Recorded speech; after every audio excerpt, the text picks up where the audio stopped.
Aloha, namaste. Good morning, cricket lovers, and welcome back to Sweden. We are in Landskrona, and this is the Landskrona Cricket Ground. Preparations are on the way for 4 matches coming to you from Group B. This is going to be an important day. Maybe by the end of today, we will know which 4 teams from the group will be joining the 4 from Group A for the quarterfinals starting here on Friday. I'm Rico Full from the European Cricket Network. You're watching the FanCode European Cricket Series, and the action starts right here, right now.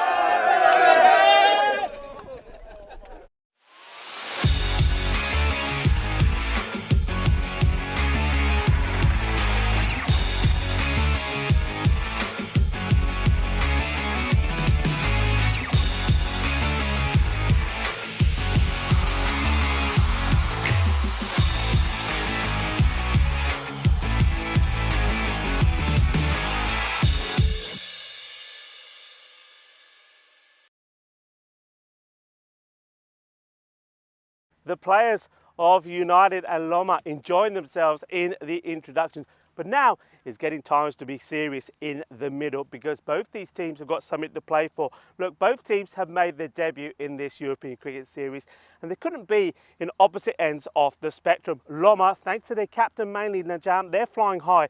They've won 4 out of 4, and they'll be looking to keep that winning run intact. United, they've lost 4 from 4, and they need something to happen for them today. They need to pick up points, otherwise they will not be making it through to the quarterfinals. Well, the captains Najam and Rashid are with the tournament referee Rob Kemmett. Let's join them for the all-important coin toss. Tails. Tails is called. It is heads. It's heads. We bat first. You bet first. Yes. Okay, good. Rashid Mahmood, the captain of United, he's positive this morning. He's deciding that they're going to have a bat. For me, this contest between these 2 teams, it's going to be dependent on which captain performs well. I think the team are so reliant on both the captains doing well. Rashid Mahmood, look, they have struggled with the bat, let's be honest. In the 4 knocks that they've had on 3 occasions, they've only managed to get to 60, and only on the 1 occasion have they gone on to 90. Yesterday, they lost 20 wickets for just 129 runs, so they need something big to happen for them. The captain is the key, but he's been their only hope up until now, but he'll be hoping that somebody like Israel Khan and also Sagar Carrera can give him good support with the bat. With the ball, my ones to watch in this match, certainly for the United team, would be Usman Mughal and also Ifsan Afzal. If they can pick up key wickets at key times, it is possible to register their first win. With the likes of Loma, it's all been about their captain, hasn't it? 244 runs in the series. Yesterday, he scored 147 in the day with scores of 81 and 66. Najam al-Haq is the star for his team, and he certainly has put his name forward as one of the master blasters in this ECS here in Landskrona. He's going to need some support though, isn't he? And yesterday he was supported well by Ifan Mahmood. And he'll hope that 1 or 2 of his other batters, if need be, can also step up to the mark to keep that 100% record intact. With the ball, the ones to watch for me, I think Jamal Bajwa, he bowled really well. He got the ball in the areas and he was picking up those wickets. And also, it could be the day for Riaz Ahmed, the leg spinner. What about the day here today? It's a nice start at the moment, about 10 degrees. Highs of around 16 are expected, but also there is forecast for some rain a little bit later on, but we hope, fingers crossed, that we will get lucky with that. This man who waits for us in the commentary box, yesterday he made a bold prediction. He did say that he feels that United will win one of these matches today. He was so confident that he said if it does not happen, he will swim naked in the Baltic Sea. Well, let's go over to Andrew Rhino. And at the moment, well, at least he's got his clothes on. Andrew, over to you for the start of this match. Glad you've remembered that one, Rico, and I'm sure you'll hold me to that today, but I am sticking with that prediction. I think the United boys are absolute specials to take one of the 2 contests here against Loma Cricket Club. Remember, the current form guide suggests that's probably not the most sage bit of prediction. Loma undefeated so far in the tournament, and courtesy of their skipper, that man Najam Hark. And look at his fantasy points at the moment. Just extraordinary stuff from the big man. He's also doing some good work with the ball for them. But their opponents today, United Cricket Club, still haven't won a match in this tournament. So it will be a huge boil over. But my theory is that outside of Najam Hark, these two teams are actually pretty evenly matched. And if United can get Hark early in one of these two games, I think they are a big, big show. So, Rico, you never know. I might be able to keep my clothes on and avoid the chilly waters of the Baltic yet. But having a look at the bat ball versus ball wall, it certainly doesn't seem to be the case. Loma expected to score 113. And certainly if the big man Hark stays in for any period of time, that's more than gettable for them. Whereas United, they've had to scratch and scrape their way to passable totals over the last few days. Been a tough introduction for them to European cricket, this event, but into their next set of matches, they've built up some experience over the previous four.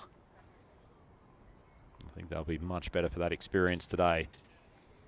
Sean Hark just making sure that his field's all in the correct place. The umpires have got their arm out. I think we're almost ready to go for the first ball of game one here, the Landskrona Cricket Club.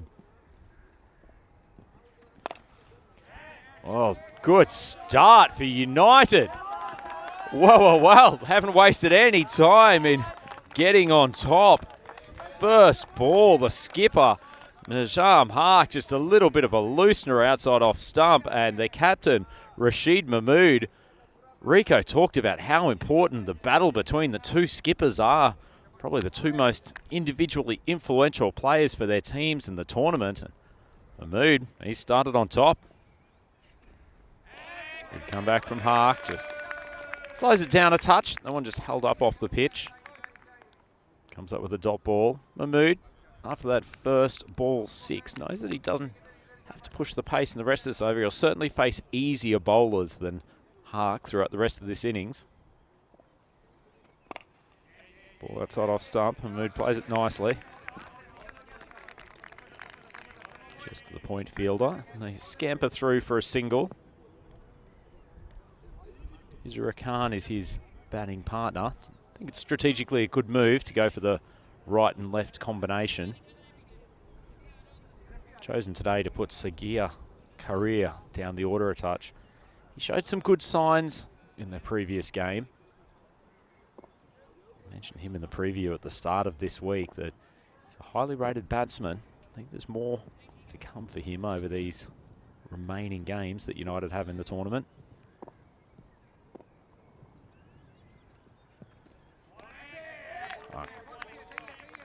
Pushes it down the leg side. I think he's had to bowl to a left-hander in this tournament from memory. Looks much more comfortable coming over the wicket where he can just tail the ball in a touch to the right-handers. Starts that one wide of off stump. Khan just really needed to take one step across to off stump and crack that through the covers. Fortunately, it's a little bit narrow-minded at the moment, trying to heave over to the leg side. There's only two fielders outside the circle, obviously, because we're in the first 3 overs power play. Fielder at deep square and deep point. Khan, bit of bat outside off stump and just pushes it for the one. Not a huge amount of energy from the Loma side in these early stages. Just seem a little bit flat. Can happen to a team that very successful in their opening stages. Just start to get ahead of themselves. Banana skin game, this one. A little bit too much in swing down the leg side. Wicket keeper again for Loma is Moshin Ahmed. Wasn't the cleanest day with the gloves for him yesterday, although he did come up with a great stumping of Nithin Ramakrishna. Outside edge. Keeper hasn't got to it. Had to move quickly to his right. And that's another boundary. Mood, not the cleanest shot he'll play in this innings, no doubt. Looked like he was trying to run it down to third man, but got a little bit finer than he intended to, but off the pace of Hark and the pace of this Landskrona outfield, that runs all the way to the boundary, and United are 14 for none after the first over. Quick look at the stats gun, and that's just the first over statistics. United Cricket Club, they've had their challenges. maximum up until this point of 10, and even had one first over that went for 1. So this is a pretty good start for them in the context of their tournament, 14 for none. And a man who also has some incredible momentum coming into this game with a series of outstanding commentary performances over the first few days of this week, Mr. Rico Full. Well, thank you very much indeed, Rhino. Well, things looking good for you so far. It's probably one of the, looking at that, one of the better starts that United have had. There's Machine Aziz, who has started with a big wide down the leg side. That's evaded the keeper, Machine Ahmed, again. So that's consecutive balls that have gone to the boundary. This one also the wide down the leg side. So Aziz had his challenges on the first day. Bowled well at times, but also had a difficult time in the field before taking a remarkable catch in the outfield at one stage. He's a good athlete. Seem just a little flat, don't they? Is that just what I'm picking up here, Loma? They just don't seem to have a buzz around them. They're a team that have won all their matches up until now, but this is not a good start from them. Captain going for 14 of the first, and that's a dreadful start from Khan. 5 wides, so they just need to G themselves up a little bit here. Maybe they aren't maybe they don't like the early mornings. Hey, listen. According to what the forecast is, this is not a bad start weather-wise, is it? No, certainly not. Not the biggest breeze we've had here all week, so it's a little bit calmer conditions on that front. That is an absolute seed from Aziz. Seeing his first ball in this over, it's hard to believe that he's now produced what is an absolute cracker. What a lovely delivery this is. Absolutely beautiful. Cuts him inside out. And, well, you're bowling that to the top batter in the United team, Captain Mahmood. He's got to go big here. I think he knows that as well.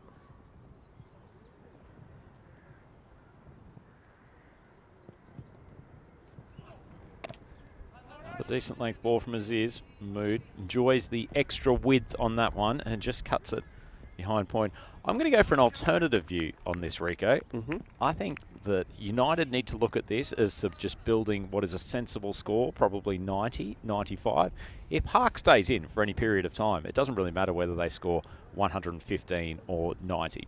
Loma are going to chase this down without any issues whatsoever.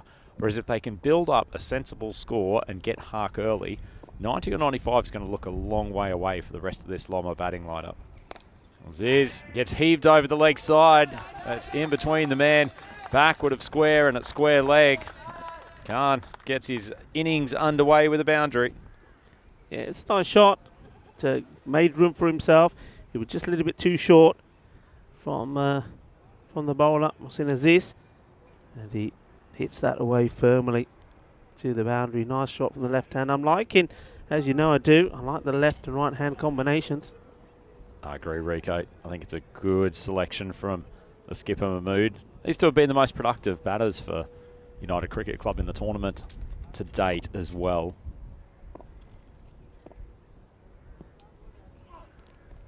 Big swing from Kana, just late, gets a nice tickle on it, plays it wonderfully well, and that has raced down to the third man boundary. No chance of the fielder cutting it off, and Khan continues on his merry way, consecutive boundaries. It's nicely played, isn't it? We saw him hit one powerfully through on the leg side for 4, and then this time it's just that delicate little nudge and just noodles that to very fine of that third man as it goes to the boundary. So they've really made an extremely good start here. I mean, 29 with the ball to go in the second over. I mean, this is a dream start for United. No wickets down either. Certainly is, and they batted very sensibly, these two. He's down the leg side, tickles off the pad. There is the fielder down at fine leg. He's going to take it just inside the boundary, and that's the end of the over. United Cricket Club, 30 for none after 2. Rico, very good start for them. Good start, and you can see here why they need a good start, why they need a good day, because they need to get themselves off the foot of the table. And though many people feel that it's unlikely, other than yourself, Rhino, you see there, picking up some points here. Maybe even doing, can you imagine if they did the double over the undefeated Loma? They put themselves right back in with an opportunity to make it into Friday's quarterfinals. This is going to be a big day. I think by the end of the day, we'll certainly have a good idea of the teams that will be playing for the top spot and also playing for that third and fourth spot in the group. And look, we know that we have got Sir Rob, who is well, he's an outstanding character, isn't he? And he's very good at being the tournament referee role. As this has been hit away, and Najam is going to try and stop this, and he can't. It's 4 more runs, and well, this charge continues. It's 4 more for the left-hander. Lovely shot this from Khan. He's certainly batting with a whole lot of confidence at the moment. Yeah, that's where he loves to hit. We've seen that in previous innings when he's gotten going, that he finds that mid-wicket boundary with ease. For Mahmood, a little bit sluggish, that first ball. Bowled well yesterday, but I suspect he really prefers bowling to the right-handers. Comes in short of a length. Khan pulverises that. That's consecutive boundaries. He's raced along to 18 off 8, and United Cricket Club 38 for none, 2 balls into the third over. Yeah, this is called a no ball as well, Rhino. So it's 1 more to the total and free hit coming up. Tell you what, Rico, not to go too prematurely, but the Rhino call of a United victory in one of these games, it's not looking too shabby at the moment. It's not looking too bad at all. I mean, they needed to be positive. They were when they won the toss and wanted to bat first, which I think Najam Huck, this one is hit beautifully, and it's 4 more, gets it over the fielder. It was a free hit, so the catch didn't matter. Oh, he is rocking and rolling this morning, Khan. What a lovely shot this is as he races away and goes on to 24.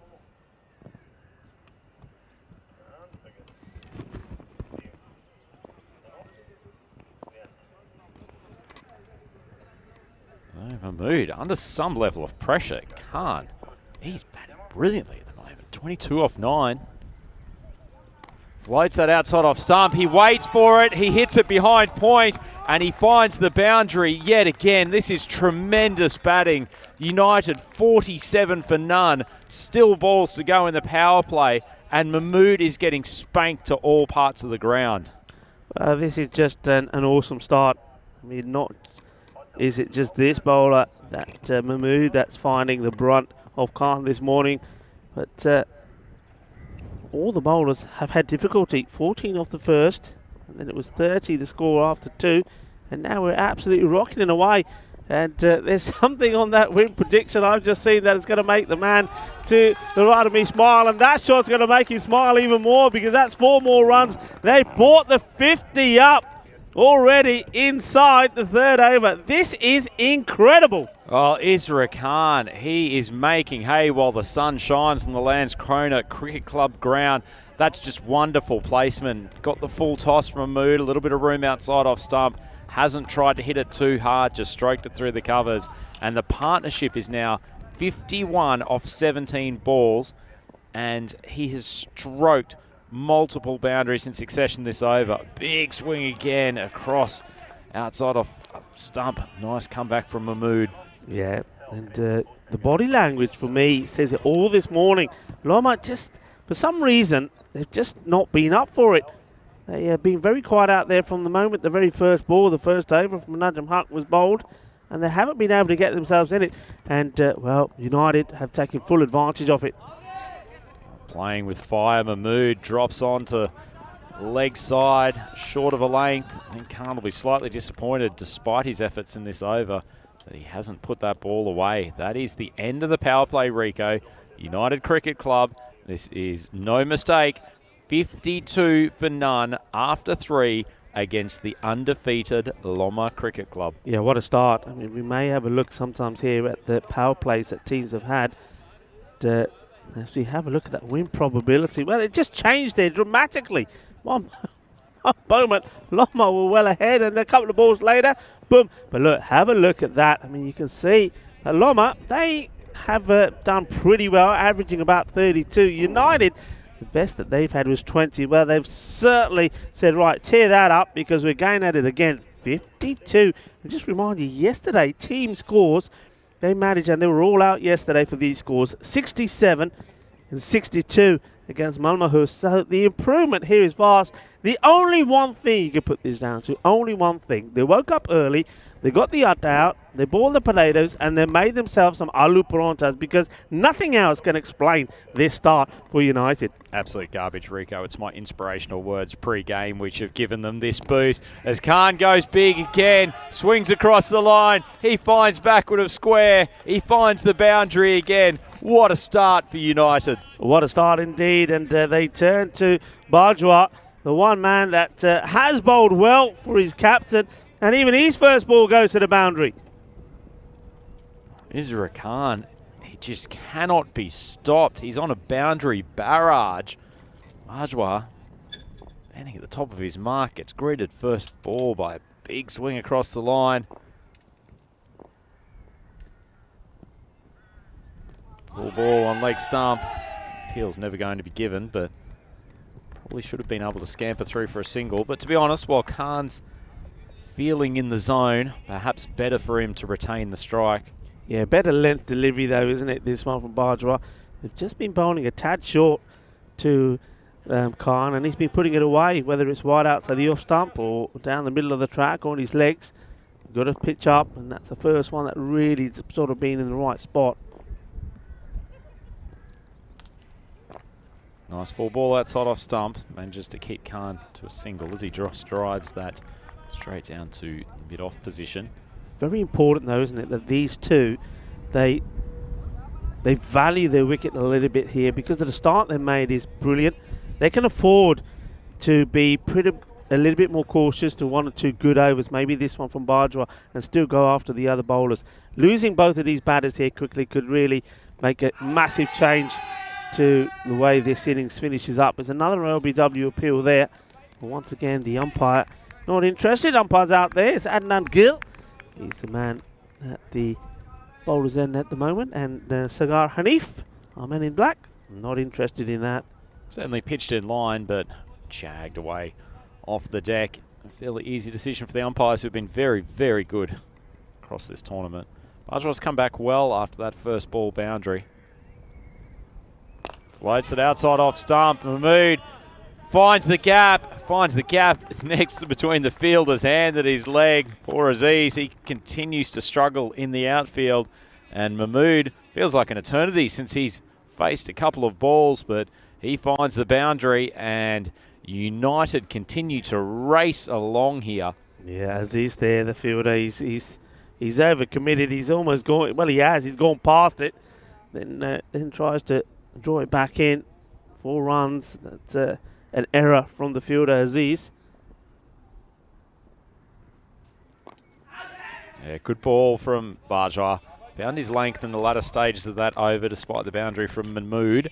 And United 61 for none after 4. Rico, you're wearing a big smile on your face at the moment. I remain completely objective as to the outcome of these games, but you also know that I do like to be right with these big predictions, and I don't think there's a bigger prediction than saying that the team that is sitting 0-4 on the table is going to take down the one that's sitting 4-0 at the moment. And look, you made the prediction based on a terrible performance from them yesterday. Look, as I said in my intro, in their combined matches, they only scored 129 runs, and they were all out twice. I can't remember the last time that the team's been all out twice. Have a look at these run rates. Well, despite that low-scoring match, there was also some good scoring matches there yesterday. About 10.4 we averaged at. So 2022 still looking to be, in terms of the runs, the most sort of successful year in terms of runs scored. And I think that's likely to continue. There may be, and there still probably will be, 1 or 2 low-scoring games. But I think in general, I think the big hitters are starting to find their range, and I can see that going up to around about 11.5 before this series is over. But yeah, what a massive call from yourself, and yeah, it takes a big man to make that. But you must have, what was your feeling behind it? Was it all that you just thought that in one of these matches they'd get Najam out early and be able to knock the runs off? Yeah, we'll talk about it after this ball, as Raiz full toss, probably lucky not to get called for the no ball at waist height. We'll see if we can get a replay from side on. Not a great piece of control. Tell you what, that was very close, Rico. Very close indeed. Yeah, I think that one's probably just got missed. It was certainly high enough to be called for me. I know there's no pace on the ball, but that's irrelevant. So gets lucky with that one. Very fortunate indeed. So my theory behind this is I think actually leaving aside the bludgeoning brutality of Najam Hark, that these two teams are actually pretty evenly matched. I don't think either of them is particularly deep in the batting lineup, and they rely on some sometimes variable medium pace bowling. Reyes could be the difference here with his leg spinners. He's been very good at times, wayward at others, certainly with his length. Yeah, absolutely. We saw that in one of the matches yesterday. He was just too short and he got punished. And then he did start to float the ball up, and with batters staying in the crease to him, he was able to get away with not being hit for too many.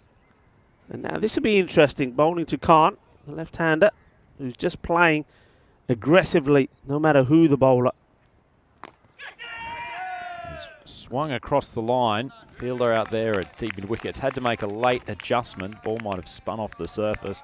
Nicely struck by Khan, though, straight off the middle of his bat. Yeah, nicely hit. He's disappointed he doesn't find the boundary. But look, every time he gets bat on ball, gets a single, that is also a win, because it means he gives his captain, who hasn't had too much of the strike, the opportunity to hit a few. I get the feeling he's going to try and hit this one straight down the ground, get his feet into play. I'm surprised Reyes didn't bring the wrong one out to Khan there and push it across him. Nice ball to the skipper, who's actually played it well. That's clever batting from Mahmood. Didn't take any undue risks. It was nicely flighted and landed leg spinner from Ahmad. Yeah, that is the perfect length, isn't it, from Reyes Ahmad. Sometimes he goes too high, gives it too much air, and other times too short. That one was absolutely perfect. Very difficult one to attack. But yeah, as you said, well played. Gets a single, just keeps the scoreboard ticking. Requires a bit of maturity here from Khan. I want to give you a wicket away needlessly. Well, he decides to open up with a reverse, completely ignoring my advice. Reyes drops one at a pretty hittable length for him, given he's taken that style. Nicely struck in the end. Yeah, this is the one that's just too short. It worked out perfectly for him. He does the switch, and the ball was bowled in exactly the spot he would have liked, but he does find the fielder, gets a single.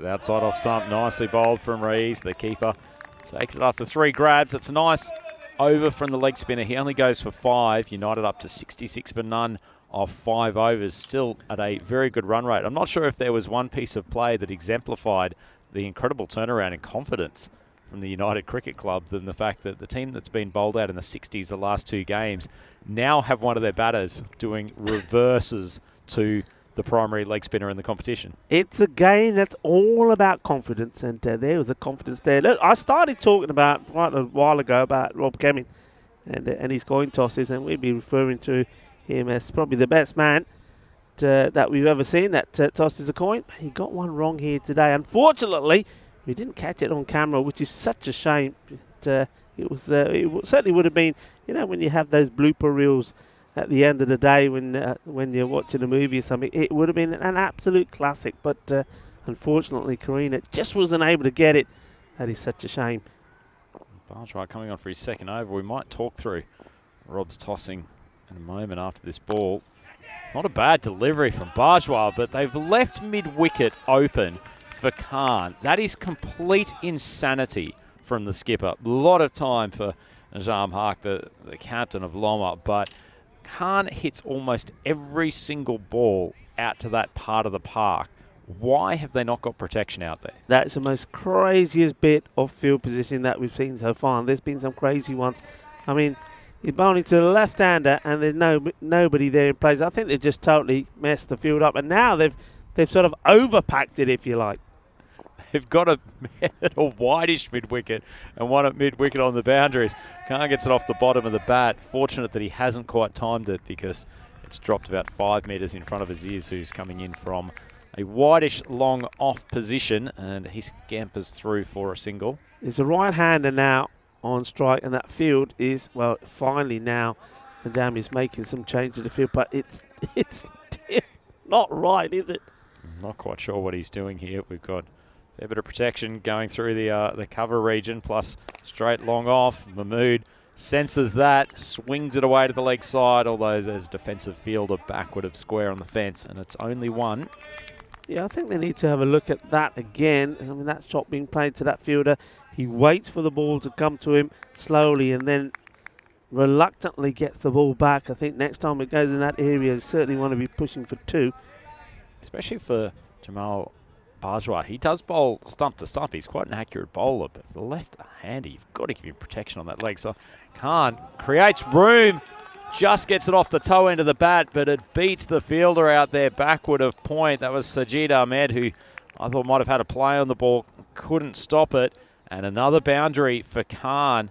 He races along to 47 off 22 balls. This is a good shot because he knows that Bajwa is going to try and angle this ball full outside off stump. He makes space for himself, and even though his legs were in the right place, he still gets the bat angled into the area to get it past the fielder for 4. Oh, takes another hefty swing. Oh, it could have been the first dismissal, but Sajid Ahmed, who's had a tough day in the field already, puts it down. Khan trying to bring up his half-ton with another strike to the boundary. Just gets a little bit inside out, bad turns. Difficult catch in the end, Rico. The one spinning off the side of the bat. Had to take it above his head. Yeah, he had a few bites at it, didn't he? I think about 3, and he just couldn't get the ball into his hands. Bajwa's the unlucky bowler. Finishes pretty well. He will go for 21 of his 2. So he is probably the most consistent of the bowlers. Would have loved to, of course, have picked up that wicket of Khan. End of the over. The score moves to 78. 6 overs down. So they just slowed the rate down slightly. But then, like I said, you don't want to unnecessarily give your wicket away. If you do get a couple of good overs in here, which you've had to play a little bit cautiously. Riaz Ahmed bowled fairly well. Bajwa got his 2 overs in. So the last 3 haven't been going as fast as the first 3. It doesn't matter because you know newer bowlers will have to come on. You know that some of the previous bowlers that you did take apart will come back. And it's the same batters out there seeing the ball even better. So I think they're in a good position here, really, to get to that 120, 130 mark. Tremendous platform indeed, Rico, as Rees starts with his leg spin and he gives a gift first ball. The arms are out. He's finally been called for the no ball above waist height for the full toss, and Mahmood pumps it to the boundary. Great start to this 7th over. Absolutely brilliant. That's exactly what Loma need. And Rees, I really still don't understand sometimes how some of these deliveries he bowls come out of his hand, because when he gets it right, he's a really good bowler. I mean, like that one there, that's so high. He was lucky to get away with one in his first over. I'm just wondering why he has this issue of not being able to be consistent with his line. Talk it through later in the over. Rees gives it another bit of flight. Mahmood doesn't get a great piece of it. It's swinging down towards the backward square leg boundary. Fielder manages to use his feet to keep it in. They run through for 2. Charged down the wicket and got that. Certainly looked at waist high when he struck it. It's been called. The umpires did eventually call this, so it's going to be another free hit. He bowls another, he'll be off. He's under pressure, probably more so than at any other time in this tournament to date. Goes short of a length, flashing outside edge. Fielder bravely comes around from 3rd man on the circle to keep it to 1. And pretty lucky there, Rico. That was an ordinary ball, but I suspect that he's got a little bit of tension after those first 2 full tosses and dragged it down short. Absolutely. Look, this is where I think the batters can really go after him now, because he would not be looking to float one up. He's bowled 2 of them. He's been called twice. 3rd time he's off. It's going to be short, and that one was short to Mahmood. He should have smashed it away. He doesn't, but Khan will go after him. Oh, it's a good piece of bowling. I don't know whether that was the top. It certainly looked a little bit more top spinner than Rongan. But if I was Rees, and given where Khan likes to hit, I would bowl another 3 consecutive balls outside off stump, all Rongans, and say good luck swinging these to mid-wicket. Nicely bowled. Can't adjust though, adjusts well. Can only hit it out to deep cover for the single though. That's a good contest.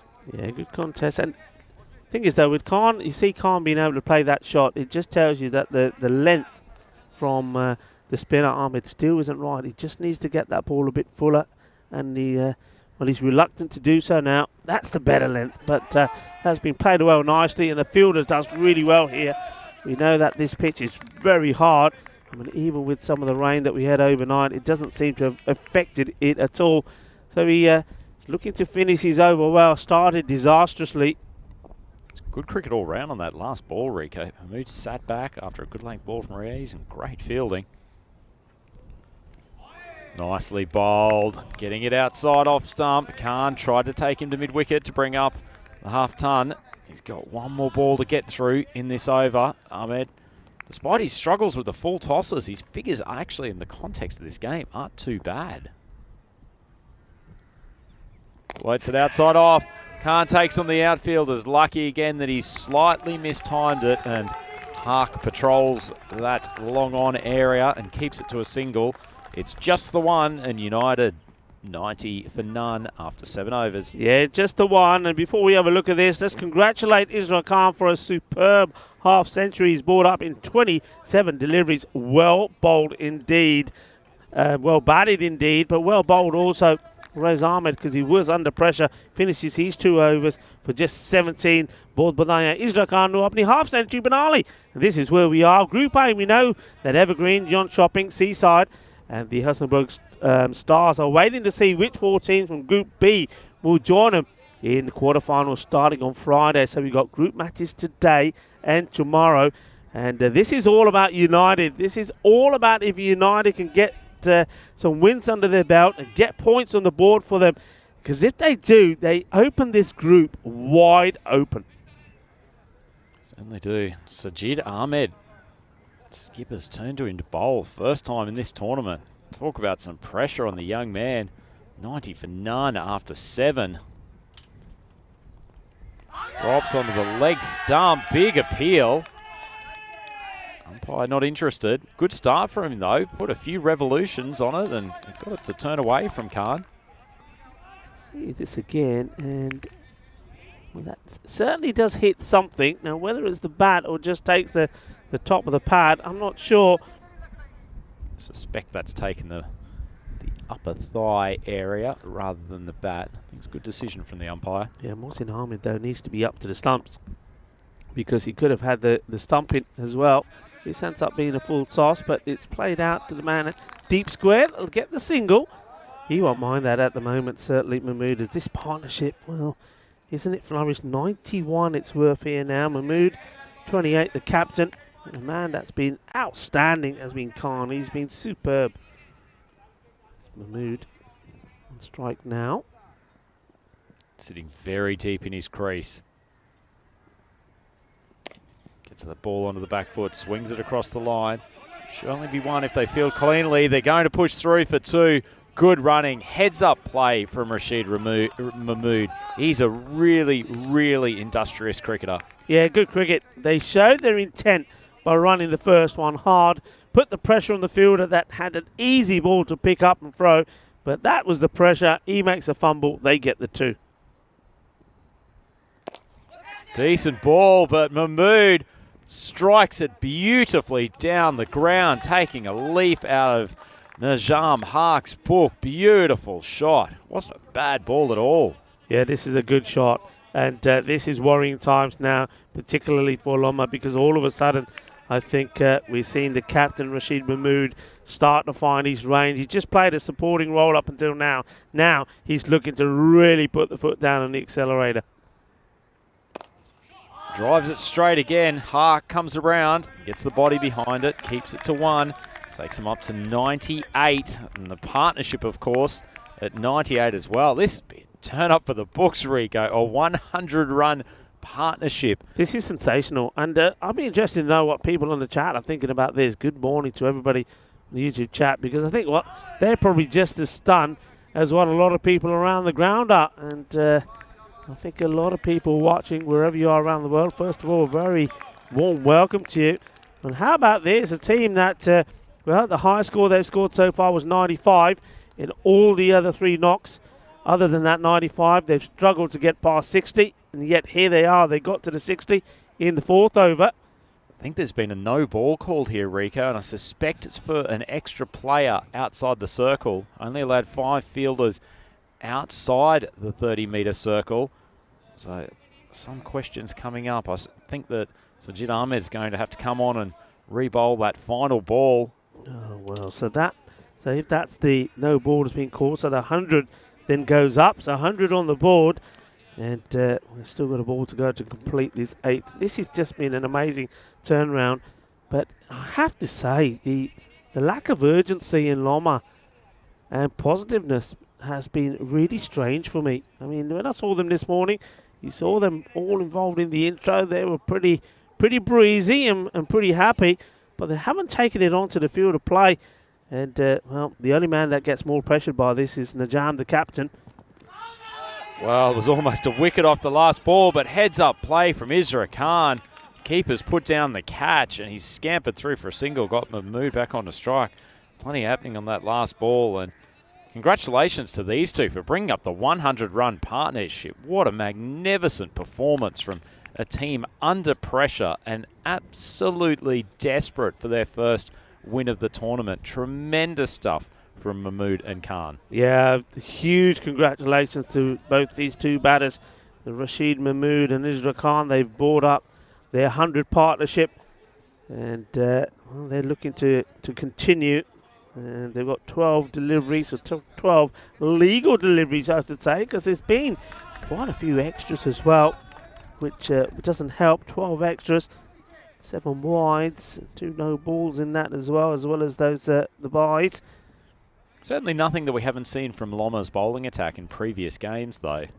They've certainly been up and down with the ball.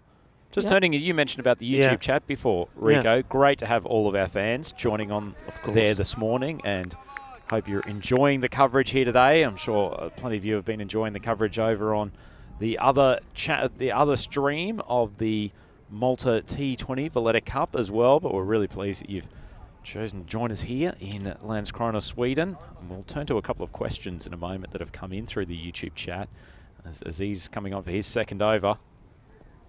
Oh, it's not a good delivery. I think this does it go past the leg stick or not? No, it goes, oh yeah, it does. There's the wide call. I thought the umpire wasn't going to call this, but he does, and that's why it's down the leg side. Stop. Another thing you have to mention here, I think we've seen this a couple of times, that Mohsin Ahmed certainly is not, I don't think wicket-keeping is his #1 choice. And he certainly had trouble all the way through this series when he's been behind the stumps. I think when you see a partnership like this, you need to find a way to break it up. And sometimes a lot depends on the keeper. Wow, just for a moment, we almost had another delivery there where there were 6 fielders outside the circle. Harks finally brought in the deep cover. Aziz drops onto the stumps. Khan doesn't get a good piece of it, swings it around. It's just going to be a single. So turning to a couple of those questions on the YouTube chat, Rico. First one that's come in from PK. Great to have PK on the chat with us again today. Asking, what's the temperature like? Temperature today, I mean, at the moment, it's around about 11, maybe coming up to 12 degrees. But one thing that makes a huge difference is the wind is nowhere near as strong as it has been the last few days. So it makes it feel far more comfortable. It's a pretty good delivery. Asking the question, nobody's going for the ball. The batters could be looking to take a second. Just see this again. See what the umpire's seeing here. It's pretty straight, but yeah, just drifting down the leg side. And yeah, good shout there. Not LB, but we're in no particular hurry to get the ball back. Does come from quite wide of the crease as is, so it's going to be a challenge for him to convince an umpire with the ball pitching on middle stump that it's going to continue on and take a leg stump. Coming around the wicket to the left-hander. Short ball comes high off the bat. It's carried a long, long way, and it's down to the boundary.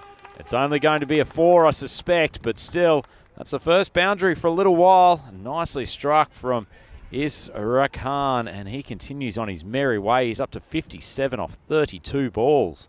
Well, amazing stuff. It really is. I mean, that wasn't a particularly good ball to bowl. I mean, he's bowled pretty full so far in this over, and he's not gone for any boundaries. You would have thought he'd stick to that line, and now he's given the upper hand to Khan again.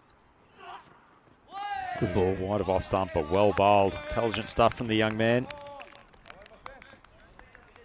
Have a look at this field, Rico. They've still got the 3 defensive fielders out here on the leg side. Harks it mid-on.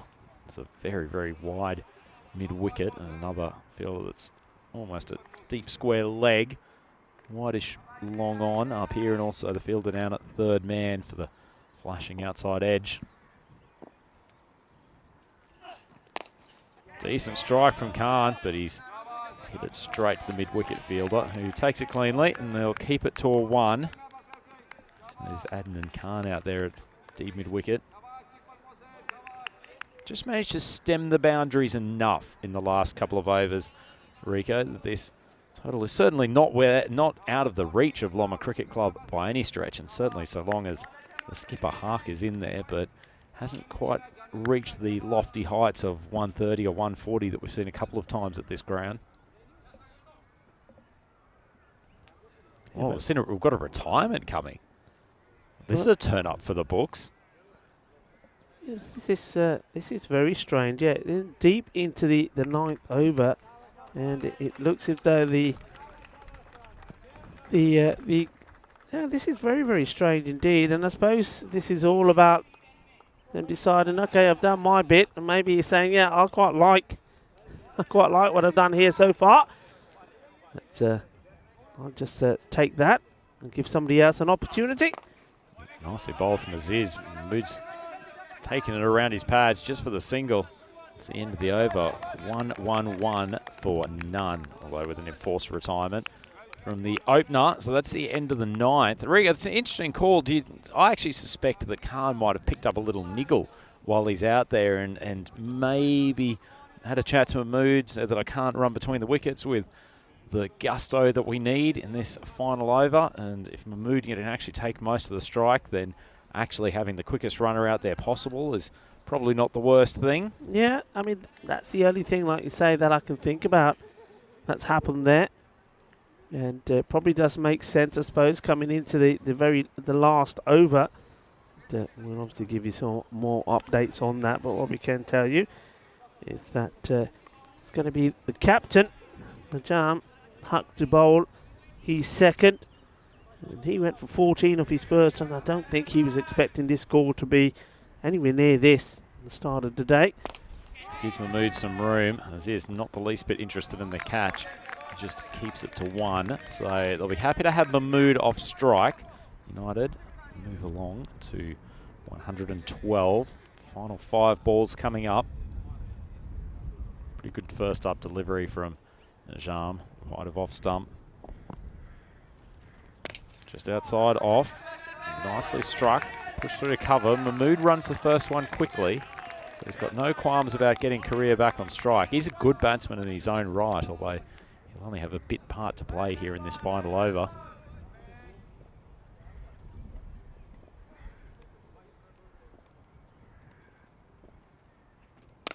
One off stump. Mahmood finds the gap. They should push back for the second at the very least.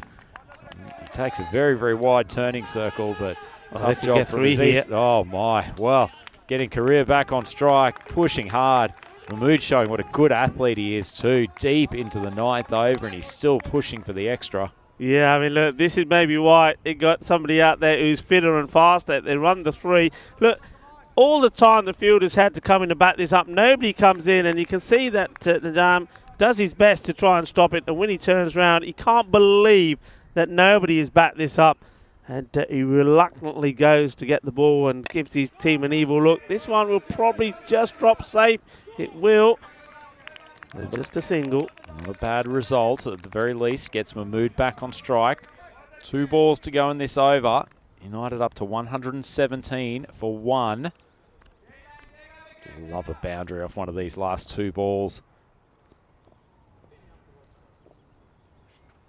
Outside leg stump. That'll help. That'll help big time. I'm just wondering if Jam Shazad is clocked onto the fact how quickly Korea is running down to get to the other end. Oh, not just to get to the other end, but to up. Look, off he goes. Big swing down the ground, and Mahmood's got one of the boundaries that he wanted off the final two balls. 122 for one. Lovely shot, and he's profited from a couple of nice strikes straight down the ground. He has, and I'm saying this morning that I think this duel, this contest, these two matches is going to be about which one of the two captains has the better day. And at the moment, it's Rashid Mahmood as he thumps this one down as well. Hits this one even cleaner. And it's 4 to finish the innings. 126 is what they finish on. What a cracking shot this is. And he just finishes one short of what would have been a superb half century for him as well. 49 of 28 deliveries.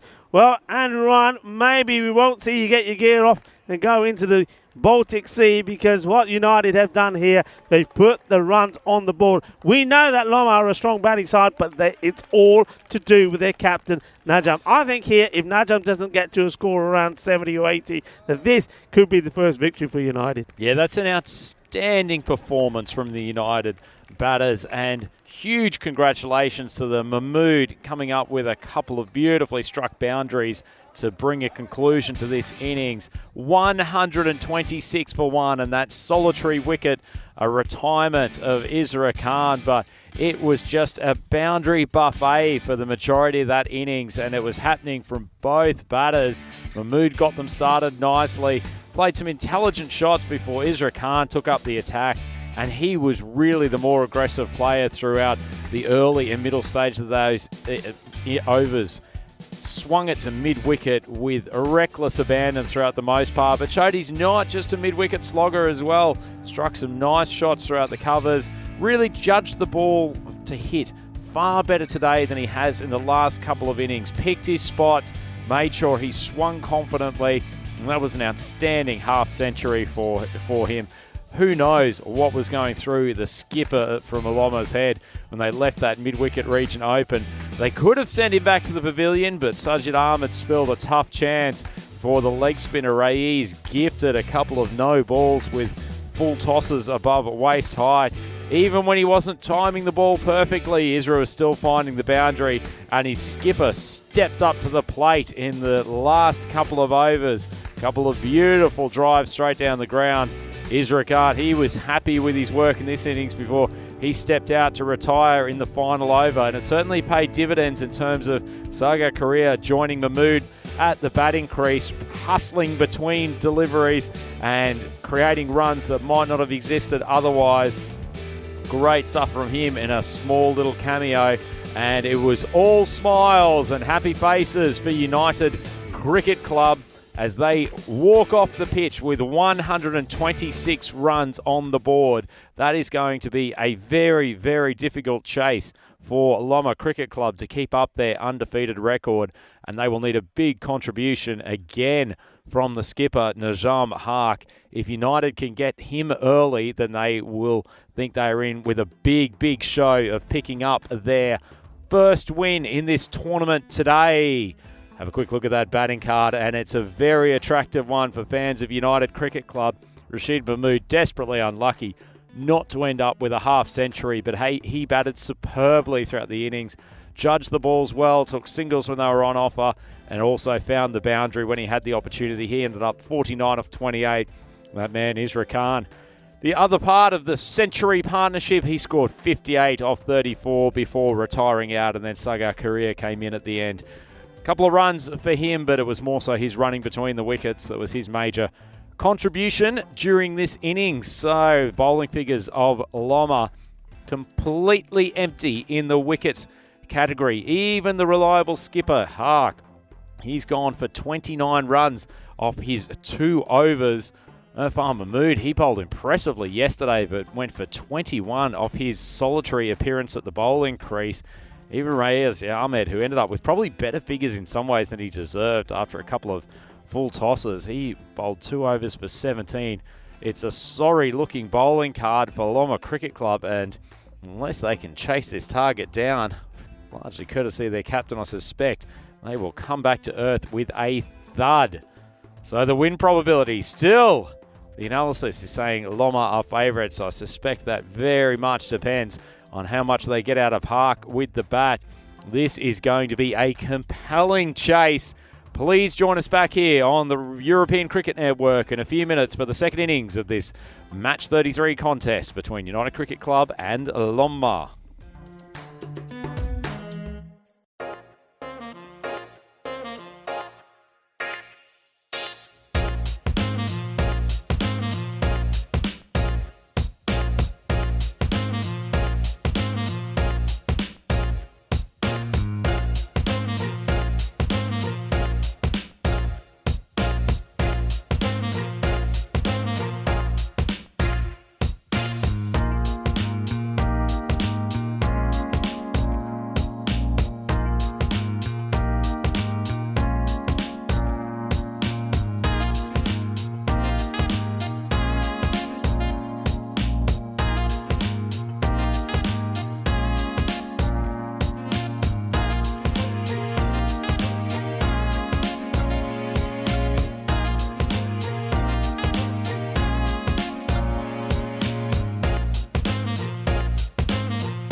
Good morning, European cricket fans, and welcome back to the gorgeous Landskrona cricket ground here in the Skåne region of southern Sweden. And it's a very happy United cricket team as they take the field for the second innings of this first game here today up against the currently undefeated Lomma Cricket Club, courtesy of a magnificent 100-run partnership from Isra Khan and Rashid Mahmood.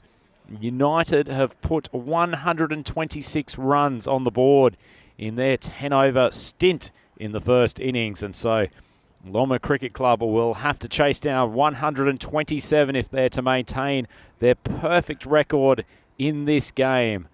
A reminder of you, for those of you who are only just joining us for the first time this tournament, this is the currently undefeated Lomma Cricket Club up against United, who are yet to win a game in this tournament and were unceremoniously flogged twice yesterday. So this is a huge upset on the cards. And taking up the attack for United in this first over will be Ittisham Zazai, a new inclusion for them today. Right arm pace bowler. Of course, opening the batting for Lomma Cricket Club. Currently standing at the non-striker's end, as he always does, to get things kicked off. Najam Hark, superstar who has been magnificent in this tournament. Great start for Lomma. Short of a length ball from Zazai. Wasn't a bad line, but stepped back and cracked that behind point. Lovely shot indeed. Fielder there. Zan Afzal. Probably needed to make a dive early on. Mahmood, talented batsman in his own right, gave great support to Hark at times yesterday. Second to Hark. They'd love to see him back in the pavilion sooner rather than later.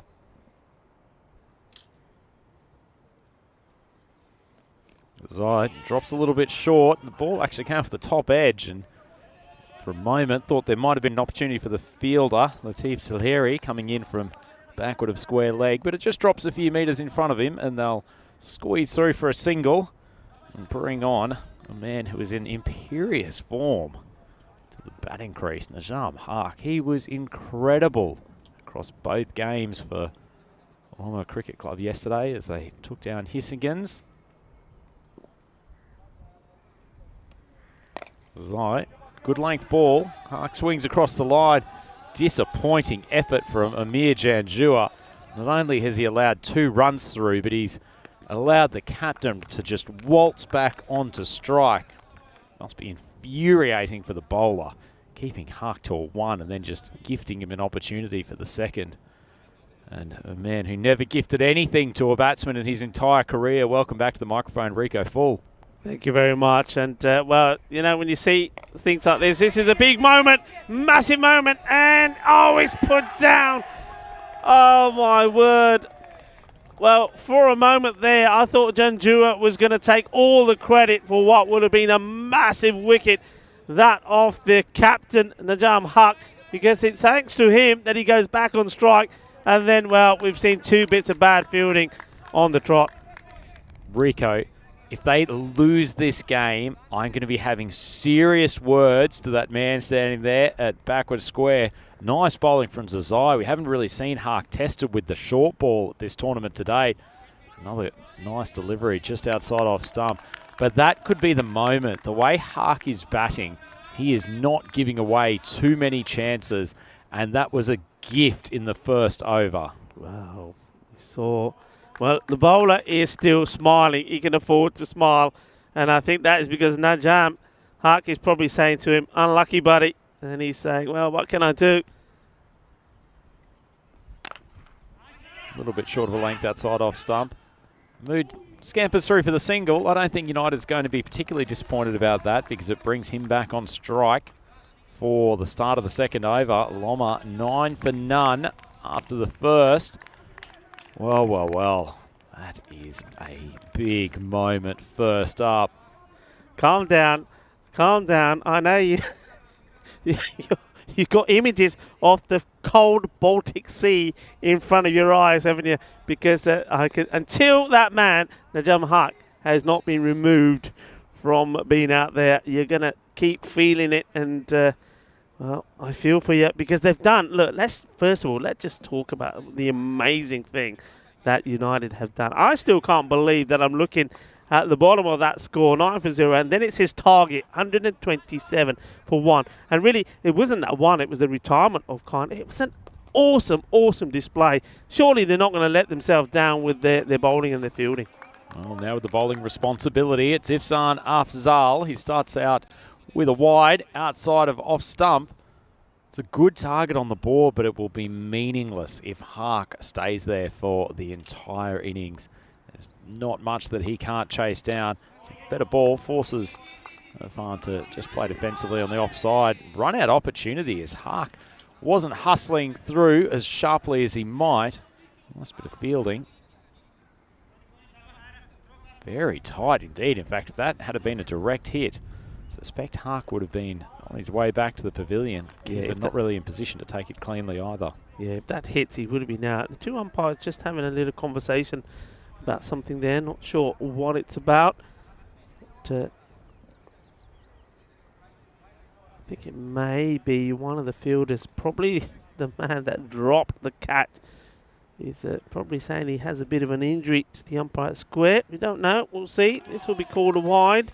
So the umpires being pretty consistent with these. And that one, good swing. I'd say that from Afzal. Good swing. Just needs to get the ball a little bit closer to the batters to get that man that's standing there at third into play. Yeah, nicely bowled from Afzal. I was about to say before that delivery, I certainly don't mind him giving away the odd wide outside off stump if he's tailing it away from Hark. Hark has a tendency to do this most balls, that he will step the big left foot out to mid-wicket, give himself room. Drops onto the stumps a touch, swings hard across the line. They need Chanchua to pursue this. The feet work for him on that occasion, but he's once again allowed the skipper to push through for 2. Just having a look at our YouTube chat, Rico, a message from Elvira Blumfeld, sending the best wishes to Spring Productions and the commentators from Malta. Lovely to have you join the chat, Elvira. Hope everything is going well in that lovely part of the world where the Valletta Cup is taking place at the moment. Hello, Elvira. It's very nice to hear from you. The Valletta Cup, look, I'll give you a quick update. Well, I think 1 short is being signalled here by the umpires. So only 1 will go down on the score for that last one. So Chanchua, his bit of fielding keeps it to 1. And this one, this quite easily could have rattled the stump. So not good fielding. They've got to go for 2 here. But, well, though Najam sees the opportunity, Mahmood doesn't, has his back to the ball. Yeah, so in Malta, yesterday was a great day for Malta, the hosts. They beat Gibraltar 135 to 132. And then they beat Hungary in a high-scoring game, 206 to 161. And the final match, Hungary were victorious over Gibraltar, 138 to 137. It's another risky shot here from Mahmood. So Afzal has got a good over here so far, just 4 runs from it. He's looking to finish well with the ball to go. Yeah, nice seam position from Afzal. He's moved the ball both ways in this over. Mahmood trying to create some momentum by coming down the track and swung back and hasn't been far off taking out his middle stump. Final ball for Afzal. Spears into the leg side. Throw comes in. That could have been disastrous for Loma. Well, the man who put down the catch only last over almost redeems himself with a direct hit from backward square. Rico, that was tight. Well, this could have been redemption because he would have been gone. What a great bit of fielding. He picks the ball up beautifully, gets the throw in straight away, and once again, well, Najam Haq, we know he can hit the ball pretty cleanly. He's yet to get started though here, but he's not the best of runners in between the wickets. This is why this match is so important. United have got the runs on the board. Can they get the first points on the board for themselves, or will Loma continue being the unbeaten side? Can they make it 5 out of 5? The only team unbeaten so far in the series, of course, Evergreen in Group A. It's nicely bowled, just drilled wide of cover, underarm throw. Bowler does his best footwork to try to avoid any chance of a overthrow coming in. That brings the skipper back on strike. There's only been one boundary in this first 2 overs, Rico, which speaks to the good line and length that the United bowlers have kept to. Yeah, it's been a very sort of low-scoring couple of overs, and the power play doesn't look like it's normally where it needs to be, but that will help because all of a sudden, Najam, he wakes up, he has a stretch, and he smashes this over for 6. Boom! Shakalugya! And it looked like the bowler, Zazai, just tried to change it up there and sent down an in-swinger. It's just held up in the breeze a touch, and that is too easy for Hark. Danger for United if he starts to get into a rhythm. He's very, very difficult to stop. Just Zazai would be better trying that short of a length delivery and trying to get it up to his chest region. Goes full again. Hark only. Oh, what a catch! Yes! The skipper versus skipper battle. And ultimately, it is Rashid Mahmood who has come out victorious. Hark has tried to deposit a consecutive boundary over the offside, and Rashid has scampered back. He made great ground and taken an excellent catch over his shoulder.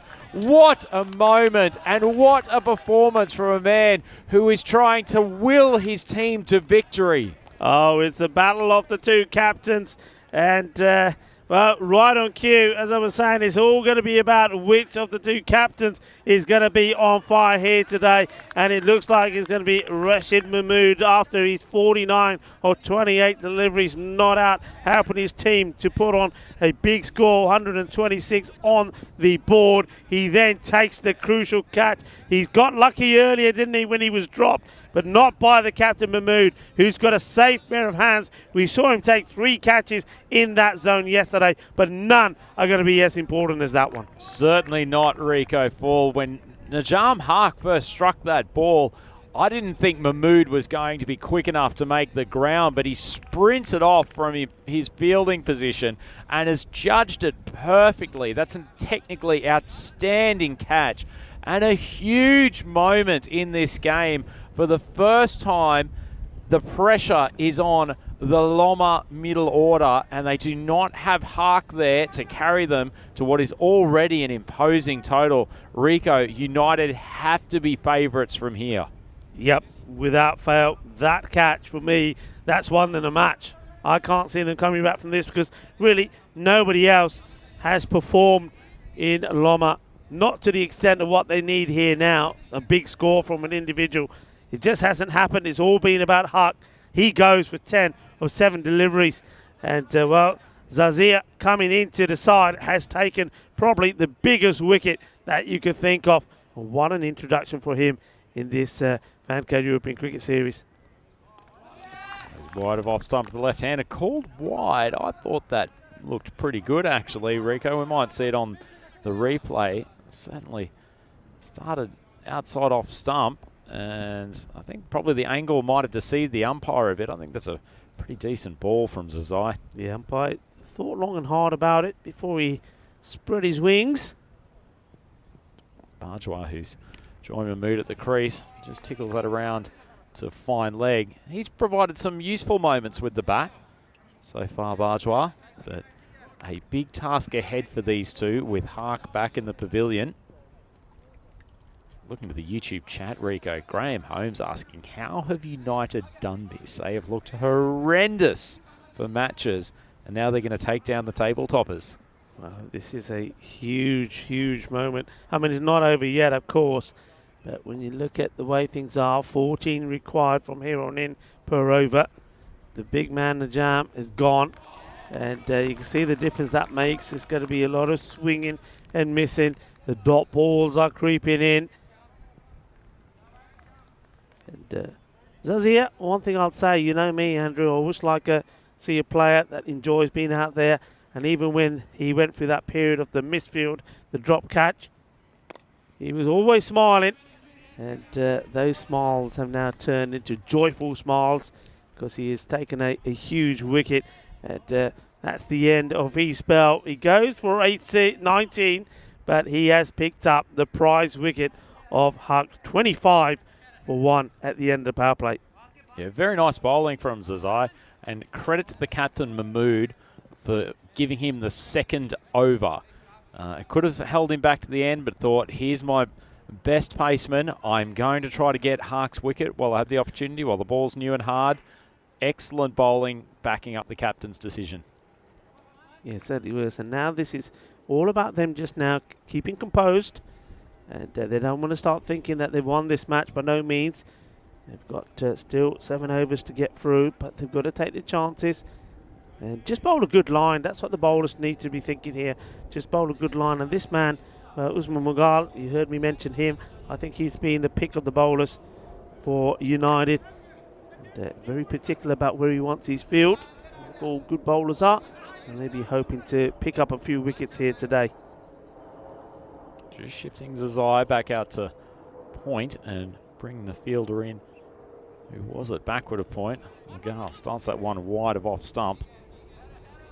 Keeper can't take it, but they'll won't take the extra run. They can get through these next 2 overs and only go for single figures, Rico, then they are a big favourite for this game. Mughal, whose location's been pretty good throughout this tournament, starts with 2 wides, and as we say that, just the cloud cover and the breeze whipping up a little bit certainly won't make anything easier for Loma, as Mahmood struck that nicely out to deep square. Fielder comes around and takes it cleanly. Mahmood's taken off for the single, but Bajwa was half asleep. Decides there's a nice second run there. As you said, Rico, Mughal very precise with his field placements. Good to see someone showing a little bit of patience. This T10 format. Yeah, they just got to be careful here. They don't. How many they got out here? I'm just having a quick look. I think, yeah, they're okay. Third man is up in the ring. Nicely bowled from Mughal. All taken from the keeper. It's Waleed Ul Hassan with the gloves again today. Mahmood started with a boundary, but since then hasn't really got going. There was that one boundary from Najam before he got out, so just 2 boundaries so far. Quick single. Fielding had been a little bit sharper. There might have been a run-out opportunity there, but as it is, they don't mind seeing ones at this stage. Managing to restrict the boundaries, and it's only been 2 of them in the innings so far, considering how hard-hitting Loma have been. And it's surprising as Mughal gives that ball a little bit more flight. It's just stroked out to cover, and they'll take the 1. Game just feels like it's in a subdued stage at the moment, where United are just trying to be solid, trying to be sensible. These 2 realise that they've got a big task, so need to keep the boundaries flowing with at least some regularity. But Mughal continuing to put the ball up in the block hole, just getting his length and his line right. I mean, look, the other way to look at this, and for certainly if you're a Loma player, it's been hit pretty well. Chase off for the fielder, and it won't be stopped. So that's 4 runs. It's a nice looking shot, and that's what they've got to do. But yeah, what I was going to say there, I mean, look, it's probably, and you're going to like me saying this, it's probably likely that they may not get to the score.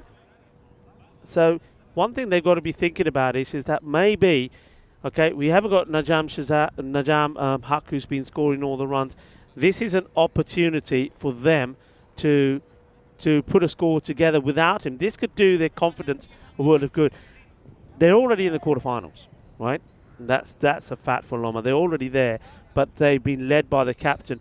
I think if they can perform well here, maybe not get the win, but still get to a score around about 95 to 100, 110, get to that sort of score, I think their confidence will be good for Loma, because all of a sudden they'll be believing, even if we have a game going into the finals where the captain doesn't perform well, we know that we are capable of getting those runs as well. So they've got to take that as a positive from this. They can't be collapsing, and at the moment it doesn't look to be that's what they're going to do here. They still seem to be batting quite cautiously. There's no rush of head there. They're not coming down the track just swinging blindly, thinking captain's gone. We've got to try and get big shots and big sixes in.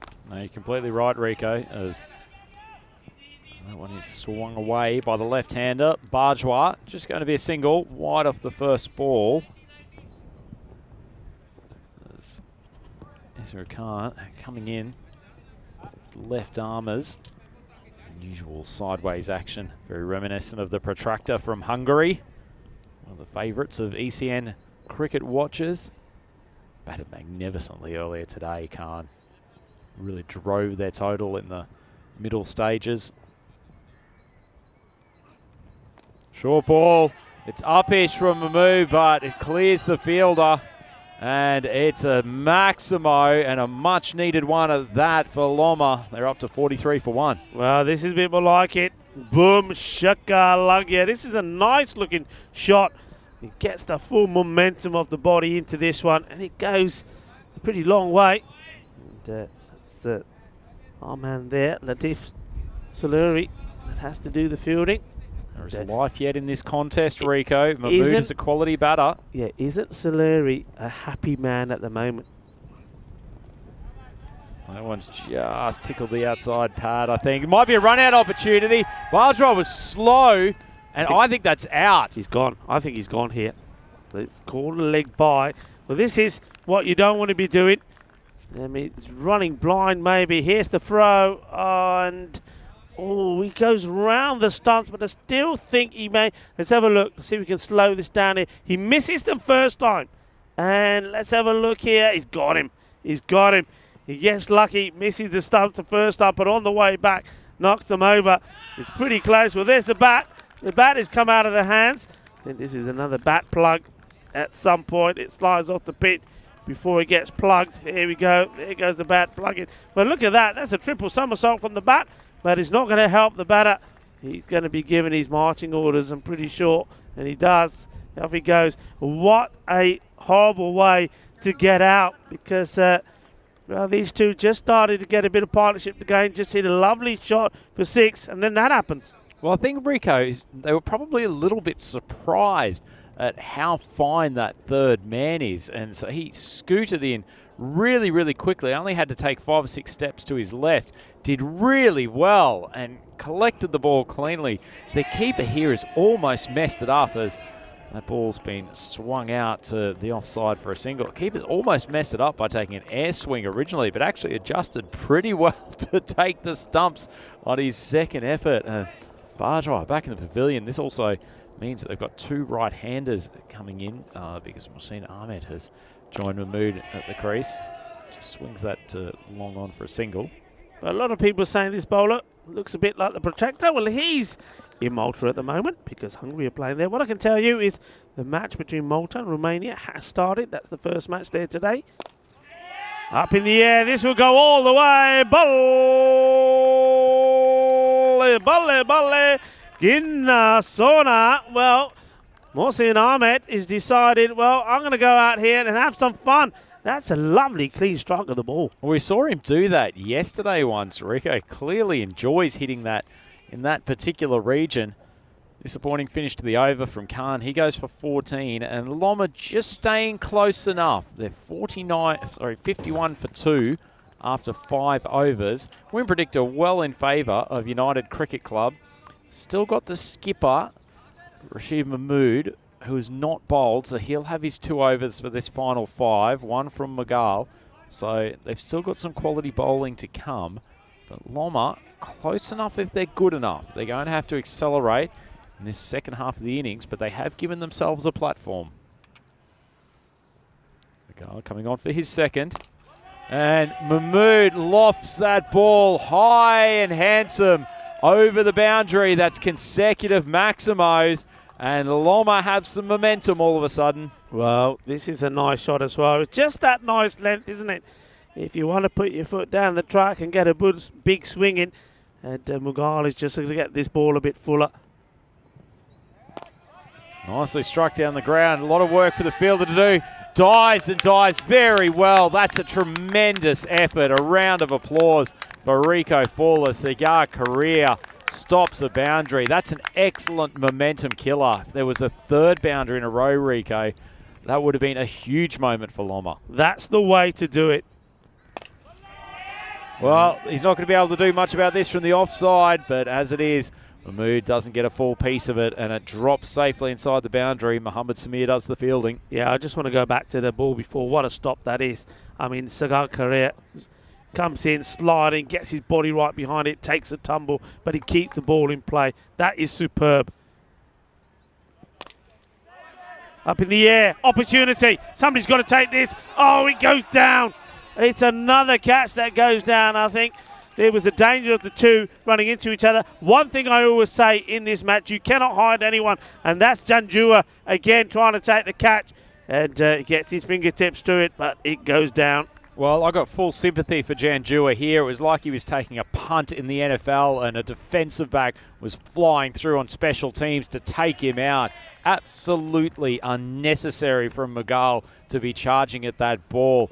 It's tough enough taking catches in precious situations as it is without having someone flying straight towards you. It's a sharp bit of work for the keeper. Mahmood's not far out from being stumped there. Yeah, Walid Hassan. Nice to see that. We haven't seen the best bit of wicket keeping in this match so far, but he was involved in that run out where he did very well to readjust himself without breaking the stumps.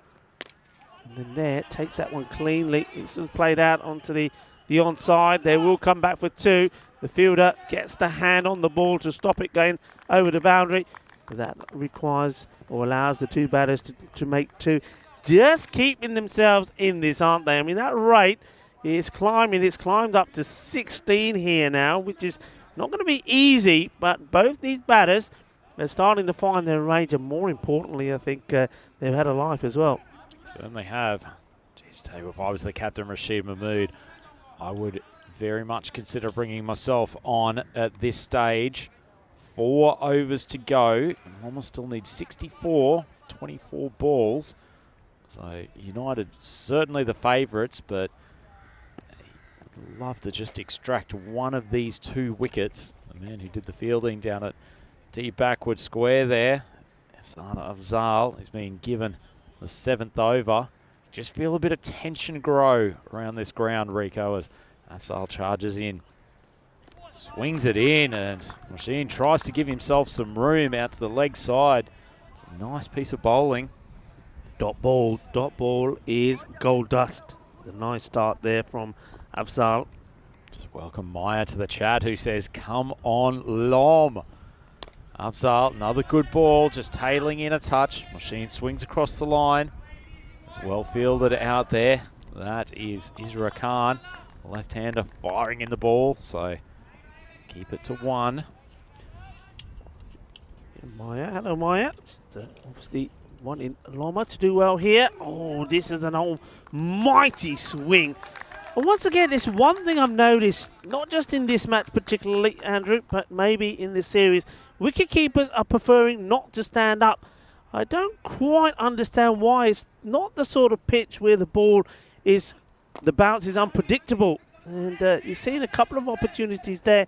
When you see batters coming out of their crease, I know when I was bowling and I used to see that, my keeper used to say, all right, Rico, you can see he's batting outside the crease. I'm coming up. And he says, yeah, no problems. I know some bowlers don't like it, but I think to this pace, you want to be standing up. Gutsy keeper standing up to the Rico Express, I'll tell you that much. That's a nice ball again from Afzal. He's bowled a good over so far, well fielded down there at third man. Just going to get through for a single, so there's only been 3 ones off this over to date. And just when Loma was starting to get a little bit of forward momentum, it's been a great over from Afzal. Yeah, it's been a good one. He wants to finish well, doesn't he? Good work there from my man. Man, I'm always happy to see on the pitch. Murtaza Shahzad, I love him there in his 3rd man position. He gives 110% for each team. Doing well in his extra pink shirt. Afzal trying to finish the over. It's good figures so far. Drops it a little bit short, and Mahmood doesn't need an invitation to swing the ball to deep mid-wicket. It's only a 4, but that's a nice finish to the over. And the first time that Afzal dropped short during his entire spell, and that just keeps Loma in it. They're up to 70. They still need 57 off 3 overs. Yeah, it's going to take a lot of doing. And somebody's got to go big, and maybe it's going to be that man who's still out there, Mahmood, as we look at the lineup for the second match between these two. And what is it going to be? Is it going to be 4-1 or 5-0? Well, that's what we're waiting to see here. Certainly going to entertain us again, whichever way this goes. It was a match when we were looking at yesterday, we thought maybe, or some of us did, it may be just going to be a little bit too one-sided with a team unbeaten in 4 and a team that has lost 4. But it's been anything but. And a lot of people, not just here at the ground, are anticipating to see how this finishes. And I know that on the chat, as we've seen, the people watching all around the world are intrigued with this match. As the bowler gets ready, it's going to be Saga Carrera to bowl this one. Carrera coming up with his right arm around the wicket spin. Oh, it's almost pacey spin. Good first dot ball. Dot balls are absolute gold dust for United. As Carrera can get through this over, only going for 10 or 12. It's going to be very, very difficult. Full ball. It's clearly going to be called no ball. How on earth you bowl that when you're coming off about 2 or 3 steps, I don't know, but that's an uncharacteristic error from a good quality player. Yeah, that one's very high, isn't he? He gets bat onto it, gets a single, so that's 2 of that one. So sort of the dot ball that he started with, he sort of let himself down with that one. Drifts it over the offside. Mahmood, this could be the moment. The catch has been dropped. If they sent him back to the pavilion, although it was the free hit, as Rico's reminded me, just gotten a bit excited for my United boys and thought that could have been the moment. As it is, Mohammad Samir has not dropped the opportunity to put this away. Yeah, I think this is the important thing for him here is to say, never mind the catch, just don't let this ball go to the boundary. Still completely flummoxed how Korea came up with a full toss no ball coming off 3 or 4 steps around the wicket. Mahmood, he'd fancy hitting him over that region again. Goes wide of off stump. Wide ball called by the umpire. He's trying to, I think it's the right idea what he's bowling here. He's trying to keep this going across. He's coming around the wicket, trying to get it to go right, sort of across the right-hander. It's a good ball into the block hole and just drilled straight down the ground. It's fielded out there by Afzal, who held a couple of really good overs earlier in this innings. He can be very proud of his work.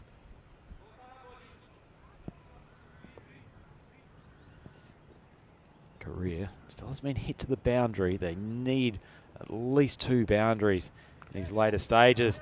That might be one of them. It's flying off towards the fine leg boundary and it just rolls over despite the best efforts of Mortaza Shahzad. And Loma, they are now up to 80 for 2. They are close enough if they're good enough. Yeah, and liking that, close enough if they're good enough. Are they good enough? I think that's one boundary that they've got here. And they certainly, I think that these next 2 balls have to go the same way if they're to stay in it.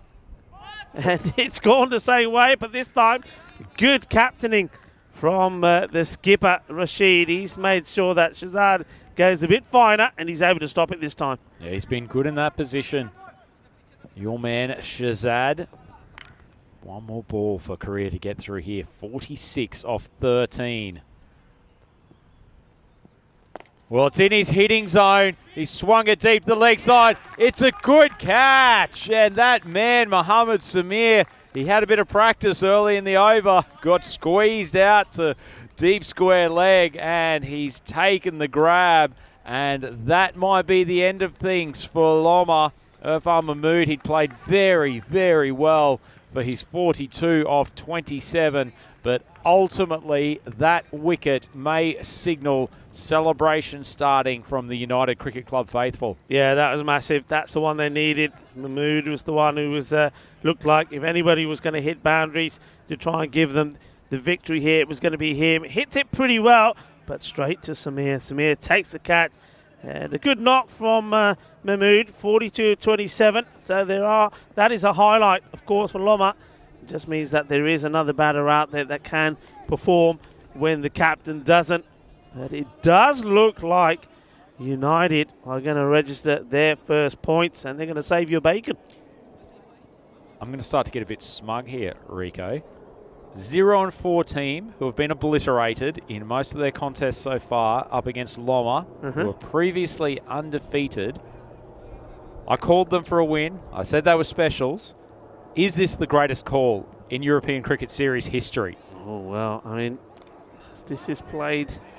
It's right up there. It's right up with the call when I think back in Malta, where there's a lot of cricket happening at the moment, the Valletta Cup, I did say that I fancy Gozo, the team that we saw the Malta Stars score 200 against and bowled them out for 6. I did say they would come back and they would register a victory. They did.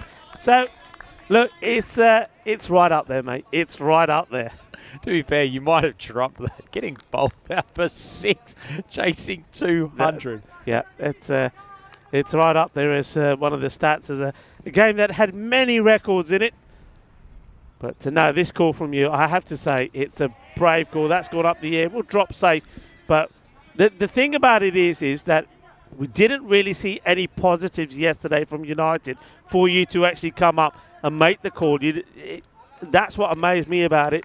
But it's what you were able to envisage, and that's exactly what's happened. The jam has gone early, and despite the efforts of one or two of the other batters, they've just not get going. And there's my man again. What a pick up and throw that is.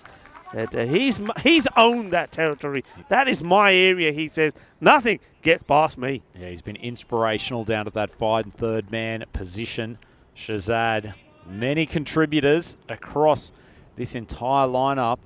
Solari on to bowl this 9th over. They haven't even, captain hasn't even brought himself on to bowl yet. Solari continues to bowl a nice line and lane.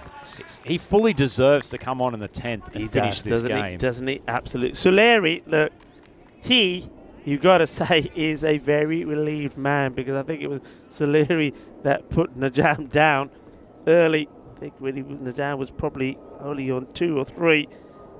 Thankfully, he only went on to just score 10. Up in the air, fielders coming in, and once again the ball amazingly drops short. And there's the throw back to the keeper. No chance of taking a second.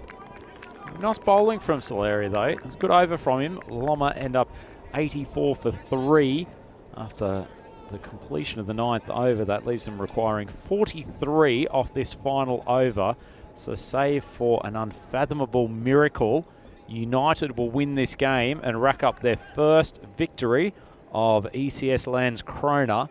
So this is a red letter day for the United Cricket Club, and it's Sagar Korea who's going to come on to bowl the final one. And just having a look at that man Rashid Mahmood out there, still directing traffic, long off boundary. He has a right to be absolutely elated with the performance of his team today. Yeah, it's good delivery. And one thing I'd say to add on to that is that we always say, don't we, to all European cricketers and to all the sports people out there, that no matter where you are and how low you or your team can be, if you have a positive approach, and that one could have been out if he hits the stumps, maybe we key this side on. If you have a positive approach and positive attitude, and if you play as a team and you back each other up, I think his bat may have been just in the air, then you can come back. And that's exactly what United have shown. They've been absolutely out of it. They were blown away yesterday. They didn't look good. They dropped catches. They didn't bowl particularly well. The batting collapsed. And as I said, they were bowled out twice yesterday. I can't remember the last time I saw a team that in both their matches were bowled out twice, but they've come back. They've thought about it. They're reunited. I think the way that they batted that opening partnership, over 100 runs scored, of course, that's just amazing. And I think that just shows you what this match shows you, and it shows to people all around the world, especially the younger viewers that are watching, is no matter what the situation is, there is always hope. Nothing is impossible, because there's a lot of people that thought that United winning this match was going to be impossible. And there was a lot of people looking forward to Spring Productions taking their camera gear, going to the Baltic Sea and filming Andrew Ryan going into that cold, icy water without his kit on. Well, it's not going to happen, because you called it, Rhino. And United are going to register their first victory. Yeah, wonderful stuff. It was Sher who sang that there's life after Lom, and an amazing victory for the United Cricket Club here. Absolutely wonderful stuff. Congratulations all round to the United Cricket Club. Congratulations to yours truly, who has come up with the predictions of all predictions that they were going to take this game against Loma, the previously undefeated superstars from north of Malmo. This is extraordinary stuff. Absolutely extraordinary, Rico, and one of the stories of why we love this European cricket series so much. Yeah, it's absolutely fantastic. Congratulations to United. They've done absolutely brilliantly. Well done to their captain. And they came out today and they looked a different team. They batted sensationally. And then, well, they knew what they had to do with the ball. They gave themselves a bit of a heartache when they dropped Najam, and they thought, this is not the man we want to drop. But they came back well, and they got him out when they had to. And fittingly enough, it was the captain, Rashid Mahmood, that took the catch. This was the drop from Saluri, and this is when we thought, oh no, it's going to end up being a disaster, especially when that one was then mashed away to the boundary. But then how about this catch coming up here? This is why the captain is so important when he's leading his troops. Oh, it was a titanic battle between the two skippers today, and look at the smile on Rashid Mahmood's face. He was tremendous, both in the field and certainly with the bat earlier today. It was a wonderful all-round performance from United. A rare time we have seen that beast tamed. Najam Haque, he gave one chance which was shelled. They didn't fail to put him to catch him the second time. This man, while he was at the crease, Mahmood, there was still an opportunity, but this was a great bit of work from your boy Shazad, Rico, coming up with a run out that just broke that partnership, which was starting to look dangerous. Yeah, I'm liking it. I like Shazad. I like his energy. I like the way he plays the game. I like the way he throws himself around for his team. And you saw there, all of that combined together got that wicket. It was a crucial one to get to Baju up there, because he's one that can crack the ball around. But that, for me, sums up United. That bit of fielding from Correa, and then also we saw him come on and bowl pretty well towards the end as well. United are on fire, and you know what? Looking at this, yeah, I'm going to say it. There's no reason why they can't make it 2 out of 2. Certainly that is the case, Rico. This was not a lucky win by any stretch. They have comprehensively outplayed Loma Cricket Club in this game. They batted very, very sensibly, fielded with hustle, and bowled pretty accurately for the most part. It is a well-deserved win for them. That was a big catch, just stopping Mahmood when he was starting to threaten towards the back end. But all up, a very good all-round performance from United Cricket Club. And on behalf of all of us here at ECN, we congratulate them for picking up their first win in this tournament. And we get to do it all again. Can Loma take revenge and win this second game? Well, we are, as we say, stronger together, and we're united together as well. We're united is the word at the moment. United are the team of the moment as well. So they go 4-1. Loma, they suffer their first defeat, but they will know, and their captain will know, that they have at least made it into the quarterfinals. A team that, to both these teams making their debut, but I'm pretty sure that Najam Haque will be one particularly keen in this next match to go out there and just show just why he is one of the master blasters. Yesterday, remember, in just the 2 knocks, he scored 147 runs. In fact, he scored more runs than that United scored in both their matches put together. That was 129. So it just goes to show that what a mismatch this did look like on paper, but it was not to be. United have done it. As you get ready to have a look at this scorecard, and there's been some very good performances there. United, they will be pleased that they've seen somebody else score runs with the bat. Rashid Mahmood, I think he batted really well. So they will take some positives from that, because still, to get to that score 88 without Najam Shazad really getting any real contribution on the board, they've done pretty well. Yeah, absolutely tremendous stuff all round. As we have a look at the batting card for Loma, it wasn't actually a bad effort for them, considering they lost their captain pretty early, and he was only able to find the boundary once in that innings of 10 off 7. Ultimately, that was the crucial wicket, and a big contribution from Zazai, who took the first and the third over and bowled very well to Hark. Irfan Mahmood, he continues his good tournament with the bat. He was dismissed late in the innings, but held things together with 42 off 27.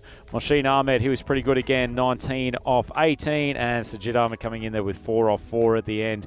Rico, the bowling figures for United. Yeah, look, they bowled pretty well, and then they were tidy.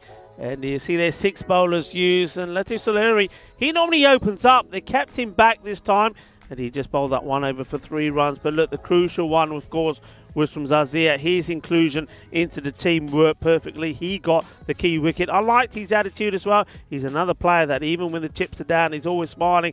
And I think that's why sometimes fortune then comes his way. And then that man Sagir, I want to talk about not just his bowling. He picked up a wicket there, but I like the way he gave his energy in the field. And he made one outstanding stop. Saved 4 runs, and at that point, well, that would have been back-to-back boundaries as well. It was a good performance from United. They needed to be united as a team to come out here and get this win. They need to stay united if they can go on to make it into the quarterfinals. And, well, following up from that performance, there's no reason why they can't. No, superb stuff. Congratulations to United. They've come back brilliantly today, and a much-deserved and comprehensive victory against the previously undefeated Lomma Cricket Club. They've won this T10 contest by 38 runs. We will have these 2 teams rematching up, and that match will start in approximately 17 minutes time. It's Andrew Ryan, joined today by Rico 4. We've got 4 matches of T10 action coming up here at ECS Landskrona, brought to you by FanCode. Please continue to join us on the European Cricket Network throughout the day.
Wow, that's all you can say about match number 33 between United and Loma. The good thing is that they're going to do it all over again. What a feast they provided for us this morning. Well, let's go over to Rob Kemming for the coin toss first with the two captains to see how this second match between the two teams develops. Tails. Tails is good. It is heads. We're gonna bet. Okay. Thomas, who's stepped in for the captain at the coin toss, he's decided that he's going to have a bat first. Of course he is. I'm sure he was given those instructions by Najam. He wants to go out there and bat big. He's going to be the main man that's got to contribute, but he needs the other batters to work around it for this match. Maybe it can be Ifram Mahmood or perhaps somebody like Sajid Ahmed that can come good for him. With the ball, I think Bajwa will continue to be good. He's just got to pitch the ball up a little bit more, but I think the captain, Najam, and once again, the spin of Riaz Ahmed could be the key in this match. What about United? They were absolutely boosted and will be boosted with their performance in that first match. I mean, a team that couldn't put any runs together, go out there, score 126 for one, and that one was the retirement of Isra Khan. Batted beautifully, the left-hander, 58 of 34, supported brilliantly by his captain, who was not out, Rashid Mahmood, 49 not out. They'll be hoping to do the same again and really put a lot of pressure on the Loma side. That 100-run partnership was fantastic. With the ball, well, the players for me to look out for is going to be Usman Mughal and also Ifzan Afzal. If one of those two can come good, this also, like the first match, will be an exciting one. Well, Andrew Ryan, well, he's waiting in the ice cube for this match, and he's going to be all smiles at the moment because one thing that United have done is they performed for him. Thank you very much, Rico Full. They have performed and they have done more. They have come away with victory in the first game today here against the previous undefeated Loma Cricket Club, as we see the beautiful expanses of this Landskrona Cricket Club. See the 5 tents there. Our commentary area is the cube just to the side of them, and having a look at these two lineups, largely the same teams taking the field. We've seen Rohit Kumar introduced into the United Cricket Club team. He'll be a helpful addition, but they have plenty to be happy about after their performance in the first game here today. An unexpected victory over the Loma Cricket Club, who to that point had won some comprehensive games across their 4 in the tournament to date. As far as the bat versus ball wall is concerned, still Loma going into this one as favourites, looking to score 115. United looked to score 91 as far as our data analysis goes, but much of that Loma effort is dependent on the work of their skipper, Najam Haque, who was an early departure from the batting crease in that last game, chasing what was a fairly stiff target, and it was only, for the most part, Irfan Mahmood them in the game with some strong hitting after he lost his opening partner. Umpires just making their way out to the field, so we should be underway in a relatively quick time. Certainly given this group a boost, the fact that not only have United kept themselves in with a chance in this group, but they have also ensured that Loma can't career away. If Loma had have taken 2 wins from here, then they would have almost been certain to finish top of the table, but they've given some hope to the rest of the teams in Group B that they can still be caught, and will even more so be the case if United can actually take 2 wins from 2 here this morning.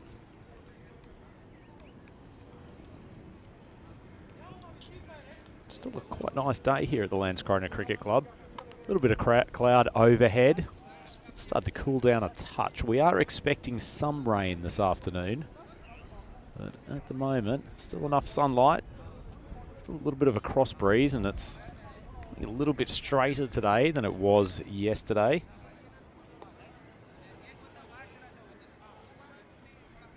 Top of the mark. Sticking with the same formula from last game. Going to be Zazai who's going to take the new ball. He's pretty impressive in his 2 overs. The crucial wicket of Najam Haque is out there, opening again with Irfan Mahmood. Umpire signals to play, so Zazai charging in. Starts off very much as the last game. A little bit wide of off stump, short of a length, but On this occasion, they've got the fielder at backward point on the boundary, so it's just a 1 instead of a 4 as happened in the previous game. As I'm not sure if our cameras will catch it, but there's a group of school children currently checking out what's happening at the Landskrona Cricket Club in the background, scooting past, getting a close-up look at their heroes. As Zai coming in for his second ball. Short of a length, big swing. I like the tactics against Hark. I don't think he's anywhere near as comfortable playing that short ball around chest height as he is playing the drive straight down the ground. It's nice bowling from Zai. He's actually gotten a decent bit of pace and carry through to the keeper. Look at the kids streaming past. Wonderful moment for them, getting so close to the ECS action. For the youngsters. Zai wide of off stump. Not a great exhibition of fast bowling as the kids come past, but certainly understand his tactics of wanting to keep it away from Mahmood's power zone. He hits nicely. A short ball over square leg, and also when he swings across to long on and mid wicket. Pretty good all-round cricketer actually. Disappointing with the ball in game 1. Nicely struck. It's gone high. It's pushing out towards the boundary, but I'm not sure whether the foot was on the rope from Mughal. Didn't need to. Needed to probably be more aware. It's going to be close. I suspect he's touched the rope as he's defended that ball. Umpire's just collaborating, and there is the 4 signal. It's a pretty ordinary bit of work from Mughal. It was completely unnecessary. Just needed to do a quick tap and dive over the rope. As it is, it's giving it away, an unnecessary boundary. Zai, the pace bowler, will be a little bit disappointed.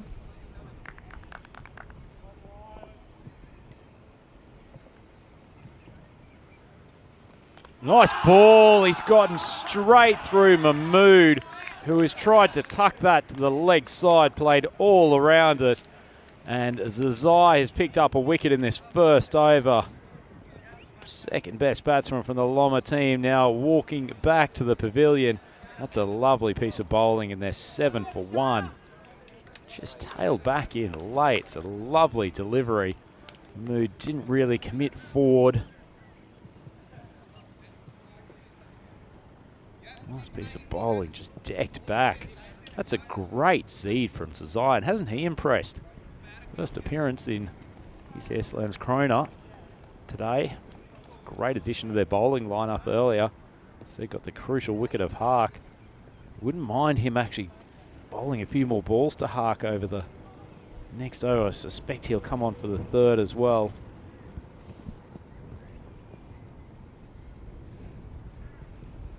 Looks like we have Raiz Ahmed actually pushed up to number 3 to join the skipper, and Loma facing a little bit of early pressure.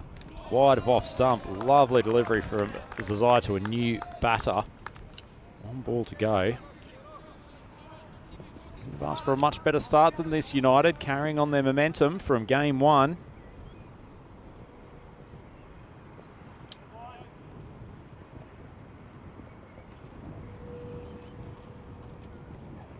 Another good ball. A little bit of a change up as far as speed goes, and he pushes it to the offside. Just be a single. He'll retain the strike for the second over, and they end up 8 for 1. Quick look at the stats gun. First over stats. Well, Loma just sort of there or thereabouts, their average as far as the first game. United Cricket Club. Their average is 6, but they had their best first over in the last game. Got them some positive momentum early. Speaking of a man who always brings positive momentum to the commentary box, I'd like to welcome back Rico Full. At the same time, being joined by Vinny, Mr. Maximo Sandu in the chat. What an introduction for you two coming back together at the same time. Well, there you go. You're talking about positive energy. Well, you certainly inspired United with some of your positive energy. Loads of positive energy around this ground. That one's just wide. Good work from the keeper, Waleed Al-Haq. And welcome to Maximo. He'll be happy with that, seeing the wicketkeeper using his feet well. Gets to this and makes a good stop. Has to get a hand onto this. And what a good start again from United. They've already removed the one batter did make any real contribution for Loma. Ifan Mohammed made 42 of 27. Well, he's gone early after he was gifted a boundary, has to be said. Then he goes with just 5 for 3 deliveries. Good bowling in that first over from Zazia. He certainly has brought some added value and strength to their bowling attack. And Afzal has bowled pretty well as well for his captain. San Afzal just waiting for his fielder to be in the right spot. Big swing from Raiz Ahmed. And the captain says, "Hey ump, I just need to go and have a word with the young man." Raiz Ahmed, he's hit and miss, and that's what he's been like with his bowling as well, the leg spinner. He needs to have a good game and maybe getting some runs with the bat. Put him in good stead for when it comes to bowling. This is called wide. I certainly thought about it. Suspect the message from Hark to young Raiz there was essentially, you've got one job, young man, just get me on strike. It's a good call from the umpire. Nice over from Afzal today. Oh, he goes right across, and well, the umpire doesn't waste any time putting the finger up. And this is Sagar Hanif, the man in black. He's out there with Adnan Gill. Hanif is at the bowler's end. He goes right across his stumps. Look where he stands, and this one hits him. Yeah, I think that's a good enough call. That ball is going on to hit the stumps, and yeah, adios. Doesn't need to think about it. Sagar Hanif, he says, "You're gone and you're going," and he pulls out the trigger pretty quickly. It's a long, slow walk back for Raiz Ahmed. He just gets 1 from the 5 deliveries that he faced. Yeah, really good call from the umpire. An excellent piece of bowling from Ifzan Afzal. Brought the big hooping in-swinger out just as Raiz was expecting the outie again. That one's come back, and Raiz hit very, very deep in his crease. Made the umpire's decision far easier, but that's an excellent piece of bowling. Yeah, and I'm just wondering if the advice from Huck was to do as you say, made more sense, get a single, get me on strike, or look, just step across your stumps and have a big swing. Whichever one it was, neither one worked, and he didn't listen to him. He goes LBW. And another batter now has to come out, and this is the left-hander, Bajwa. Well, very well in the first game, Ifzan Afzal, and he's got pretty good control of his swing, Rico, and he's a rare bowler who swings the ball quite sharply both away and into the right-handers. He's got the left-hander operating now, so I'd be surprised if he tried to move one away from him early in his innings. Nicely played for Bajwa, makes a bit of room for himself, plays it out on the offside, gets through the 2 men in the covers, but they have got a sweeper out there. And this Soleri, he's been sent back onto the boundary rather than be in an early catching position this time round.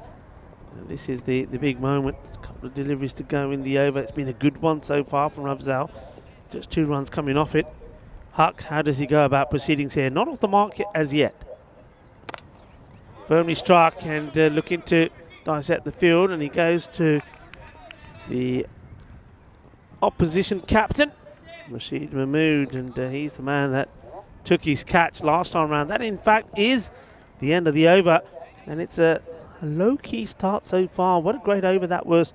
Just the 4 runs from it from Afzal. It's 12 for 2 after 2. Yeah, save for the fact that Hark is still there. I'm not sure that United could have asked for a much better start to this second T10 contest. We see the updated standings from Group B. Loma, they've had their first loss of the tournament. Still sitting pretty up at the top of the table, but I'm sure those teams in the middle section will be pleased that they've dropped a game, whereas United getting off the mark with a wonderful effort this morning.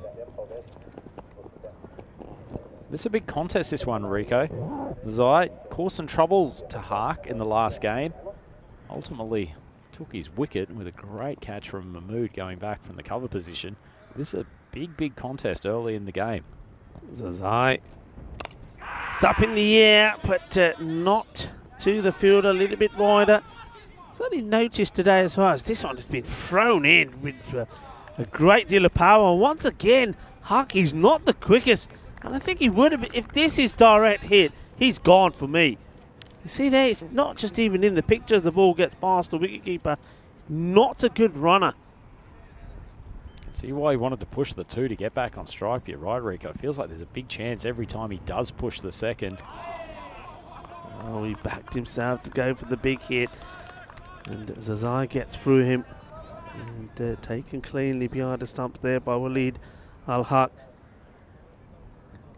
Zazai certainly did like his bowling in the first match. He was the one who got the prize wicket of Huck that time round. Can he do it again in this one? Up in the air and just wide of Mahmood this time. So living dangerously is the captain of Loma, and not hitting the ball anywhere near as cleanly as we've seen him do. But I think that's all about the plan also that United have. They're keeping the ball outside the off stump to him. Keeping it outside the off stump and just the taller, quicker bowling of Zazai. I think he's just taken his timing out of touch. It's been good bowling from the big paceman so far. Tell you what, Mahmood was not far away from dismissing the opposition skipper for the second consecutive game. Just getting the field set for the left-hander now. A lot of talk, so they want a man back who's sort of like a backward point on the boundary. And oh, this is a terrible wide, and wicketkeeper, he gets the throw in once more, but unlucky there. He has to cover a lot of ground to get to the ball, but as he does, he sort of gloves it onto his foot and sort of kicks it away. You see here, it gets unluckily kicked away, and the batters turn the 1 wide into 2.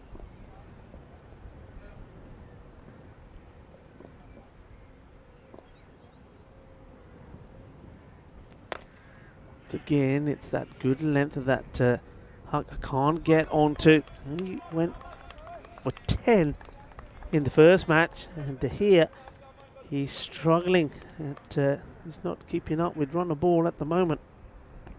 Tell you what, if anything, I reckon United would love for Zazai to have one more ball against Hark to see if he can extract his wicket before the end of this power play. That one's gone wide, very wide of off stump.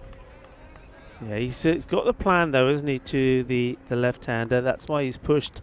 He's got the point in and he's got backward point. He wants to have Bajwa hitting in that area. The third man's pretty wide as well inside the circle. That's why he's trying to get the ball here. And I like it. It's a plan. And he may go astray a few times, but he's sticking to his plan. And this one, only adjudged to just gone wide. Once again though, I think the umpire Adnan Gill may have a word with where Bajwa ends up here. He sees right in front of him, which makes it very difficult for any decisions to be given. And the bowler there, Zazai, not convinced that one was. And this one won't be. It's in the air and a lovely pickup, beautifully done. That's good running this time from Huck. He gets there. Pretty determined to get back on strike. Nicely played from Bajwa though, but as you say, one-handed pickup. Shy at the stumps, wasn't that far away. But you're going to get your wish because there's going to be one ball remaining in the over and it's going to be bowled to Huck. Hits it pretty hard and it goes to the boundary. There is a fielder out there, but for the first time we've seen the middle and the fielder says put him up in the air, umpire, because this is 6. And the umpire, Adnan Gill, waits, he waits, and he waits, and he's still waiting. He wants a confirmation, and there you go. Manos arriba. Eso es 6 carreras. He's off and running. Certainly see what the bowler was trying to do, dig it in short. It wasn't that far away from the fielder out of the deep square. Have a look at the power play stats up to the end of the last match, and this Loma side, they've done pretty well in the power play to date. Only 27, and particularly losing 2 wickets in this particular effort. It's not one of their best, although the fact that Hark is still out there will make them certainly much happier than they were this morning. The fact that he's gotten through the 2 overs of the premier paceman from United Zazai mean that you might feel there's a bit more freedom to swing in the coming overs.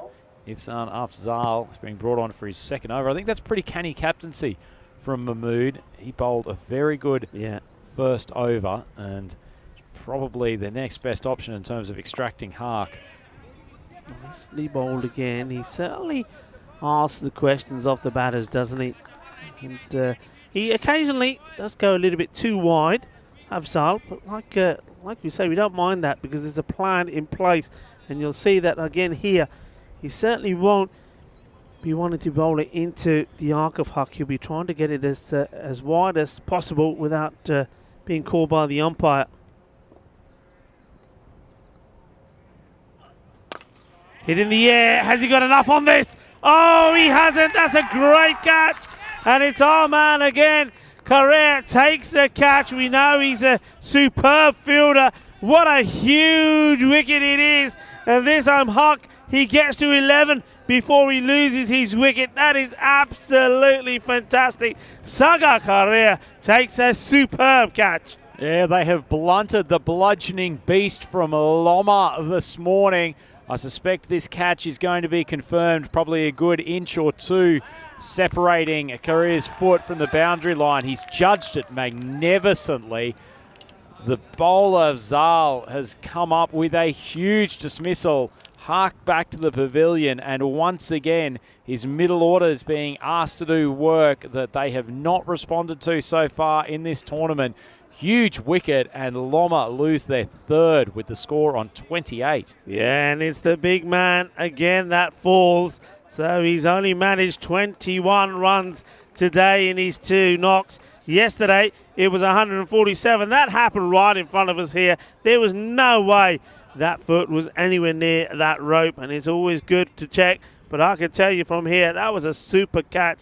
And Sagar Correa, I was talking about his fielding in the match before when he made a sensational stop in front of us. This time he takes the catch off the big man. And you have to say, 28 for 3, Loma are in trouble once more. Certainly are. And rewarding the captain's brave decision-making, bringing Afzal on for his second over. Well, this is a huge hit. Well, they're not worried about the fact that Najam has been dismissed. What a shot this is from Mohsin Aziz, your man. Well, he hasn't waited a moment to get settled.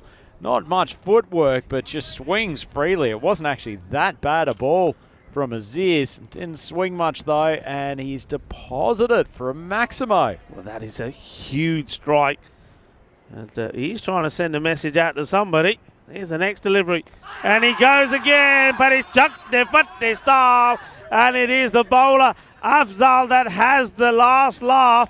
And he got pumped for a massive 6 from Aziz in the first ball he bowled. And Aziz trying to do the same again. Not sensible batting under the circumstances. But well, goes right across, loses his head, loses his shape. And there's the wicket. Chuck there, what there? That's what the bowler, Afzal, had to say about it. Yeah, the finger goes up in celebration. I said the previous ball wasn't a bad one, which Aziz pumped for a 6.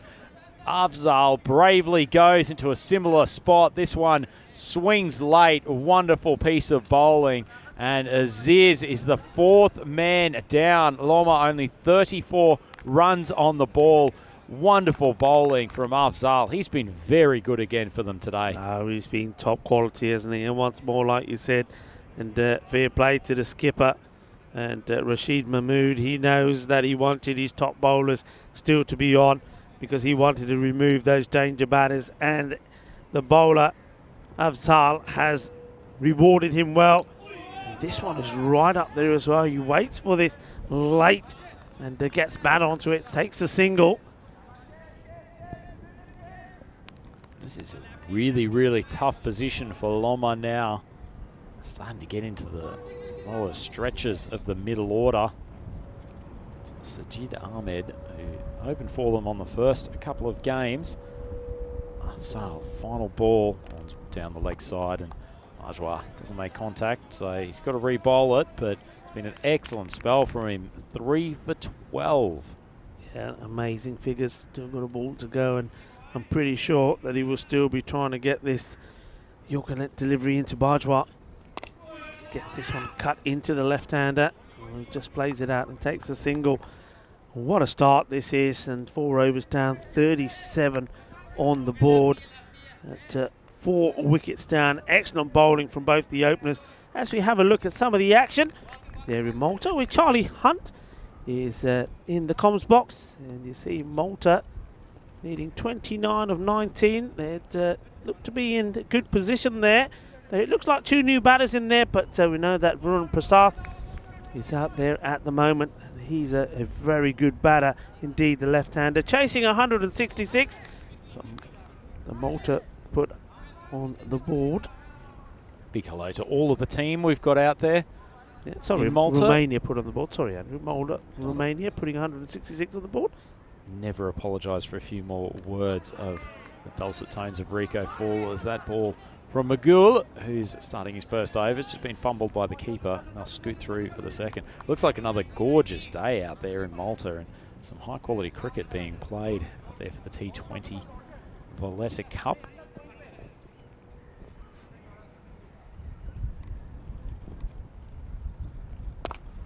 Hits this flat, but doesn't get the power. And one man who's very happy to be back in the action, playing the cricket, is our friend there, Rohit Kumar. Had a few anger issues yesterday, but he's been through and taken his anger management classes. Got a bit of counselling from match referee Rob Kemming. Delivered by Rob Kemming, and he's back with us. It's well hit, and he's going to get through the gap. He does, despite the efforts of Rashid Mahmood to flick it back. That's a nice shot. That's what they need to do here. I think you need to see positive batting, and certainly if the shot is on, you've got to take it on. That one just a little bit too short from Usman Mughal, but still a very nice shot. Yeah, nicely struck. Good effort from Mahmood trying to keep it within the boundary, but struck well by Bourgeois. This one ends up being a full toss. He hits it in the same area, but this time it is fielded by Mahmood. The field has now changed to the right-hander. So this right and left combination, is it one that can be fruitful for Loma? Can they get the score again sort of into the 90s to 100 mark? That's been hit pretty hard, and there was a caught and bowled opportunity for Mughal. He does get a little bit of something on this, but I think it was just a little bit too spicy for him to handle, as that is the end of the over. 45 for 4 after 5. I'd say probably the job of the Lomond batsman from here on in is to at least create a defendable total. If they can get up to 90 or even 85. This United batting team have not been particularly consistent. Super effort from them in the last game, although that was a 100-run opening partnership from Mahmood and Khan. So I'm likely to see that replicated in the second game, although the form they were in, who knows, as a career comes on to take up the attack. Well, this has been pumped, and what a good shot this is. Well, he rocks back into his crease, and he absolutely hammers this. Sajid Ahmed, he's got this right out of the middle of the bat. Well, that is a powerful strike. This is one that's been muscled over for 6. Yeah, ordinary ball from Career, but first time we've seen Ahmed unleash in the tournament so far. Some power in that piece of willow. That has been crunched over the boundary. Well, Ahmed, he's hoping not to do what Aziz did. And, well, this one is going to be Gandhi, and despite the efforts of Shahzad, this is how you get 5. It goes all the way. It beats the keeper, Waleed Al-Haq. And then you see Shahzad here throwing himself at it. He had a lot of work to do. Great effort from him. Acrobatic it was, but he has to go and pick that ball up from over the boundary. That could be a turning point. That's 11 of 2 balls. Yeah, it's a tough start. This one's going to be re-bowled too, because it was a leg side wide. Keeper didn't get across to it. And just lobs it over the bowler. And that's not a bad thing really for for Loma, because I think you've got two batters there which are probably pretty even. They're prepared and will be able to hit the odd boundary. But I think if they keep rotating the strike, that's going to be the key for me. The left and right combination, play a shot, get a single, rotate the strike. This is down the leg side and misses out on this really. He's got a massive gap there on his legs to play that, just a square leg there, and a fine leg, very fine. Needed to tickle that away into that area. Things can change so quickly in T10, can't it, Rico? Career started off very badly in this over. That one was in the slot for Ahmed as well. Just mistimes it behind square for a single. Yeah, I mean, that's the thing with T10, and as we're seeing, I mean, we know how this first match went. It was dominated by United. The second one could be so different, and that's what Loma will be hoping for. If they can get to that score around 90 and 100, that's a free hit almost to any part of the ground that you want to. And the left hand, unfortunately, though he hits it pretty cleanly, it hits straight to Soluri there on the boundary. 1 run. I would love to get another boundary here, just to make this a really good top over for them. It's up in the air. The wind has picked up and it's going to pick this, and it does. A nice catch just at that moment, and no kidding you, the wind just blew from nowhere. All of our screens started sliding around everywhere, and that meant that ball certainly was going to be held up. It was hit pretty well, but not well enough to get the man of the moment, Afzal, who takes a very good catch.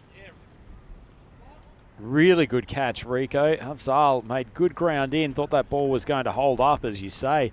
A little burst of breeze at an inconvenient time, and it's probably just crept up on him a little bit more quickly than he was expecting, but got the big mitts out, safely took the catch, and Loma lose their 5th wicket. It's the conclusion of the 6th over. They're 60 for 5. And Rico, they're scoring at a reasonable enough rate at the moment. The danger for them is with 5 wickets down, if they make a few incisions in this over and really get towards the lower order, although that's helped along nicely by the left-hander. Yeah, that is a great shot for 4. Yeah, nice shot. You're absolutely right. The rate, if they stay at this rate, you get 100 on the board. But the question is, are they going to be able to keep all the wickets in hand? But that's a pretty good shot. You just get the feeling here that Bajwa could be the key player. And that one just a little bit too short again from Usman Mughal. He normally does get the ball up there pretty well. Up in the air, this is an opportunity, got to be taken, and oh, he's put it down. It's an absolute dolly, and it goes down. He can't believe it. Well, the man who just took a lovely catch there on the boundary, Afzal, everything's going his way, but this one escapes him. And he's going to be disappointed about this, not able to take it on the rebound. And the next one has been hit pretty crisply. And it's well fielded out there by Latif. What a big moment that could be.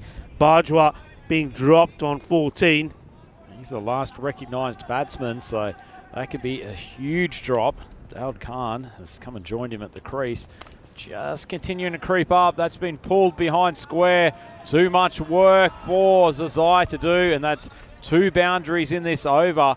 Just a bit of momentum creeping in for Loma. They've raced along to 70 halfway through this 7th over. Yeah, well, Bajwa, after being dropped, he got the lucky single, and then he pumps the next one to the boundary. Just straying with his line. Needs to get it pushed up.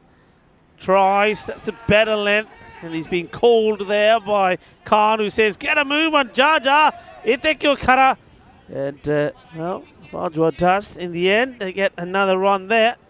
And I think this is going to be an interesting one to see how Khan plays this. Will he go for the big shot? Or will he just say, well, no, I'm going to stick around here with Bajwa. It's the last ball of the over. He hits it pretty well, and it goes all the way. Balle. Oh, what a sensational stroke this is. Well, he just sort of, well, it's like he's sweeping the floor. He almost sweeps this over the long on boundary. What a shot. Well, Rico, we're going for a curling session tonight. Give that man a broom and get him out on the ice. That was a lovely little bit of sweeping Fantastic stuff, and that's a great over from Loma. They end up 77 for 5 after 7. Quick look ahead in the calendar coming up across September and October. It is the European Cricket Championship. We've got the 4 preliminary groups and then Championship week from the 10th to the 14th of October. It's all happening out at the Cardimer Cricket Oval. Rico, that's still a decent way away later in the season, but it's something to look forward to. There was some stunning cricket from the ECC last year. Yeah, it's all action-packed, the ECC, and this innings is turning out to be pretty action-packed as well. It's Loma fighting back, and just interesting little contributions from some players going out there, hitting the boundaries, not wasting any time. There's not too many dots at the moment, not too many swinging and missing. So they're getting the runs on the board. Kumar comes in, it goes up in the air. It's just out of reach of the fielder. The batter should and will come back for 2. And just things going their way. We saw the catch dropped. Bajwa was dropped by Afzal, which was a very straightforward catch. And now it's Rohit Kumar, who's into the attack, back into the team after his anger management course. Let's see if he can keep calm and collective as he comes and does his bowling. Oh, that's an absolute beauty. This is too good for the batter to get anything on. It's a really, really good seed, this. Lovely piece of bowling from Kumar. Just tails away from the batter late. Too good for Daud Khan. Well bowled. Good time to turn to the chat. Just been joined by Helix. Great to have you on board, Helix, and Graham Holmes is in there. Maya.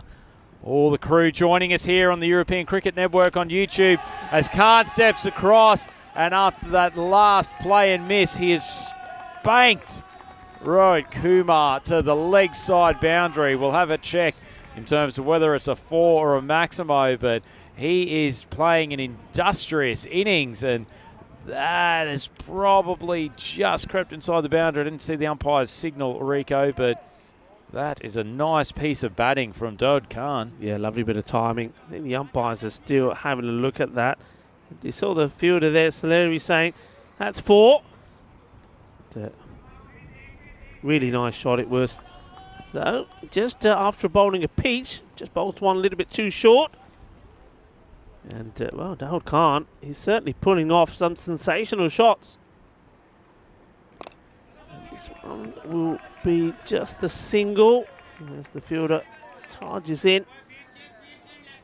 And batters to cross. I think this is the important thing. It just goes to show that if each batter, no matter who you are out there, if you're prepared to play your shots and also take your singles and keep rotating the strike, partnerships will develop.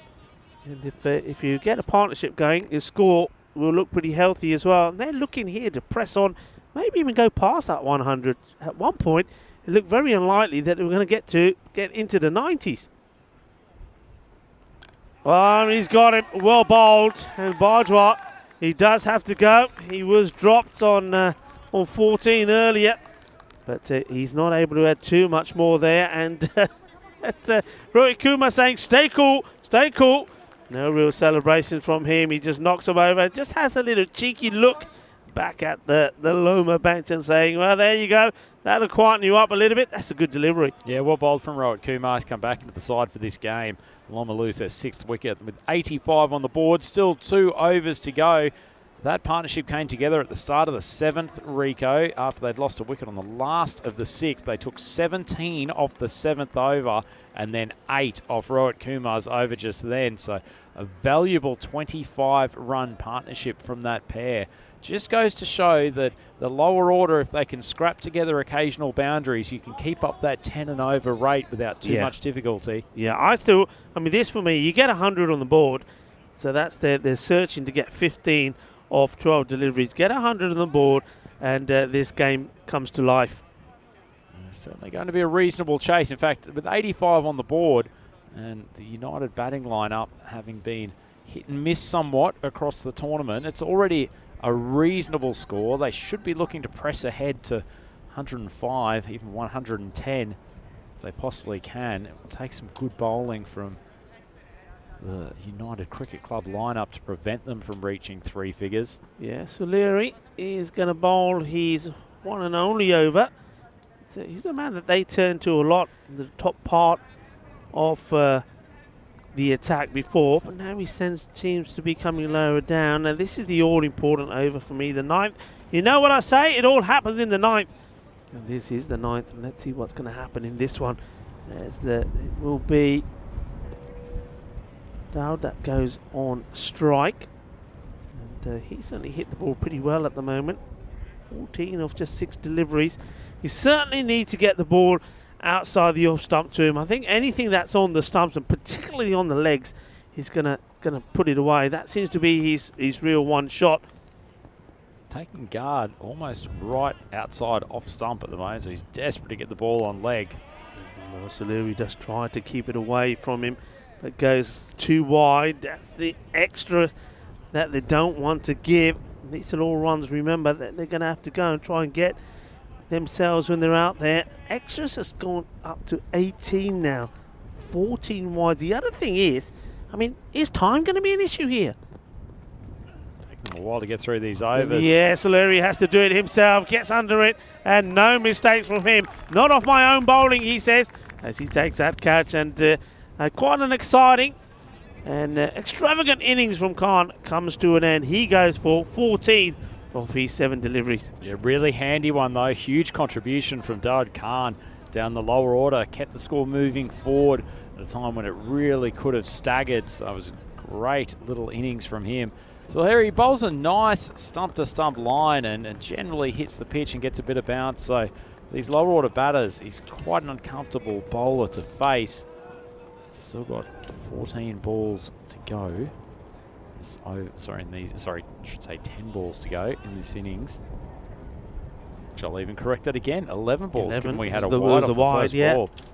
In it comes again. So far he's done well. He's trying to keep the ball just there. This has been hit pretty well, but the fielder will make the stop.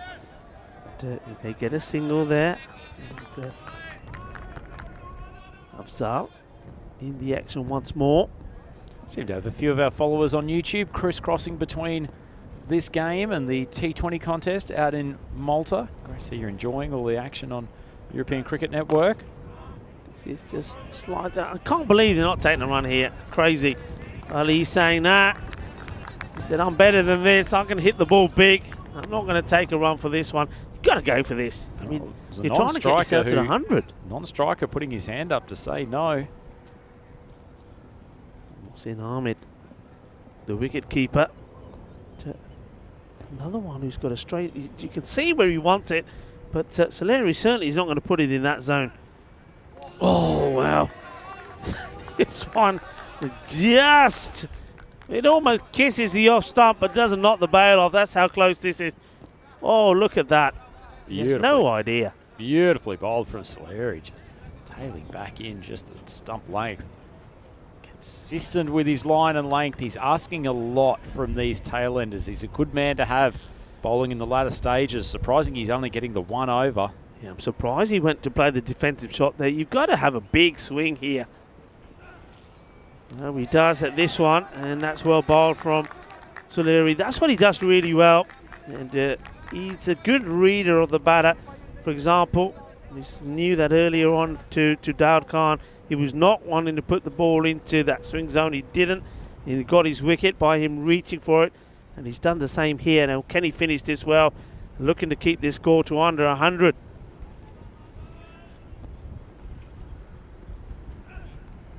And he will. It's another dot. So that's well bowled. And what a time to produce an over like that. Picks up 1 wicket and only concedes 2 runs. Is not quite the magical 9th over there the batting side wanted, but it's certainly a magical one for the fielding side. Yeah, certainly was. Loma 87 for 7 now. They've got 6 balls left, 1 over to go. Excellent over from Saleri. Bowled stump to stump, consistently hit a good length. And against lower order batsmen, that is a recipe for success. It's an outstanding piece of bowling from him. It's delivered when the captain needed him to come through with a good over.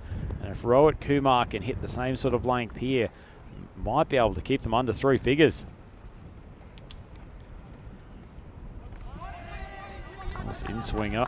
Batsman stepping away, trying to give himself a little bit of space. Well bowled. Yeah, he's well bowled, isn't he, Kumar? He's got some good deliveries in there, and what a comeback this is again from United in this sort of roller coaster of a match. Up in the air, shouts a catch, fielder comes in, and oh no, he's run past it. And Afzal comes in charging, probably because everybody shouted catch at him, and then he realizes he can't catch it, and not able to pick the ball up cleanly here. It just deviates away from him. So 2 runs taken. And up and day down in the field, Afzal. This is another opportunity up in the air, and oh, it goes all the way. Bolle, bolle, bolle. Ginna sona, ginna bada shaka. Well, I thought this was going to be one that Correa was going to take the catch, but it just kept going and going. 6 runs, valuable runs. Very valuable runs. He's got a surprising bit of power. Machine Ahmed hits nicely straight and through the offside. And then it's the dot, which is a disappointment for the batter after hitting the ball for a big 6. So a couple of deliveries to go. Score on 95. If you can hit another one out of the ground, that takes you to the 100. Got to get bat onto ball here.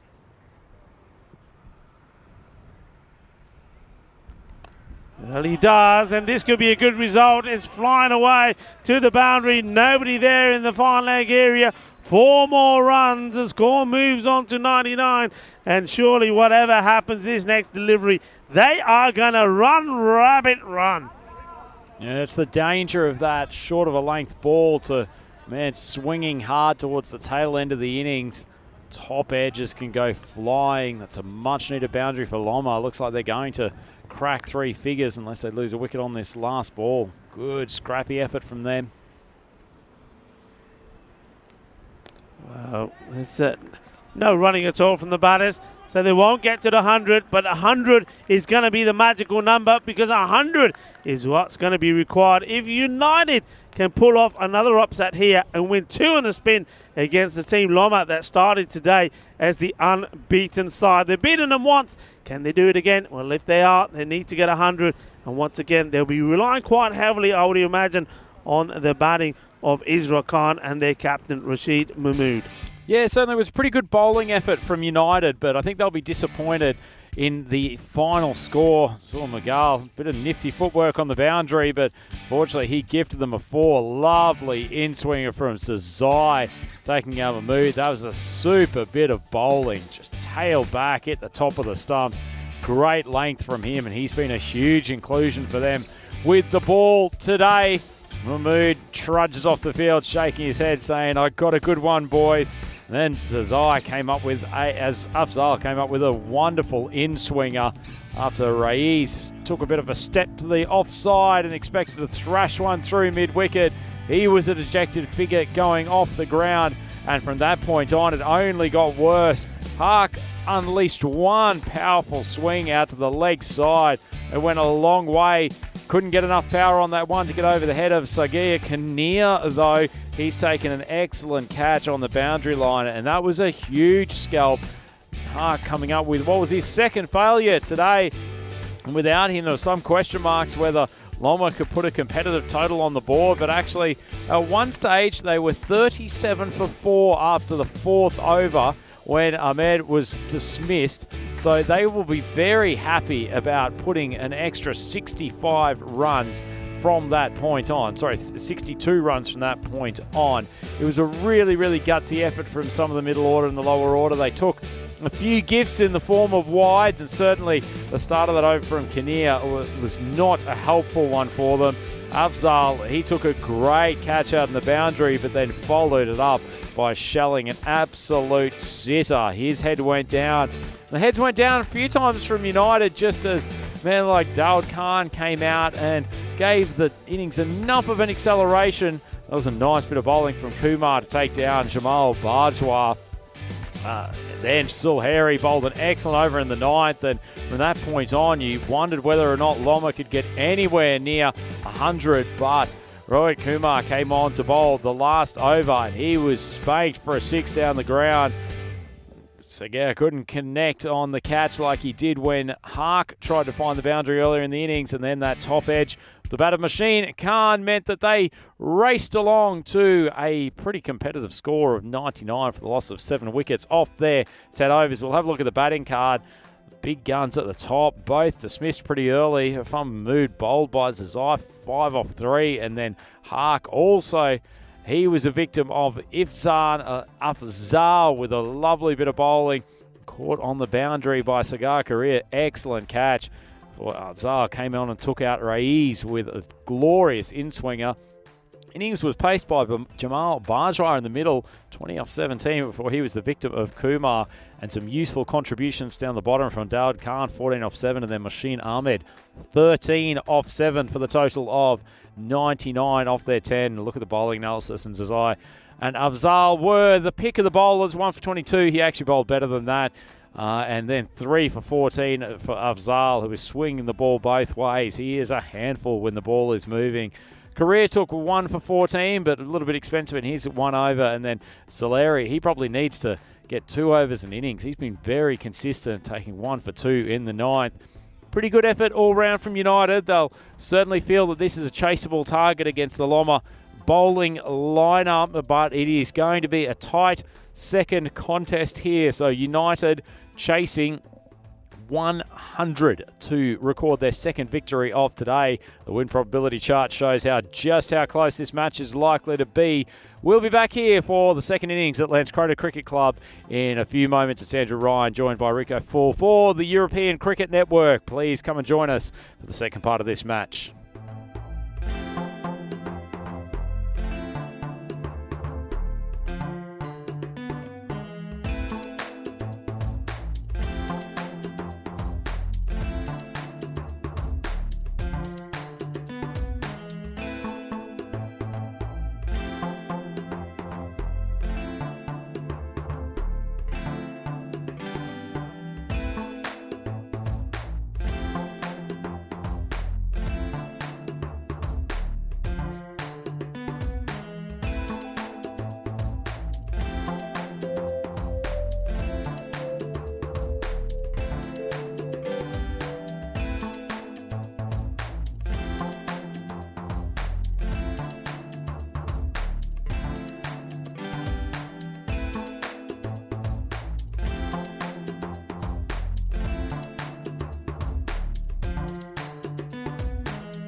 Hello and welcome back, cricket lovers, as we come back to the Landskrona cricket ground, and we're expecting another nail-biting finish here, because it's not the highest score that we would have expected Lomma to score. Batting first, they've sort of struggled a little bit to get to 99. It was a slow start. It was picked up a little at the mid-order with some good shots from Bajwa. But then United did come back and took those wickets again, and they just fell short, did Lomma, of the 100. But 100 is the target, and one thing that they need to do is to get those wickets early. It's something they weren't able to do in the first match between these two. There was that 100-run partnership between Isra Khan, who made 58 of 34, and Rashid Mahmood, the captain, 49 not out of his 28 deliveries. So they need wickets, and they need them quick. And they're going for Aziz to try and get them straight away. Rico full here in the ice cube, where it's getting a little bit chilly, but still no rain. And I'm joined by a man who's got a big smile on his face, because he won't be going naked into the Baltic Sea, because United did get that victory. And, well, United saved his bacon and saved some other parts as well from getting a little bit cold. It's Andrew Ryan. Very happy with that result, in particular given the temperature has dropped significantly here at Landskrona Cricket Club, Rico. It feels like it's dropped 4 or 5 degrees in probably the last 15 or 20 minutes. Very chilly breeze coming across as Aziz charges in for the first ball. Bowls well, and he tucks Mahmood up. Mahmood looking to get going straight away and take the single. But to liken this from Aziz, seems to be just a little bit more urgency and fire about Lomma. They do not want to go down here. They don't want to lose 2 on the spin. They'd love to get an early wicket. Quick reference to the chat. Myers come in and said that Lomma has laid some decent ground here with this score. She's also said hello to Rhino and Rico, which is always lovely. Hello, Maya. Very good afternoon to you.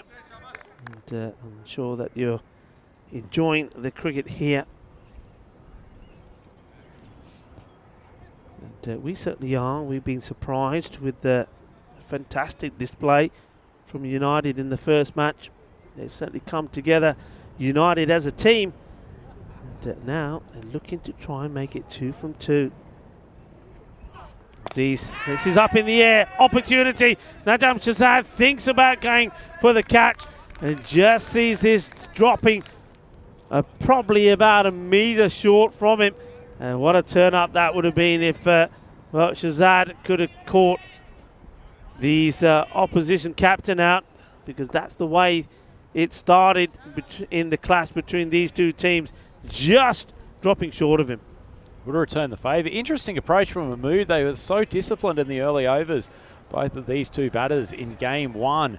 Aziz bowled a couple of nice length balls, and Mahmood's tried to manufacture a boundary out of nowhere. Almost paid for it with his wicket.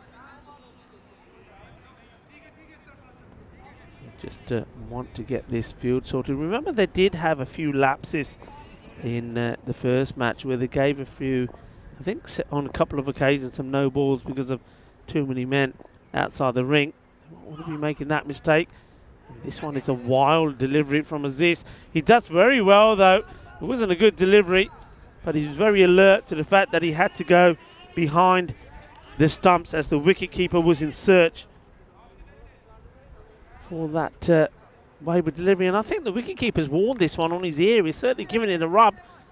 Mohsin Ahmed. He's still giving it a rub there. Look, there he goes. It says out. I felt that. You won't hear about him giving away the gloves at all. He's ready to stick it out. Machine.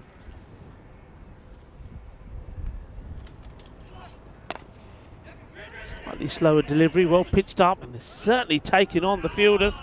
And wow, what's happened here is a bit of an explosion. It wasn't the best of throws, which had the wicket-keeper diving all over the place, Mohsin Ahmed. But now, well, there's concerns for the batter, because the batter, I'm not sure what happens here. Look, he goes very late. He's running hard, and then here he just loses his balance. Down he goes. Well, he's rolling all over the place, and looks like they're calling for some water. I think he's just landed quite heavily on his shoulder. Yep, that's what we're looking at here. And he's saying, yeah, when I landed, it wasn't a good one.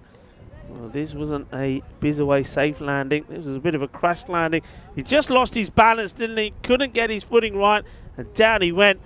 And well, he's asking for a sip of water, but maybe he needs some of the old magic spray. Look, he just went and went. You know what that reminds me of?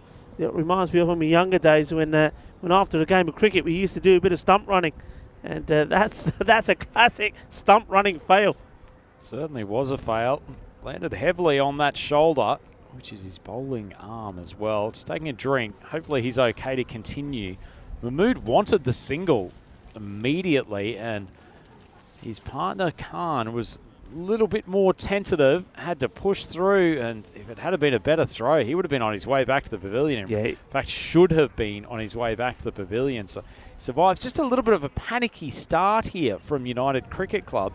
They were so composed in their batting innings in game one today, whereas taking the risky single, Mahmood almost holding out to long off earlier in the over, just not as composed as they were in game one. Yeah, I'm sensing though also there seems to be a bit more fight about Loma as well. We were saying, weren't we, when we saw them in the field in that first match, from ball one, they never really seemed up for it. They seemed very low part. It's a good delivery, and it's an optimistic appeal. Not seeing any signal from the umpire, so this was all bat. Yeah, bat onto pad. Looked like it might have pitched outside leg irrespective, so fairly easy call for the umpire. Nice over though for Aziz. Feels like he's getting into his rhythm as this tournament goes on. Bowls with nice pace, and he's got quite a good action. He started to find a consistent length.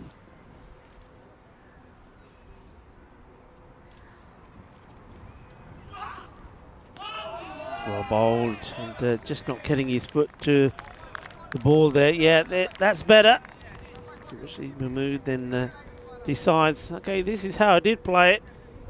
But, that's not where I need to be.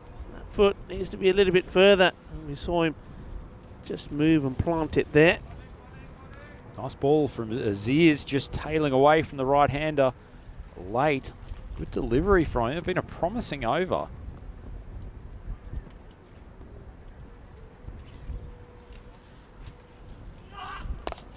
This is hit beautifully, and the promising over finishes with a bang, and it's a bang from Mahmood. That's a lovely shot. We've seen him play this a number of times. Hits this one sweet out of the middle of the bat, and over it goes for 6. Nice shot, and that's what they need to do when the opportunity is there. Get the boundary. It was looking tidy up until then. Well, that doubles the score. It's 12 without loss at the end of the first. Yeah, he's lost his shape on a couple of occasions in that first over, Mahmood, but struck that final delivery nicely down the ground, and disappointing finish for Aziz. Pitched it up again, which I think he was more than entitled to do, but Mahmood has punched it straight down the ground as weather taking a little bit of a turn for the worse here, Rico. The rain still seems to be staying away, but certainly that wind is getting up at the moment, and you can hear from a bit of noise in the background just the cube starting to flap in the wind. A bit of flap going on in the cube, and it's lucky we've got the infrastructure experts here though to ensure that we're fully catered for and protected in this little bubble. Nizam Hark bringing himself on for the second over. Didn't bowl particularly well to the left-hander in the last game, so surprised he hasn't just kept himself for when they can get rid of Khan. Khan took a bit of a tumble. You know that he was trying to loosen up his shoulder after he went down.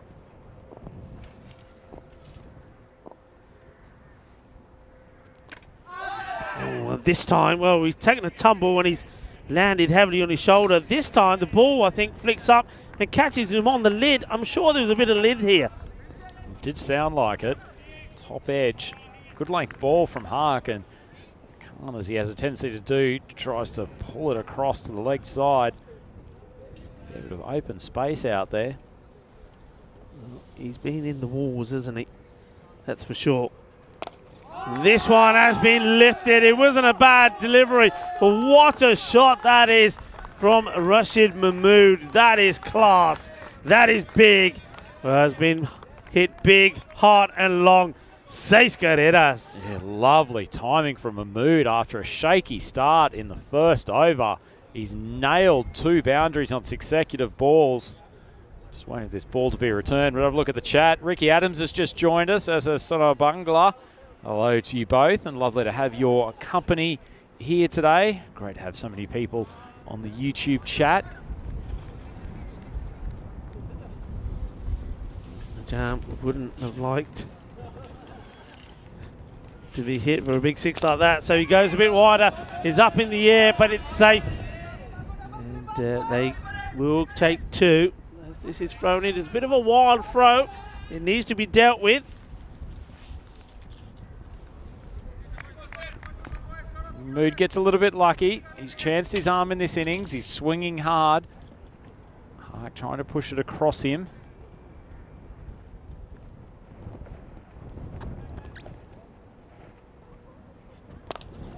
And this is hit pretty cleanly. The fielder's got to do well and does. Good work. And this time, the throw comes in sharp. Just get the single. Well, it's gotten cold, Rico, but it looks like someone's walking their pet polar bear in the back of the ground. It's a sizable 4-legged animal. Yeah, I see where you're coming from with that. Huck wants to get a wicket. This is cleverly played. Just flicks it away. And it's another one that just falls short of the boundary. One thing we probably noticed today, which we probably haven't focused on too much, is that we did have quite a lot of heavy rain yesterday. And that seems to have just slowed down the outfield slightly. Sort of shots like that, which probably would have raced to the boundary earlier this week. And this one is going to race to the boundary, and it's going to be called wide, 5 wides, and that is exactly what wasn't required. He wanted to finish the over well, he doesn't. So once again, we see that the last ball, where you need to finish an over well, has not been the first over. The last ball was pumped for 6, and this one, it should have been the last. And he's trying to close on 12. Well, that's 5 more to be added onto that. He's still got to bowl it again. And this one is just dropped short. That would have been out. Once again, it's another one that's come off the bat and probably again onto the lid of the helmet. He's certainly in the firing line here.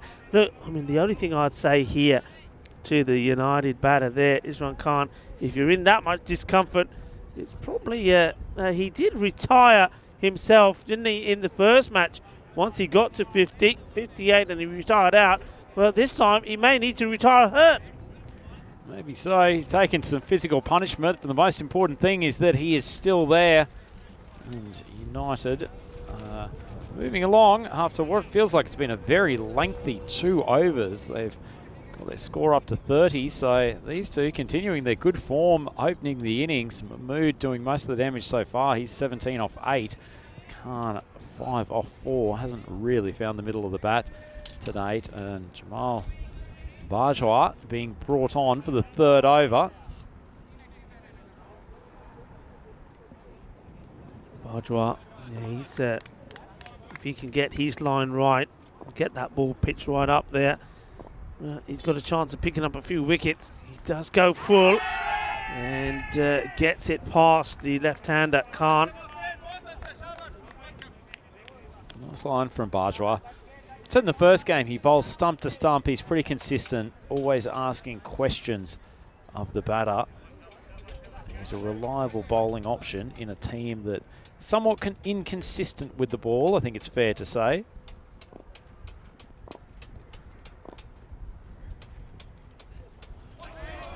Bowled again. Just get the feeling here that Isra Khan is not feeling too comfortable because of that injury, but he's just decided, or perhaps he, along with the captain, has decided, look, he might as well just go blazing. And if he's able to just get some valuable runs on the ball before he has to depart, so be it. But I think that's the option that's been taken here. Throw your bat at everything. And if you do get out, you get out, but try and give me something. This time he charges down and he's not able to. He goes. You see again, he's still holding that shoulder. So the breakthrough comes. Bajwa does knock them over. And the man who batted so well in the first match has to go. And a good bit of bowling from Bajwa. This is what I expect from him, just getting the ball right up there and frustrating the batter Khan as he comes down, misses it, and wicket go down. The castle has been broken. Yeah, nicely bowled. You can't bowl much more stump than that. And Jamal Bajwa has sent back a slightly distressed batter in the form of Isra Khan. Not quite the same damage that he did in game one, but he's given reasonable support to Mahmood out there. That brings new batter to the crease. It's going to be Sagar Karir, who we haven't seen a huge amount of in this tournament. Quality batter, but he needs to take some responsibility and stay with his captain for as long as he can during this T10 innings.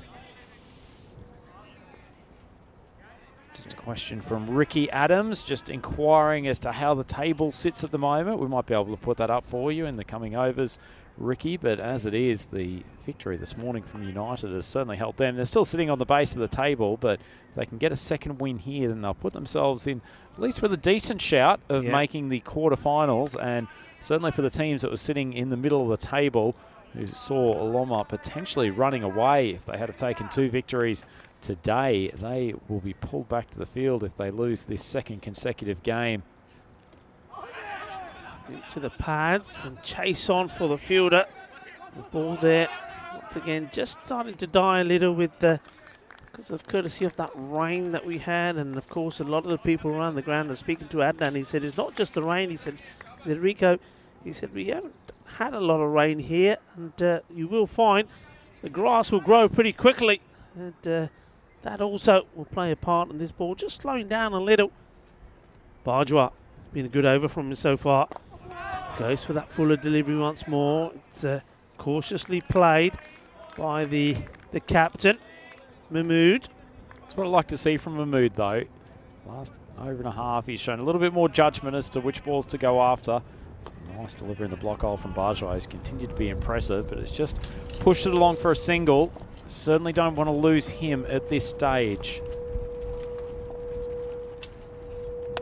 Oh, this is a nice looking shot. There's nobody out there, and it will go all the way. Manos arriba. Arriba, arriba, arriba. Eso es 6 carreras. Qué guay, qué genial, qué grande. That's a lovely strike from Sagar Karir. Been waiting for him to unleash in this tournament. Been very subdued to date with the bat, but that's a nice start from him. 6 off his second ball.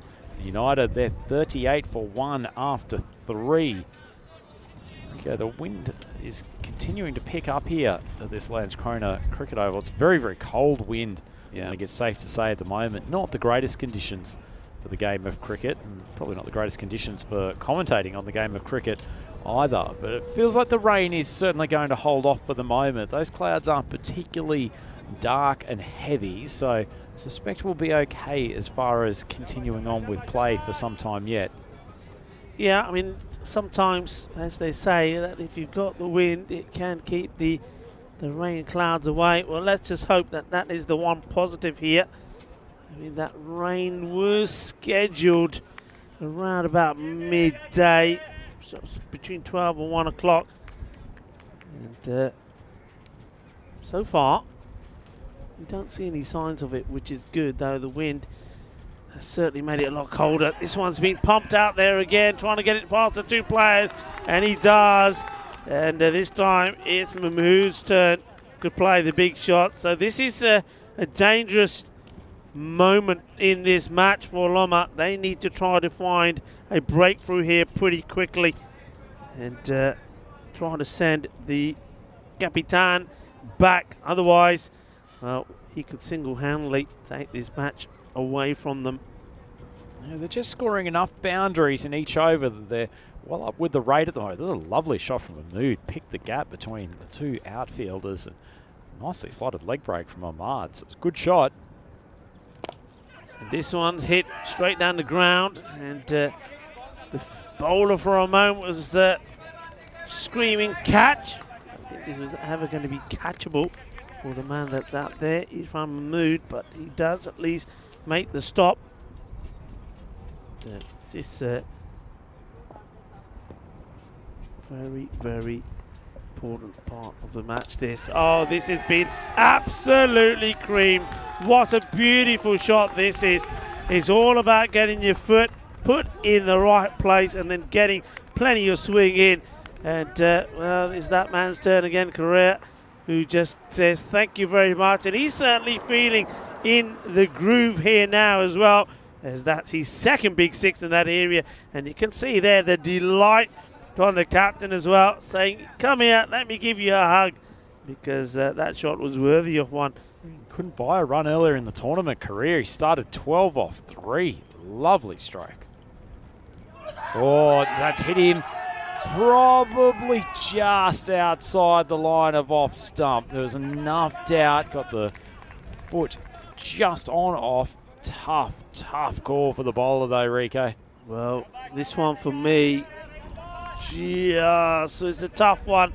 Is it going to go on to hit the stumps? Is it just going to miss? And I think it's one of those.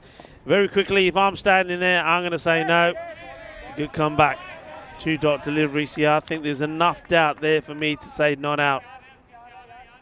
Question from Ricky Adams on the chat, Rico, asking whether or not the colour of the pitch and the makeup of it is likely to impact at all in its ability to absorb water. We'll turn to that one at the end of this fourth over.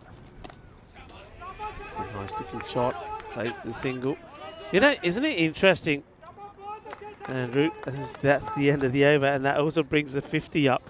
And isn't it interesting that early on, so last week while Group A matches were happening, we seem to talk a lot about this pitch.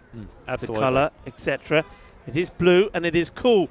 But this week, we got so used to it, it's normal. Yeah, I really like it. Actually, the white ball becomes very, very visible on it. And turning to that question, actually, that's come in from Ricky Adams, I think the colour's probably not going to make too much of an impact on its ability to absorb water. But the top surface is actually what you typically see on a field hockey pitch rather than necessarily a cricket pitch. And actually, there's a certain level of thickness to it that I think it will actually absorb the water pretty well. And so we've seen in previous ECS events at this ground, if we do get some rain this afternoon, that it can actually get back on the field relatively quickly. Yeah. The outfield is very, very hard, and it's very, very flat too, so we shouldn't have too many puddles that are appearing in awkward spots. Yeah, absolutely. I mean, Sagar Hanif was telling me yesterday that they have got drainage here, so any fair amount of rain, it will drain away pretty quickly, and he said that the mat is very good as well. And we also have covers as well, so if it does rain, the covers will come out as well. So I think it's a question of if the rain, I mean, if it does come, I think we're prepared for it. The key thing is that if it does come, and it's a big if at the moment, that it goes pretty quickly and we can get back out there. But so far, the signs are good. Speaking of getting out on the crease, Rico, just having a look at the dressing room for United, your boy Shazad is padded up to come in next. Is he? Oh, I'm liking it. Oh, yeah, I see him now. Look, he's doing all the practicing. Shazad. Yeah, I'm liking that. I suspect the captain has heeded your calls for getting this young man involved. Going to be more. He's done a tremendous job in his specialist third man fielding position to date, so fully deserves the opportunity to get out to the centre wicket area with the willow in hand. Mahmood, can he get the wicket? Can he get a breakthrough for his side? That's a very, very good delivery. And he gets this one through. The captain, Rashid Mahmood. Lovely ball, seam position, a perfect spot. Just decks off this blue pitch and beats Mahmood all ends up. He's just happy not to have got a nick on that through to the keeper. Plays that to backward point. They scamper through for a fairly easy single. Yeah, just keeping an eye on that rate. It's staying sort of hovering between 8 and 9. They'll be happy with that, because while Mahmood is there and Correa, who's also played some lovely shots, one good over, can see that go down to about run a ball in no time. Big swing, gets the bottom of the bat, will go through and take the single. So this is, again, what we've noticed here is most of the bowlers have made good starts, haven't they? They've got to this sort of point where with 2 balls to go, 4 or 5 have come off them, but then they don't finish well. That's when the wides, the 5 wides have come in, or the ball's been hit for 6. Need to finish well. Yeah, and a bit of luck there. Mood goes on the back foot and tries to pump this one straight. I think he's looking to hit it dead straight and get it in between the 2 fielders. Comes up high onto his bat. And Correa, well, one place you don't bowl to Correa, who's now going to be facing last ball, you don't put it on his legs. It's been a good over so far from Mahmood. And he does finish well. Good delivery. He's getting this one to swing away. And you can see the amount of work that Mohsin Ahmed has to do to take that one. So score 55 on the board at halfway point. And very, very evenly poised. You'd have to say at this point that United are certainly favourites to go on and complete the victory. But a couple of wickets changes everything. Yeah, certainly does, Rico. Certainly favourites for so long as the skipper, Rashid Mahmood's out there. He's on for 25 off 14. He's found the boundary often enough. Speaking of boundaries, overs 1, 2, 3, 4, there was at least 1 boundary in each of those overs. That last one from Irfan was the first time that they've just kept it to ones and dots, apart from the wide of the first ball. It was a pretty good over from him. It's big time in the game. The leg spin arrays being brought back on for the 6th. Nicely played. That's the key thing, isn't it? It's about not to... Oh, dear. That is really poor cricket. Really, really poor. And you can see that the bowler is absolutely disgusted with this, because all he's managed to do is get the main man back on strike. And you can see there, Rashid Mahmood couldn't believe his luck. Said, OK, let's take this one as well. Mahmood's a good player of spin. That's a really elementary error. And that's how it gets punished. And that is all about the poor fielding that allows him to get back on strike. And the next one has been smashed away. Well, there's Shazad. Well, is he hoping to get out there, or is he not? Well, he's probably one thing he's certainly thinking about, because he definitely is a team player, is getting this victory. And, big hit. Things just haven't gone the way for Riaz Ahmed, have they? We saw him earlier on, and we certainly thought he did look the part, but he's had issues. His issues has been with his consistency.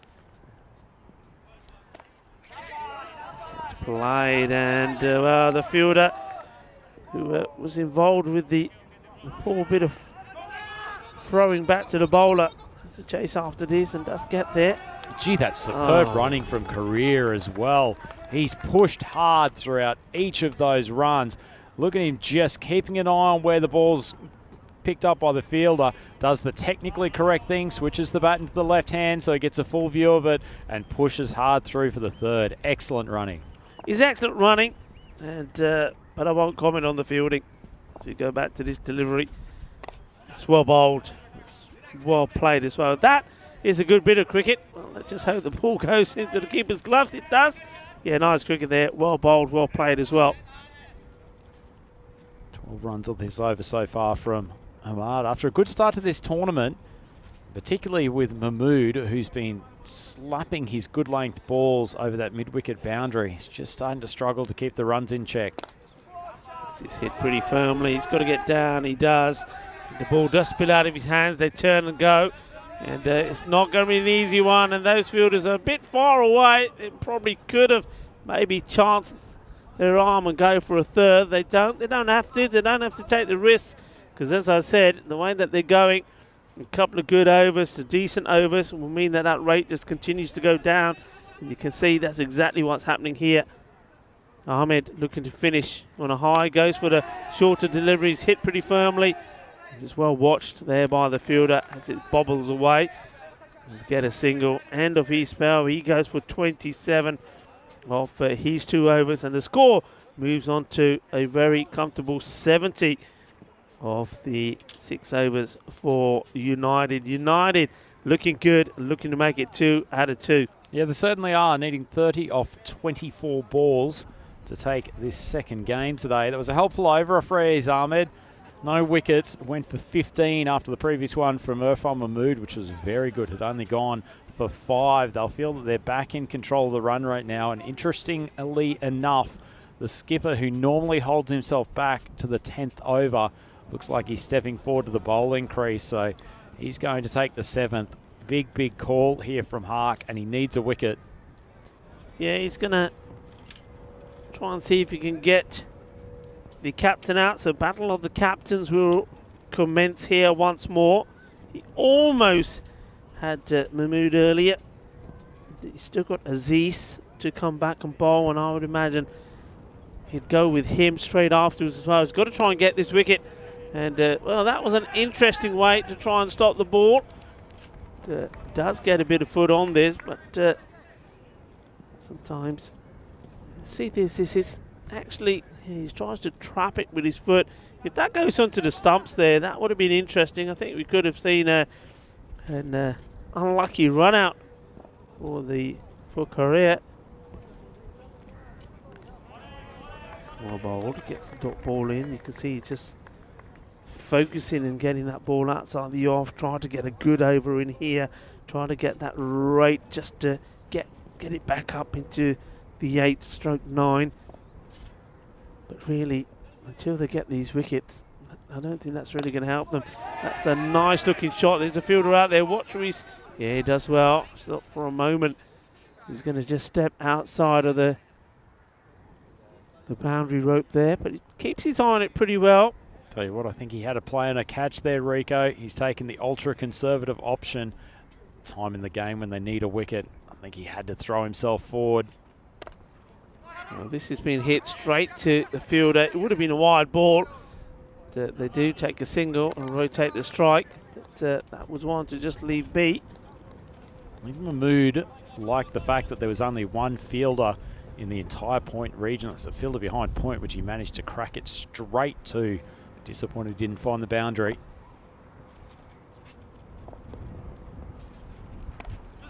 Nicely played. It's a fuller delivery.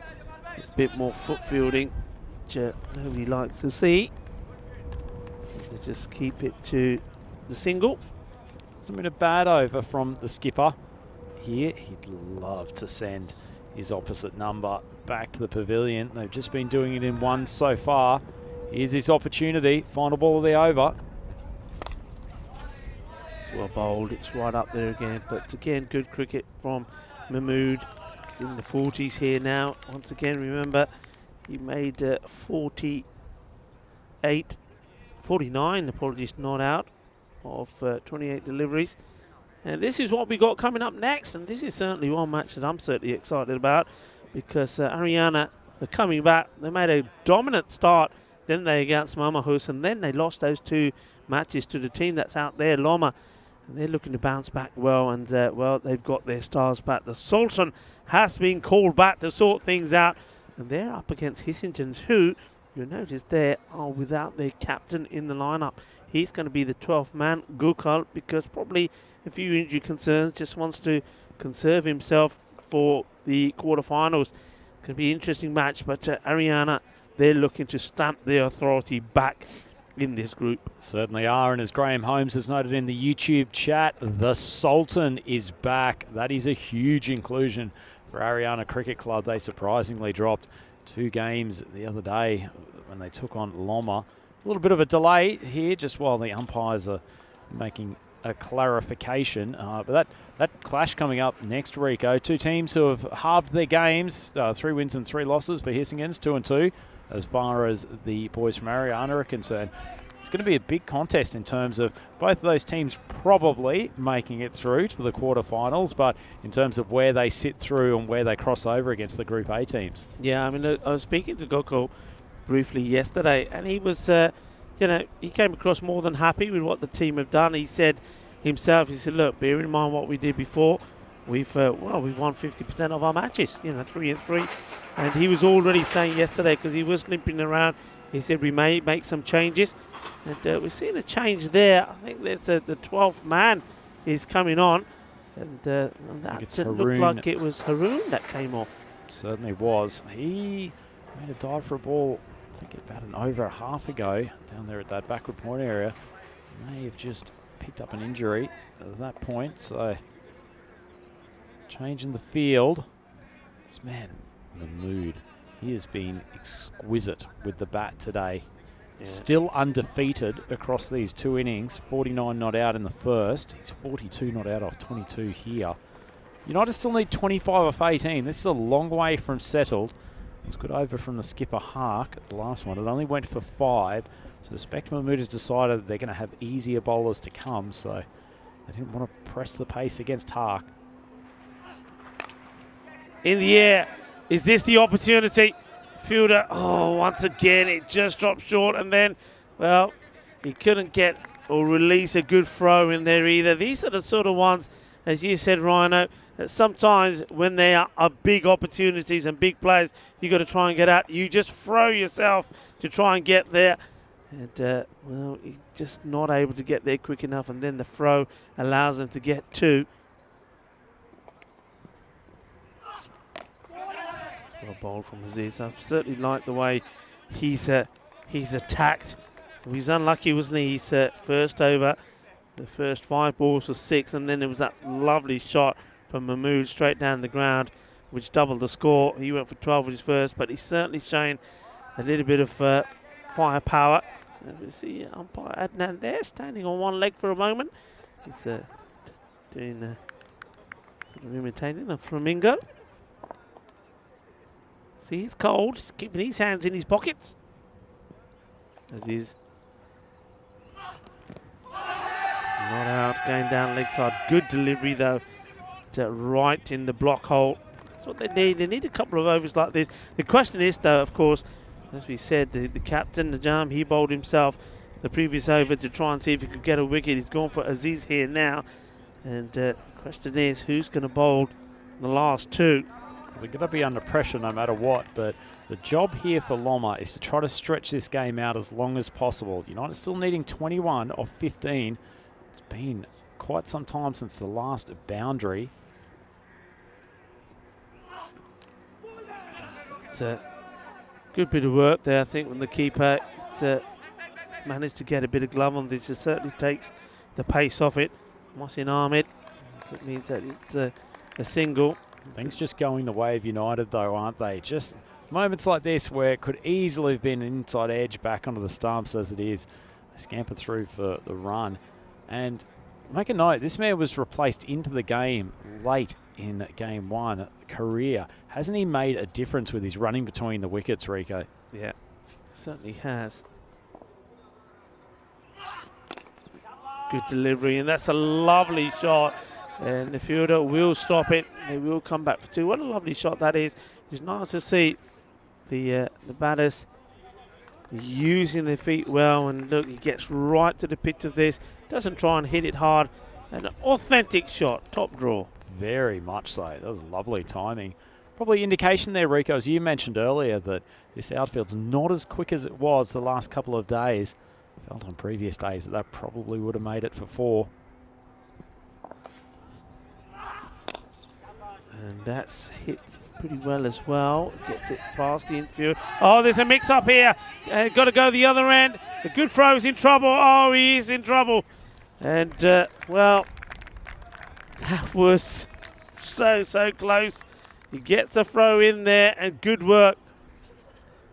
Yeah, I don't think the second was ever on here, Rico. It was actually a nice, clean bit of fielding. Yeah. I feel that if Career hadn't have dropped his bat, they might have pressed it. So actually in the end, it's probably fortunate for them that he did. That's the end of the over. United still needing 17 off 12. They're 83 for 1 after 8. So a pair of good overs. We'll see, ever since Raiz Ahmed got hit for 6, the second ball of the 6th, we have not had a single boundary. So it's been good bowling from Hark, going for 5, and then Aziz for 8 off that over. So they're keeping enough pressure on United, and if they can take this down to the last over and United still need 8 or 9 runs, then this is going to be a tight finish. Yeah, it's been reflected in that worm there at the moment. There's a good couple of overs, but this is the key over.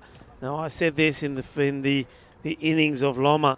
and it was Soleri who came and he bowled a superb ninth. Oh, and that is a beauty. That is an absolute beaut. And he's knocked them over, chucked their foot their style. And Ifran Mahmood, he's the man in the mood to make the difference, to make the change. A good delivery. He's just opted to play that shot out there again on the offside that he's played pretty well. Saka Correa, it's been a good innings from him.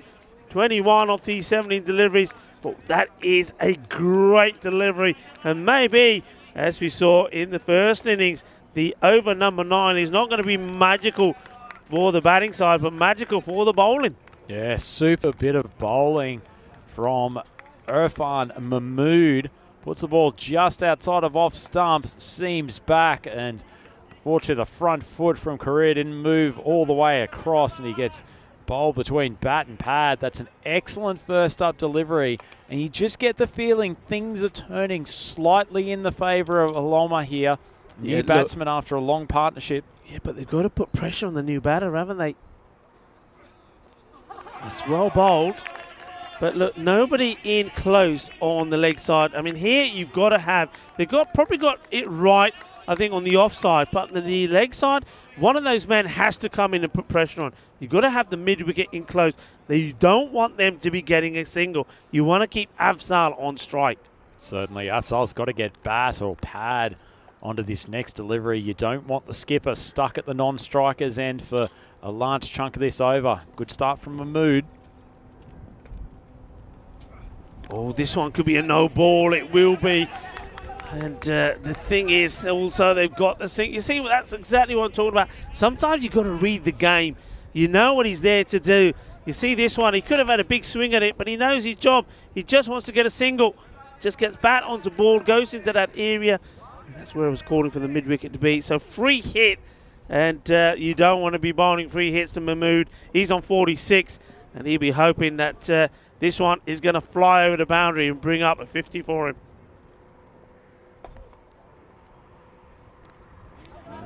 It's going to be a chase on for the man. Down there, chasing down for fine. He goes down, and he still goes down. I don't know what's happened here, but it's almost like his legs have just turned to jelly. He's got to have been close to the boundary line there too, Rico. It's hard for us to tell down in that section, but where does I think he picks it up from outside. This is 4 runs. That's 4 runs. They're going to have a look at this again. And, he's got his feet outside. Yeah, there you go. Look, he stops it, and then he just goes down like jelly. Don't touch it, don't touch it. He touches it. 4 carreras. Hai yaar ki kar ditta. 4 de dette.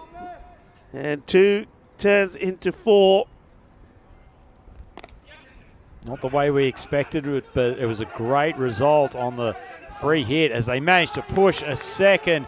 Excellent running from Afzal. They're going to go for 3. They're not happy with 2. They go for 3. And now they're going to go for 4. Oh, they're going to go for 4. Oh, one of us has taken off. He's got to get back. Oh, dear. Well, what is going on here? They take 3. They could have gone for 4. They decide not to. It is a run out, but fortunately for the team United, is Afzal that gets run out. What is happening in this over? Well, it's not just magical, it's comical. Oh, Rico, what a moment in this game. At least the upside for United is that the skipper is still there. He just tickled this to mid-wicket. Should have been only a single as Afzal charges back for the second. Why would you even take the 3? You've got 2 from nothing. Stay there, stay on strike. Yeah, I think Mahmood probably shouldn't have pushed for the 3rd. As it was, Afzal was committed. Only ball just popped out. And tell you what, actually, that's flung out of the keeper's gloves. I wouldn't mind another look at that, because when he's taken the stumps out, he may have dislodged the bails before losing control of the ball, but it certainly wasn't great ball security from him. No, it wasn't, but it was a good take from him, wasn't it? Because once it hits the side, look, he has to do really well. Look, gets it. Yeah, I think he's got the ball in his hand as he makes the contact. Well, it was crazy. First we saw ludicrous fielding out there on the boundary from a fielder. I mean, I've never seen anything like that. He just legs turn to jelly, and then he's on the other side of the rope when he touches the ball. Don't gives 4 away to the captain. And then what should have been just 1 turns up being 3. But it does mean that Mahmood takes himself off strike. It's all happening out there at the moment. 92. 3 wickets are now down. What do you do here, Rico, with Silheri on strike? I guess with 2 balls to go in the over, probably want him to just try to squeeze a 1 and then give Mahmood the opportunity to take a single off the last ball. I think you're probably just saying to him, look, swing hard, because whatever you get, you get. He does swing hard, and he gets 6. Balle, and they're up and about. It's 6 there off the 8 that was required. So now needing just 2 of 7 deliveries. Yeah, this is exactly what he had to do, because he doesn't want to get a single. Whatever happens, you wanted Mahmood to face the last over, because even if it's 2 dots after he swings wild and misses them, you know that Mahmood is going to get you those 8. But it hasn't been 2 dots, it's been a 6. And this, well, will be called a wide. That's going to be the game. It's going to be finished by 5 wides. And United have come to this day 9 united together, and they have produced 2 fantastic performances to give them victories here over Loma. The team that before today were undefeated have been beaten by the team United. United hadn't won a game before today, have won 2. Loma, that had won all their games, all 4, have lost both. All smiles on the face of that man there, and that's their captain, Rashid Mahmood. And, well, so much was going on there. He does and did also get his 50. He finishes 53 not out of 27 deliveries. What a match. God, that over of Irfan Mahmood was incredible. A wicket off the first ball. The run out of Afzal a couple of balls ago, managed a 4 and a 6 in between, and then 5 wides off the final ball. My God, Rico. Good luck to the scorers, but as far as the outcomes for today, cat, pigeon, throne. This has revolutionised where this group is. We'll have a look at the highlights. Should have been an opportunity to have the big man Isra Khan back in the pavilion. Unfortunately, the keeper fumbled it, and unfortunately for Khan, the big man's gone over on his shoulder. Seemed to hinder him a little bit, and after a few moments taken to freshen up and give him some treatment, he was back on deck, but he didn't last too much longer. His skipper, though, came to the fore and crunched a number of big bombs over the leg side boundary. Really got their run rate up and running.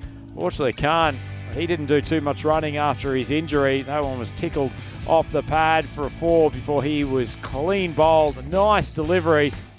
Came charging down the pitch to Balsra, who continued to bowl pretty accurately. From that point on, it was the skipper Mahmood who took up the attack. Yeah, he certainly did. And I said right at the beginning that I called it, didn't I? I said that these 2 matches are, and the results are going to depend on 2 men, the 2 captains. Whichever one of the captains perform, that is the way the results will go. Well, the captain there, Rashid Mahmood, 49 not out in the first match, and then in this one, 53 not out. So he scored 102 runs here today, and he hasn't been dismissed.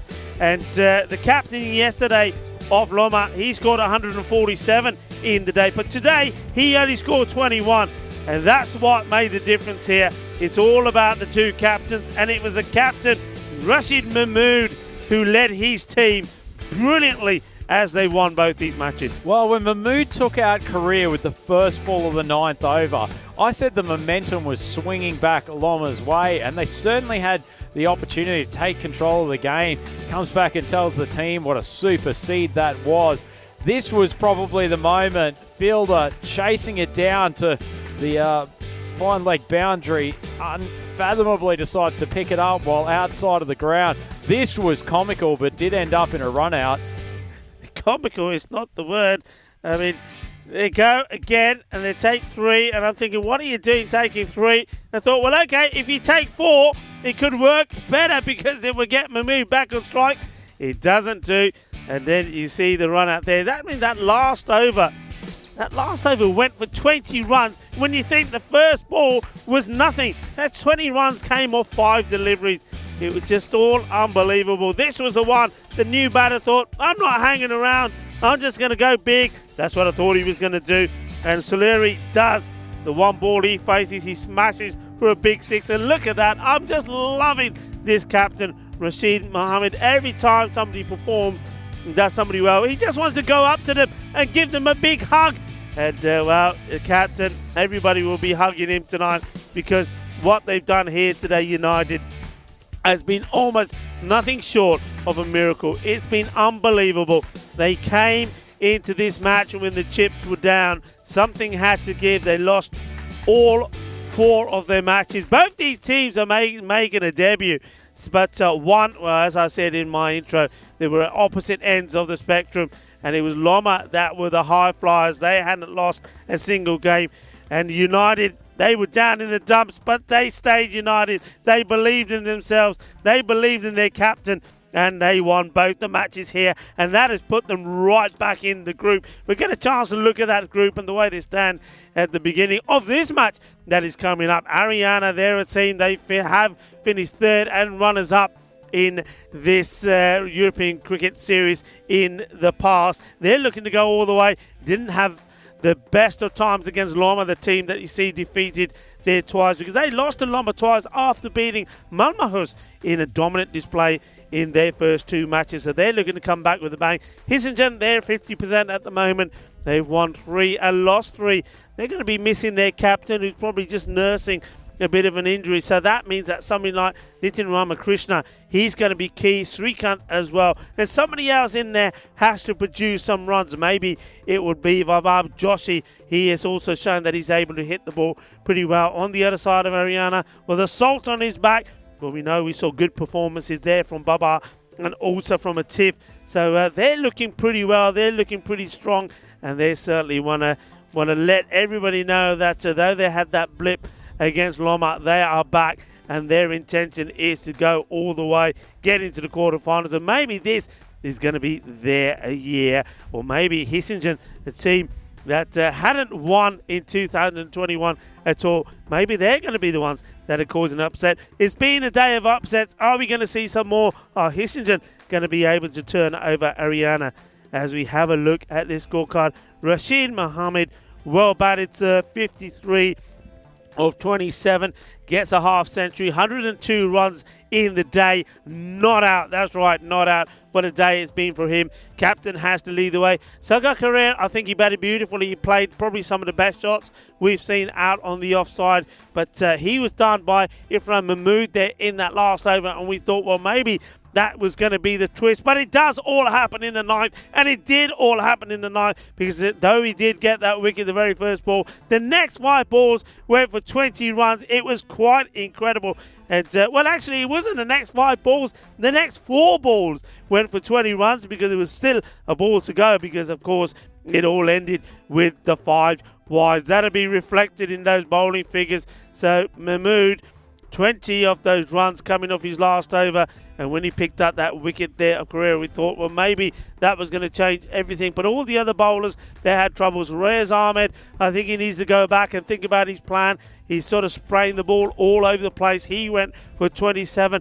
Najam Haq, the captain, also had his difficulties as well. He went for 23. Mohsin Aziz, I liked his bowling. He was certainly attacking. He was running in hard, banging the ball in, but not able to pick up a wicket.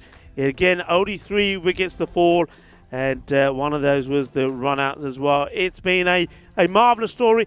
It's been a story of what European cricket is all about. It's all about cricketers, European cricketers going out there, they're giving 110%. And sometimes when the chips are down, you don't give up. You keep fighting. That is the message of sport. That is the message we always give to the youngsters. No matter what the situation, no matter how bad things are, things can only get better, and that was the approach I think United had here. They were down in the dumps. Nothing was going their way. Yesterday, they couldn't get past 70 in both of their matches. They were all out in both of their matches. You don't get any lower than that in the game of cricket. But they came back here this morning and showed just, if you stay as a team, if you stay united, and as we say in ECN, if you stay stronger together, anything can happen. And that's what happened here today. We've been absolutely amazed by their comeback. And, well done to their captain, Rashid Mahmood. I know he's a lovely guy. Keep a look at on social media, because Rhino is going to be talking to him now, and that'll be on our social media pretty soon. So well done to United. They've done the double over Loma. Loma themselves, look, they're a team also that have made a debut. That having won their first 4 matches, they will also be in the quarterfinals. But United have given themselves hope. What a morning it's been, and well, we got 2 other key matches coming your way here as well. Are we going to see more upsets? Hissingen are taking on Ariana, and that match is coming up your way in just under 10 minutes time. So join me, Ulrika Full and Andrew Ryan then, as we go back to the action. And well, what action we've had so far. The European Cricket Network, it is a frenzy of action, entertainment, and sometimes just a little bit of drama. We'll see you soon. Volvemos en 10 minutos.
Welcome back to match number 35. This is going to be an exciting end to the day because two teams that have really impressed us so far. Ariana, they're a team that have finished runners-up and also third in this series in previous years. They're looking strong and wanting to win it this time around. They had a perfect dominating start against Malmöhus when they won both those matches. But then against Lomma, they came up unstuck and lost both their games. They want to hit back with a bang. Well, their captain Bashir has already told me that he's got the big guns back for this match and he does need them.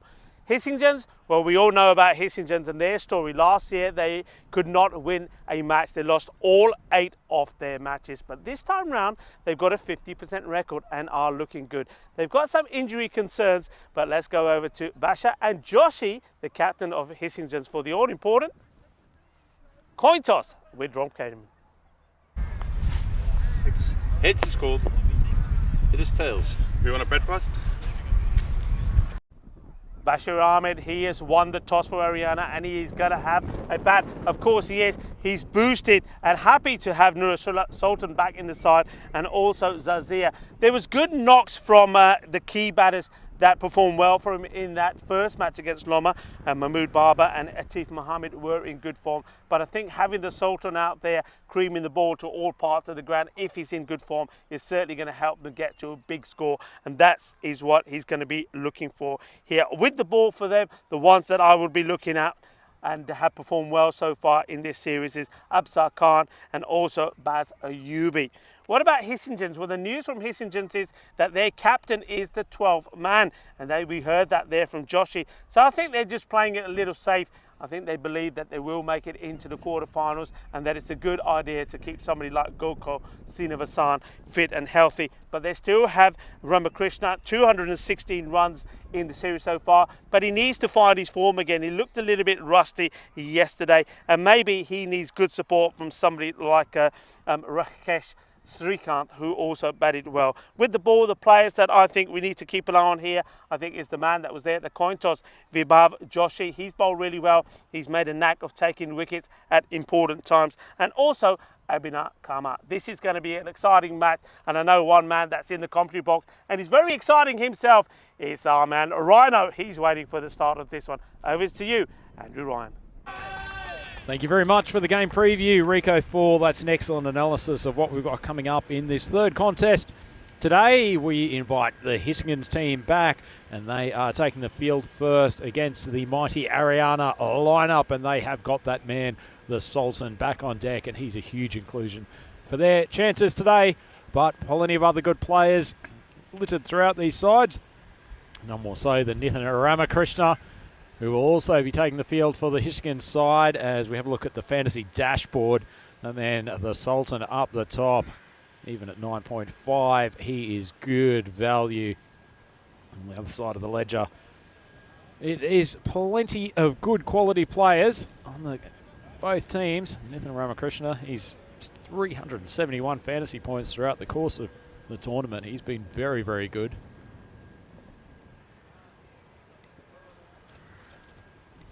See both the batsmen openers. This is Babar and Atif Mohammed. Opened up successfully the other day. Certainly in the first game anyway. Put a big score on the board. And speaking of big scores, the expected score analysis. Ariana favoured to win this game as far as our data analysis is concerned, although certainly not by much. And I think it's a pretty even contest. We'd love to get an early wicket Hissingens, and this man Vibhav Joshi has been very good for them with the new ball. Of course, going to take up the attack. Playing without their captain, I should say, today, Gokul Srinivasan. He's watching on intently from the sidelines. Question from Ricky Adams in the chat, whether or not it's too late for some teams to try some new bowlers, just to mix things around a bit. Certainly saw a bit of that this morning and it worked successfully. And I wouldn't be surprised as these two teams who probably just need a win apiece and they'll safely make their way through to the quarterfinals. Wouldn't be surprised if they try to give some new talent, particularly Ariana's first ball comes in from Joshi. Lovely line outside off stump, didn't swing much, but the bar plays and misses.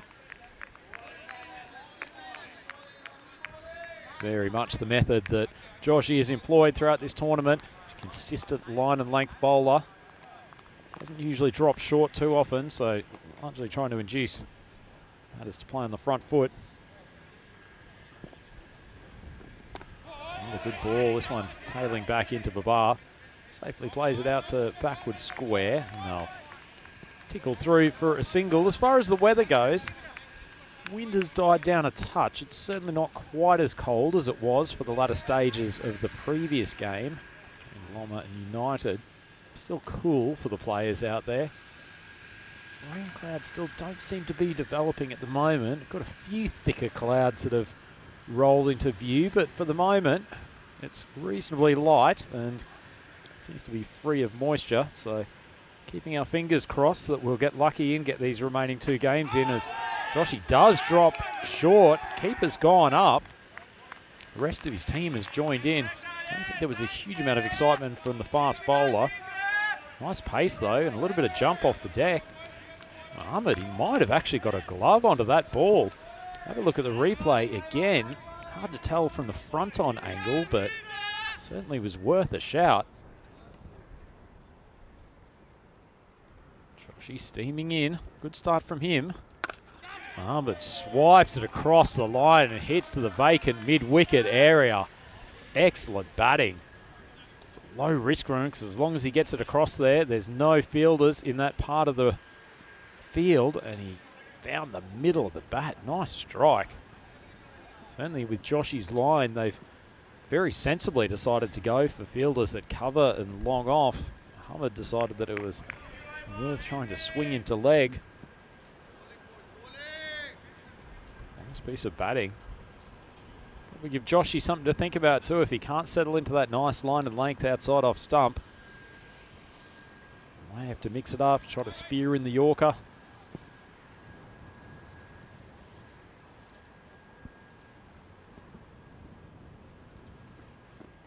Does go full, but Mohammed reacts well to it. Ball's kicked up off the turf a touch, which has slowed it down, but it runs away for a boundary. Consecutive 4s for Mohammed, and after a good start, they're putting Joshy under a touch of pressure. Lovely shot from Mohammed as we come to the just still 1 ball left to go in this over. Look at the first over stats quickly. Kissingen still have the biggest first over of this group to date. Mariana been relatively steady throughout. Joshy deciding to change his angle up and coming around the wicket. Full ball outside off, and it moves away from Mohammed, gets the back foot across, but fortunate not to get a tickle through to the keeper, and that's the end of the over. Mariana Cricket Club are 9 for none after the first. And largely paced by Atif Mohammed, who took 8 off 4 in that opening exchange with Avibdab Joshy. Quick look down the team list. Joshy's actually captaining today in the absence of Gokul Srinivas.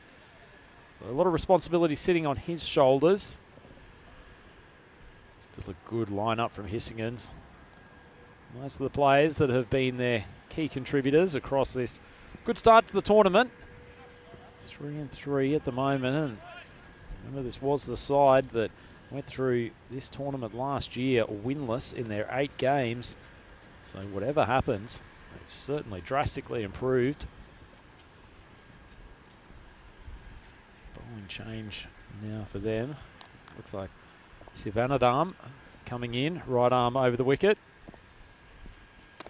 Right of off stump, Babar has to reach for it, but mistimes it slightly. Just goes back with a point for a single. Sridhar coming off the boundary to field. It's Mohammed back on to strike. And the man pressing far more so far out of this batting pair. Babar just doing it in singles for the moment. Short ball, big swing across the line.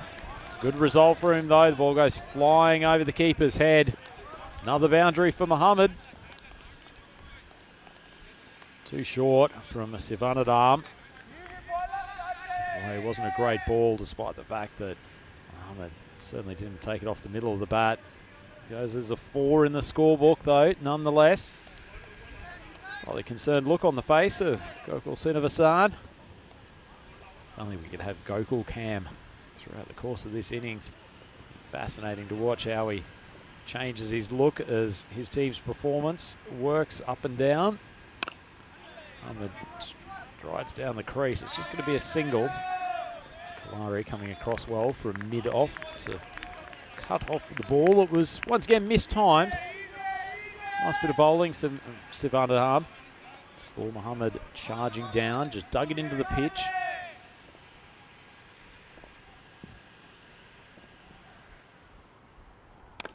Bar, he makes his way down. Could have been an opportunity at the keeper's end. It was a good fielder. To unleash a throw. Expect he could have had the non-striker in trouble if he had have taken it cleanly. Just lost the grip at the crucial time. Sure, he's a man you want to take on with too many quick singles. Ahmed reacted well to the call though. Vandenham, he's gotten through. A big swipe across the line from Mohammed, and isn't he happy? High fives all round for Karthikeyan Sivanadham. That's a big first wicket. Haryana Cricket Club, 16 for 1. Good length. Mohammed tried to give himself a bit of room outside leg stump. Swing across the line, and it's good length. Hit the top of the stumps. It's a nice piece of bowling. Very excited. Happy to see the back of Atif. Got them off to a pretty quick start though. And it looks like it's going to bring the Sultan to the crease. He's just finishing touches, ready to his playing kit. And it is the Master Blaster making his way out. Very much like Najam Haque in the previous couple of games. Success of Hissingen's here is going to be very much linked to whether or not they can prevent the Sultan from doing too much damage. Graham Holmes on the chat. The time for the Sultan of bat swing. It certainly is. Great to have all of you on the YouTube chat today, and big welcome to anyone watching on the European Cricket Network channel on YouTube, and obviously the many fans on FanCode in India and the subcontinent. As see just our first little drips of rain popping into the commentary area. It doesn't look like heavy clouds around, so fingers crossed there won't be any ceasing of play anytime soon. Sivanadham drops onto the leg side, and well, what a welcome back for the Sultan. Don't drop short onto his waistline and not expect to get punished. Ordinary ball to greet the new batsman and swung around, and Haryana Cricket Club now 20 for 1 after the first 2 overs. So despite the loss of that wicket, they're going along at a reasonable clip. Not a bad over though from Sivanadham. Disappointed with that last ball, just giving a freebie to Sultan to get off strike, or to get off the mark. Ricky, as you requested earlier, we've got the standings for Group B up now, and things have changed a little bit. United still sitting on the bottom of the table, but those 2 wins have helped their position immensely. And certainly if Haryana Cricket Club lose both of these contests today, they'll feel a little bit nervous. Those middle pack teams might have been hoping for 2 different things. I guess on the one hand, Lomba's been brought back to the pack a little bit. They're now 4 and 2. On the other hand, United Cricket Club put themselves well in the race to make the quarterfinals. They're sitting at 2 and 4. Abhinav Kama comes to the crease to bowl, and Babar swings hard outside off stump. Can't make contact.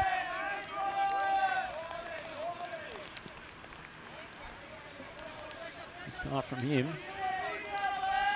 For the most part, a lot of right arm medium pace bowling from his Hissingen side.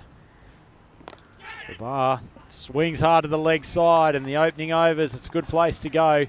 No protection out there at square leg, and that's a boundary for him. He goes along to 7 off 6. Haryana 24 for 1. And a man who always does plenty of damage in the power play himself. It is none other than the legend that is Rico Full coming back to the commentary box. Rico, plenty of action in this one already. Plenty of action already. Thank you very much. Thank you for those lovely kind words from you, Rhino. And yeah, thank you for all the kind words and comments from everybody on the chat as well. Lovely to be here, though it is very nippy. It's getting a bit chilly. Asking the question, and waits for the decision to be given from the umpire, and now has to depart. So Babar has to go. You can see there that Hissington's, they knew and they thought and they were confident they had their man here. Big swing, yeah, look, no doubt about that. There's definite contact there, and well, he's got 13 on the back of his shirt, Mahmoud Babar, and it's unlucky 13 for him today.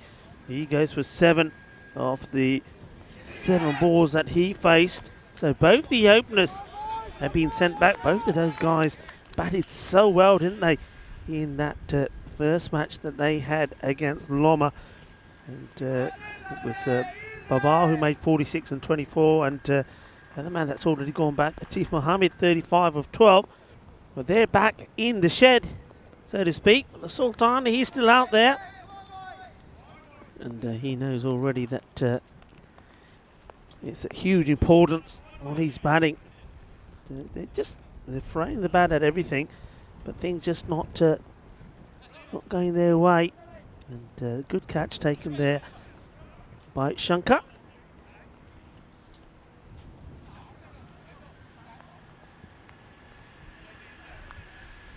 The left-hander Sadat comes out.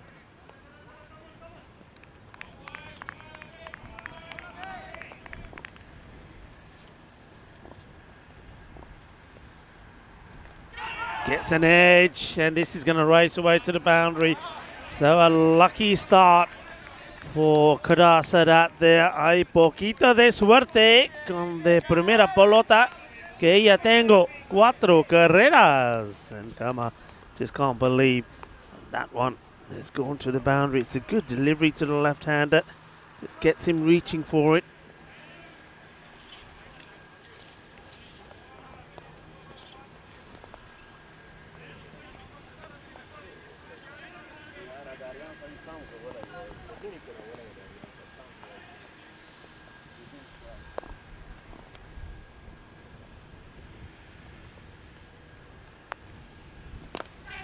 Played down.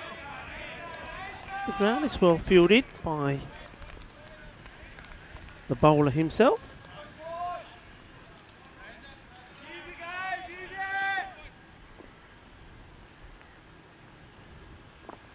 Come on, got that funny little run of his. Oh, this one has been absolutely pelted. Well, he's given that somebody lovely jubbly. Manos arriba from the arbitro. That is 6 runs. Bang! Shakalagya. And that's a big hit from Sadat. And just saying, well, look, I'm not hanging around here. If it's there, I'm going to take it on. And he gave that a huge clobber.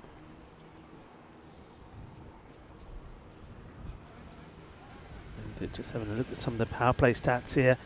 And Ariana, as you'd expect, with their strong lineup, they're probably right up there as one of the big hitters in the power play. Hissington, well, they've done pretty well themselves. Both teams averaging around about the same there. The lows have been exactly the same, 19, and the highs not far off. So these two are evenly matched up. I mean, I think the big question here is who can fill the shoes of the captain, Gokul Srinivasan. He's decided to just be the 12th man for this one, so just taking a bit of a rest. We did see him struggling a little with his fitness, and I think that's a good shout. Just maybe sit the day out. It's a cold day as well. It's not going to help if you've got any injuries. And just keep yourself fit. The match is coming up. Swing and a miss. And Sultan. We saw the best of him, didn't we? And the first time they came out, he's smashed the ball all over the place, scored 57 quick runs of 20 deliveries against Malmahus. Ball again, just getting the ball in the right area. Savannah Hunt. A lot of noise, that's what I'm liking here from Hissington as well. Really getting behind the bowlers and giving them plenty of support.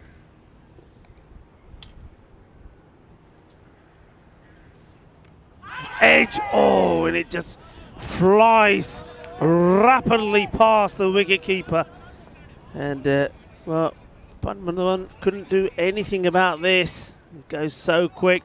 Well, if you're going to have a swing, swing hard. And the Sultan certainly does swing hard, and this races away.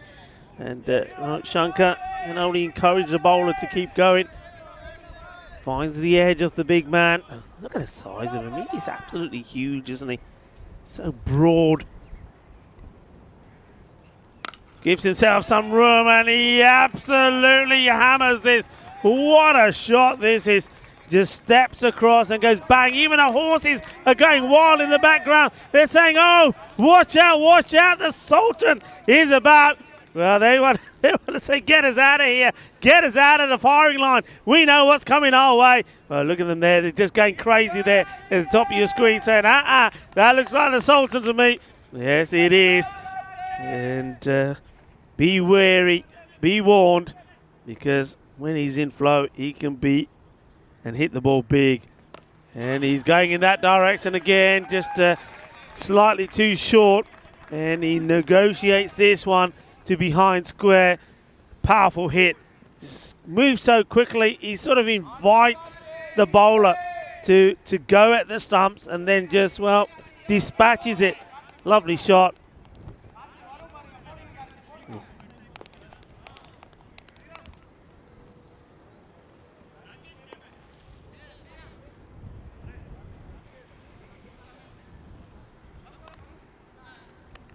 So just making some changes. There the bowler, Sinavan Nadam. Just interesting, he's making a change to the offside, but the line he's bowling and nothing's been hit on the offside, because you can see just what the Sultan's doing. He's actually stepping outside the offside to play these shots on the legs. This one's a full toss, and asking the question, I'm sure there's a fair bit of bat on this. And, nice to see Bazza out there as well. Barry Eden, one of the ECN crew. He's of course the project manager here as well, but also a very competent umpire. And he always likes to get his opportunity to be out there and join himself well. This is what's happening at Malta. Let's have a quick look here. So you see the Czech Republic. They're playing up against Gibraltar. 131, 5 from them.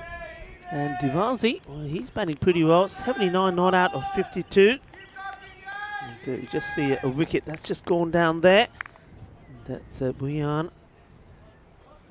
Went for 3 of 7 deliveries, bowling off Cunningham. And loving the action from Malta. A nice setup there with all those marquees as well. It's a place that I've been to on 3 occasions now, Malta. And I love the Marsa International Cricket Ground. And it's a fitting venue for the Valletta Cup. And good luck to all the teams there. And that match is Czech Republic versus Gibraltar. One more to come from there. And that is the Bulgaria versus Hungary. Well, this one is the man who is pretty hungry to score plenty of runs. It's the Sultan. And he smashes this one big as well. It's not a particularly bad delivery. Just the power of the man. He's just immense. And it's this big and he just stands there. That bat looks like a toy in his hands, doesn't it? Raised to 24. Just 8 deliveries. Kama comes in again. That's a better delivery. And that's the one which he found at the edge last time. Just wondering though if that's what he's going to try and do. You've got to be brave. I think you need to try and get this wicket. If that's the idea, well, you found the edge once. The chances you may, you see there, find it again. Why not get yourself a slip in? Oh, he's got him. He chops onto his stumps, and it's Kama who does it again. He's picked up his 2nd wicket, and that is 2 for 20 from him, and it includes the big wicket of the Sultan. Here he goes, chops it onto his stumps. He can't believe it. That's the wicket that they needed. Nusratullah Sultan has gone for 24 of 10 deliveries.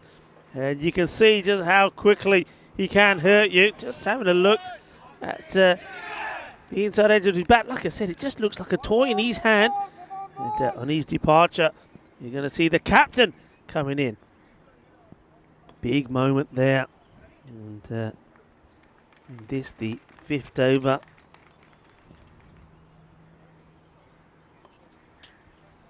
Now, it's an opportunity for Hissingens to just re-evaluate, look at the field positionings now. When you go back to the perhaps the more orthodox batters, I mean, certainly now when you look at, I mean, apart from Sadat, who's still there, when you look at the batters that are coming in now, none of them really have shone and gone on to make any real contributions.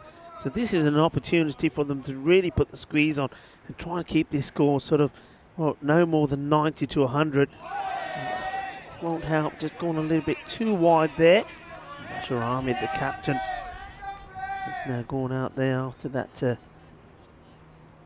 dismissal of Nusrullah Sultan. He goes for 24 of 10, as you see there on your screen.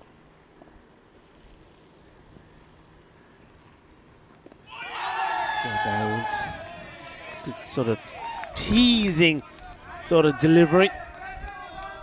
And we go forward here. You're watching the FanCode European Cricket Series in Landskrona, the southern tip of Sweden. And I'm delighted to be joined once more by Andrew Ryan in the comms box. Thank you very much, Rico. Peel coming in for Bashir. Nice little bit of bowling from Cameron. Not sure the fans want me back, Rico. I think they were quite enjoying you calling the games all on your lonesome. Graham Holmes on the chat referencing that he's very much in favour of watching this match in particular because cricket is always best with Rico on comms. Thank you very much. But look, it's never as good as myself and Andrew Ryan as well. I think it's always good to have you, the smooth operator, standing by my side as we call these matches. That's pretty well hit, and it's going to take some stopping, and it won't be stopped. 4 more runs. So Bashir Ahmed now, it's his turn to get in the runs. And the captain, well, he sees this wide ball and he makes sure Bashir that he's going to bash it, and he does. 4 runs. Yeah, lovely shot. Nicknamed Big Bash. Not sure if that's just by us or his teammates as well, but didn't do a huge amount of bashing last year, Ahmed. Actually got tied down a few times in a couple of innings, and sure he'd like to get the chance to throw his hands at a few deliveries throughout this innings, which I'm sure he will, given he's had to come in reasonably early. They're sitting at 60 for 3 after 5. Sultan gave them a nice boost with that innings of 24 off 10 before he was cleaned up by Kammer. Nice piece of bowling. Still a decent bit of batting to come in this order. So that has shown some surprising power in this innings. He probably hasn't unleashed a lot in this tournament to date, but lovely shot over the longer boundary earlier in this innings. He's about to face the right arm medium pace of Chaitanya Kalari.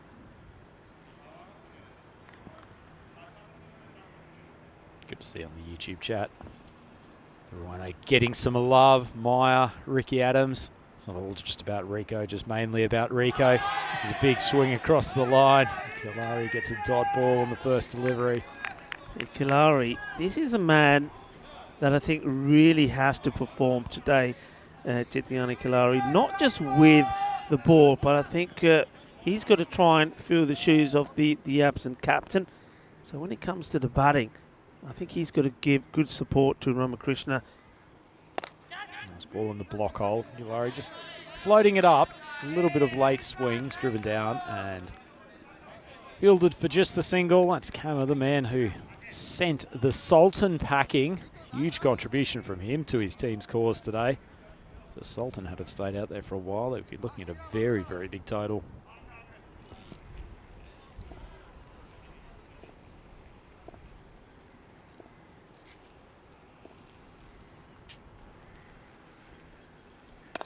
Wide ball. Big Bash throws his hands at it.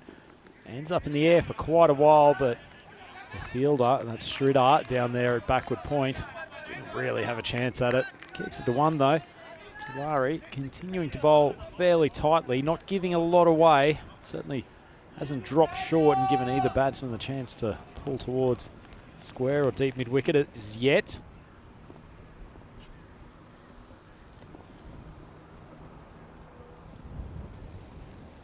That's a lovely ball. Started as though it was going to go wide of off stump. So that tried to heave it to the leg side, but it swung in late. Excellent bowling. Yeah, I mean, it's the teasing length. I mean, the shot from Sadat, though, wasn't a good one, was it? I mean, he looked ugly. But trying to get the big shot in.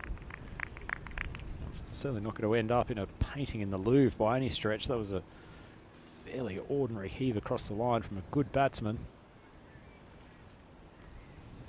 Oh, he goes full again, swings into his leg stump. So that adjusts well, and it's Nathan Ramakrishna out there on the mid-wicket boundary. They'll keep it to one. It's good defensive bowling from Kalari. Yeah, he's bowling well. He's bowling to his field as well. And this is where we are here at the moment, and you can certainly see that this time round, that Wins batting second are really starting to be the thing to do. It wasn't what the man with the bat wants to do.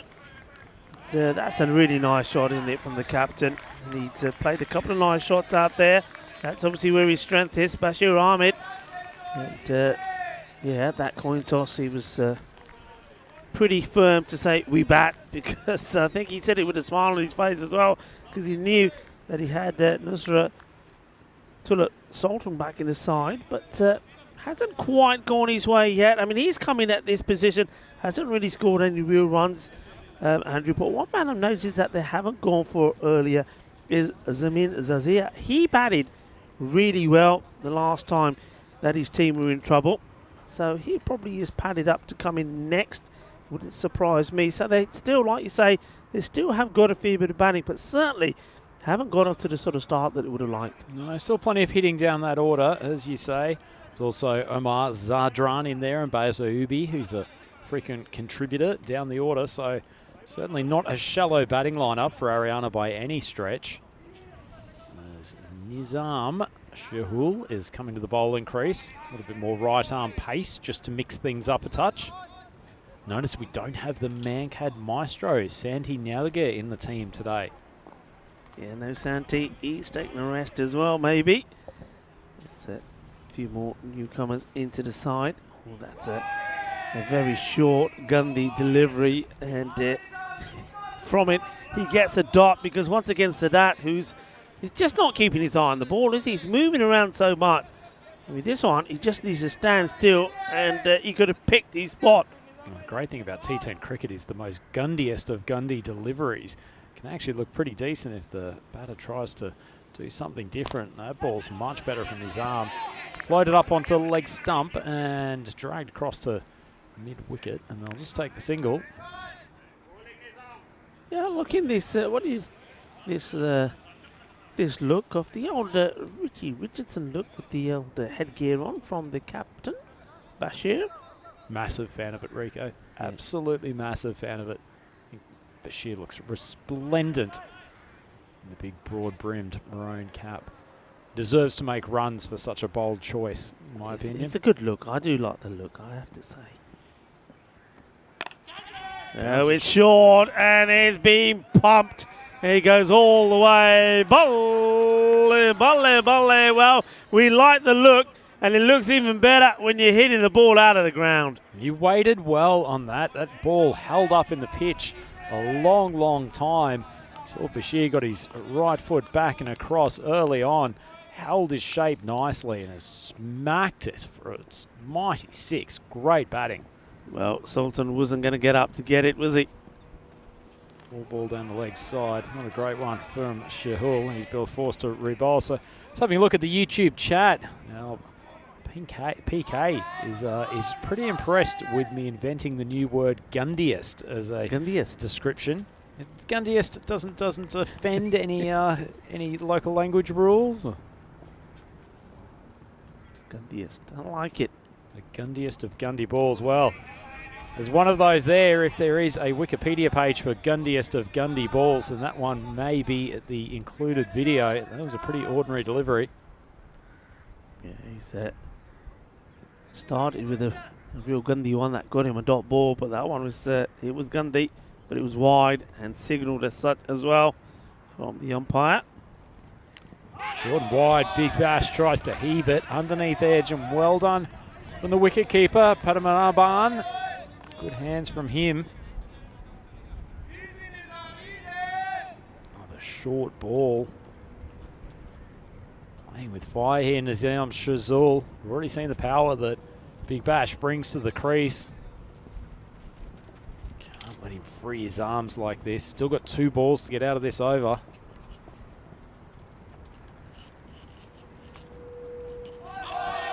Big Bash does swing hard across the line. Much better length from Nizam.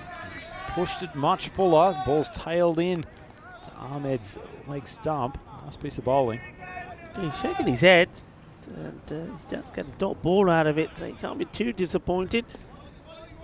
Certainly one that frustrates Basher even more. I think he really, if he doesn't hit this one to the boundary, he's going to be very, very disappointed with himself.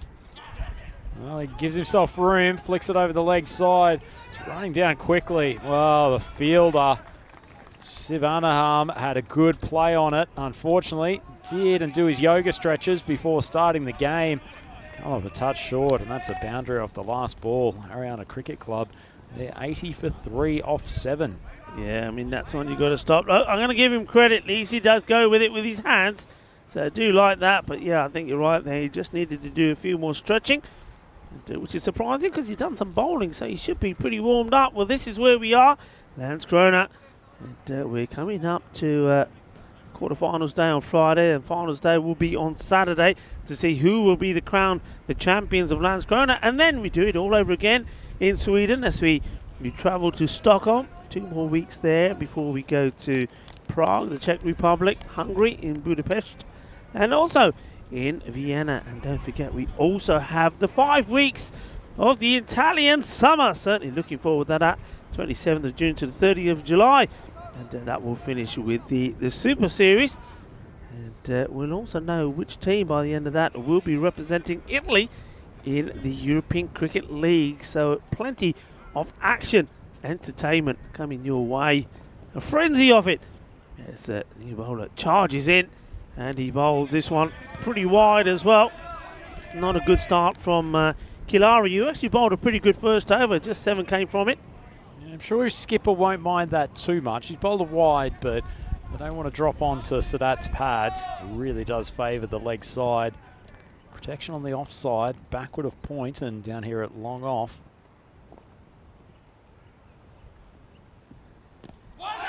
To the pads, try and give himself a little room.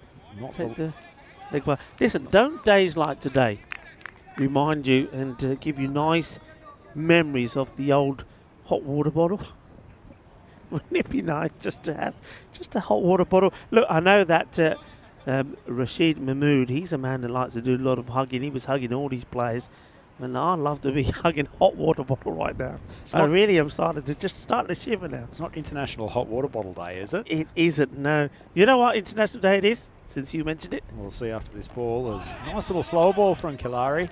Changed it up well, and Bashir just mistimes it out behind point for a single. No, what do you have? You haven't told us what day it is today. There's quite a few out there, but the one that I like, and it's certainly going to be the one that I'm going to put into practice today. It's International Eat What You Want Day today.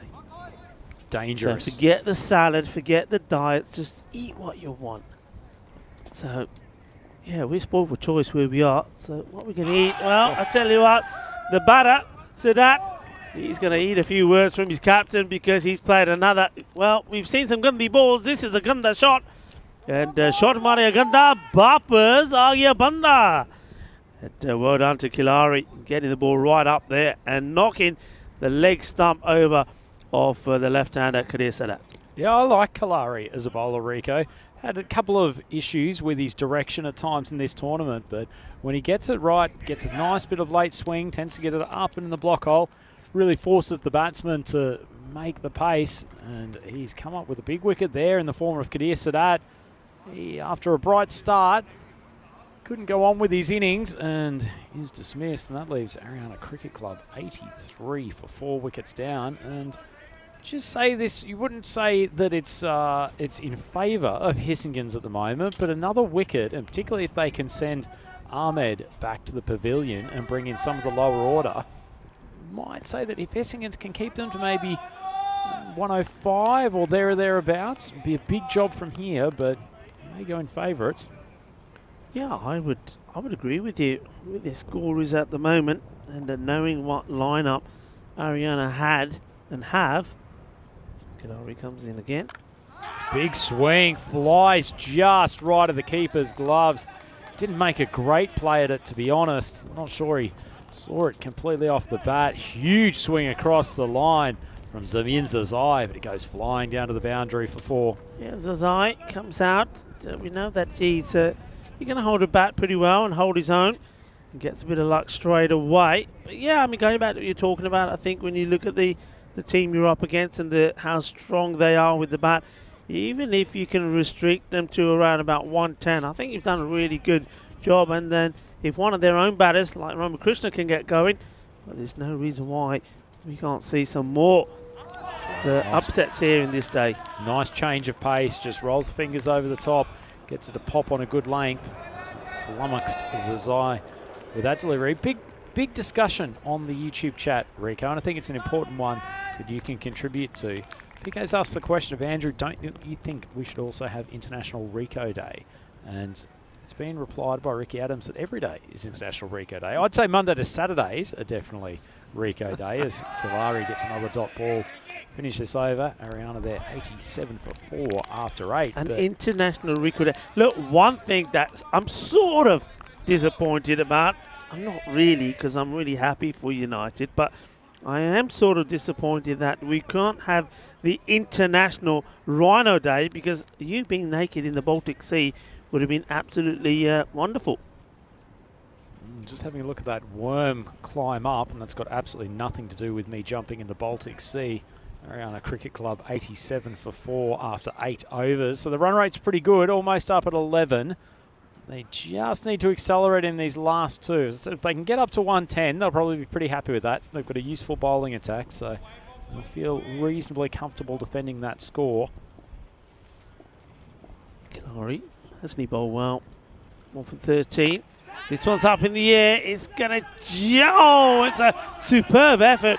I was just about to say, just going to go over the fielder, but somehow he manages to get a hand to it, and it almost sticks. And that's Nizam Shahul. Great effort. Yeah, certainly was. Stuck the left hand up. Big Bash didn't get a great piece of that ball. Looked like it was flying over his head. Sorry, he stuck the right hand up and almost completed the catch. Great bit of fielding. Nice start from Joshi too. He was put under pressure. He's opening over primarily by Atif Mohammed. I've got Ahmed to deal with. Decent length ball. Ahmed swings it down to long on. It's just going to be a single. And it brings Zazai back onto strike, who's had an eventful start. Flashing outside edge, followed up by a couple of dot balls in the last over. Yeah, this is good. Joshi obviously standing in as the skipper as well, with Gokul Srinivasan just the 12th man for this match.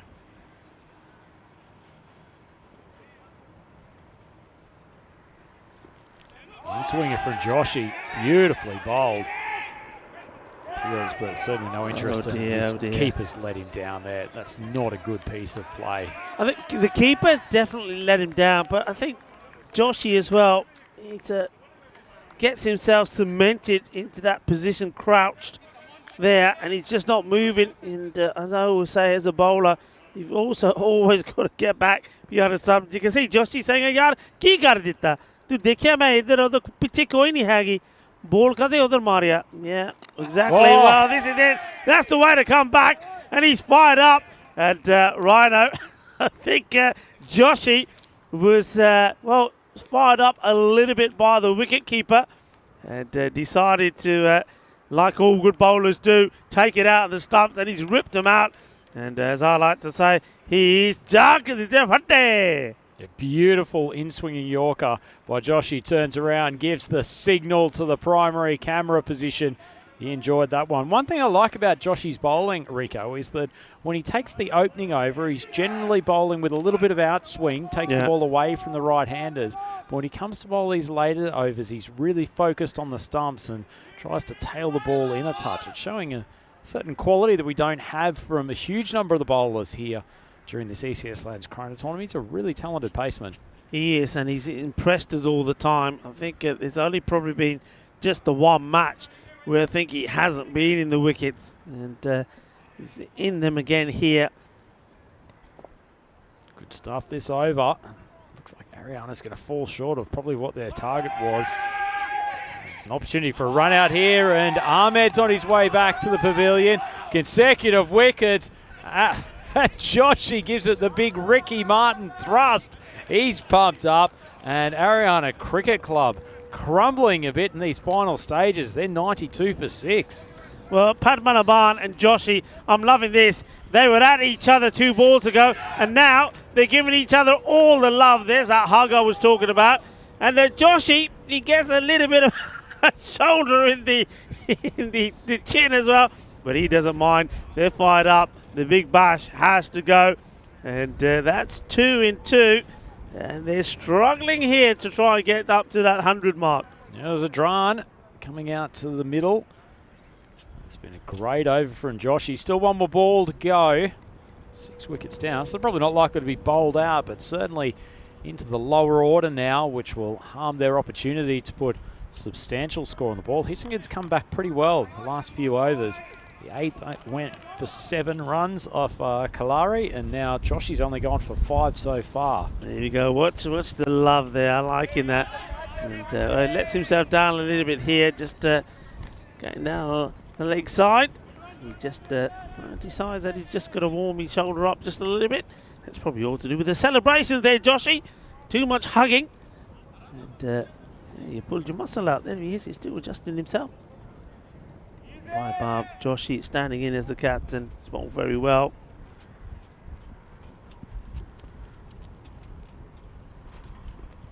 Another good ball. That ball tailing in, but also the jump off the deck. Great over from Joshy. It only goes for 6. Featured 2 wickets, a run out and a clean bowled. And they are sitting in a nice position. Hissingers should only be chasing somewhere around 105, depending on how they defend this last over. Ariana Cricket Club, 93 for 6. And if things couldn't get any more exciting for us, Rico, coming in from Lurksville on the YouTube chat, it's another appearance from Vinny Sandhu. Oh, well, Vinny. Vinny's making these little lurking appearances, isn't he? He likes to use the word lurking. So Vinny is doing all the lurking at the moment. Look, you say 105. The predicted score 103. I don't know about this, you know. You got 2 new batters out there. Just faced a ball each. Haven't got a run on the board yet. And unless we see some pretty wayward bowling here, I can't see them even getting to that. And it's Nizam Shahul who's been given the ball. Well, just as we've said, wayward bowling. Nizam, who lost his radar a few times in the first over that he bowled, it went for 13.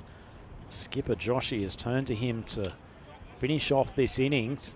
Looks like the keeper's just making a few late adjustments, obviously feeling the pressure of V. Sandhu, watching his work. He's going to stand up to the stumps. Certainly with the directional issues that Shahul had in the first over, it's taking it a little bit of a risk, but wants to prevent Ayubi charging down the track. Big over this one.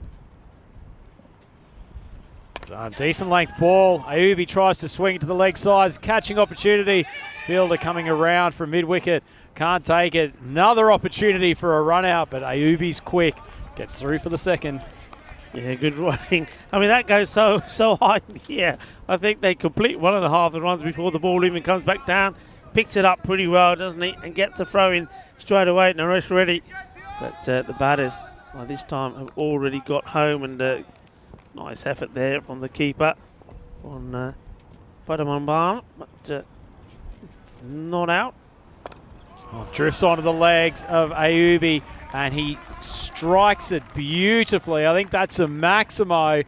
And Rico, you were skeptical of the 105 score. But as Ayubi's taken 8 off the first 2 balls. Yeah, he's played this beautifully. And goes all the way over. 6 runs, nicely dealt with.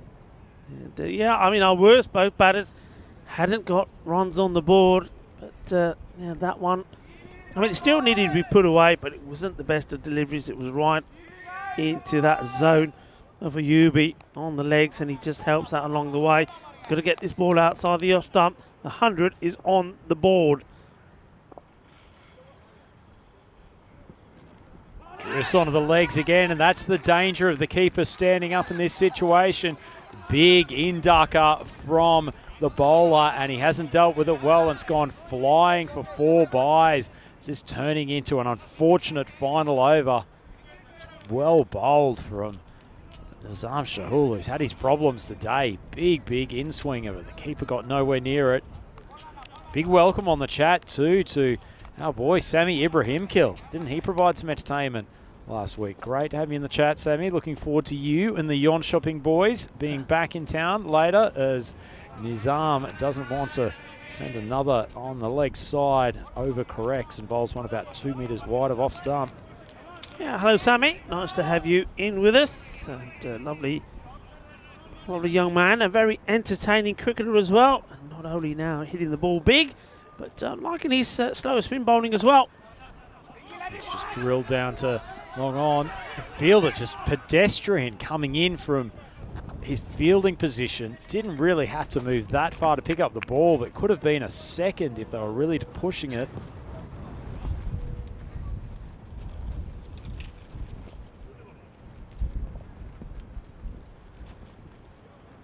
Shahul, a couple of balls to get through this over. Zadran takes a mighty swing. Ayubi wants the strike. He'll get it. Should be a run out at the top, and I think Shahul's completed it. Took a fair while for the striker to realise that Ayubi was charging through, but in the end got what he wanted. Yeah, I mean, it's a fair call this, isn't it? You've got to try and get him to strike, and the keeper reading the situation, assesses which way he has to go, and no mistake from the bowler there.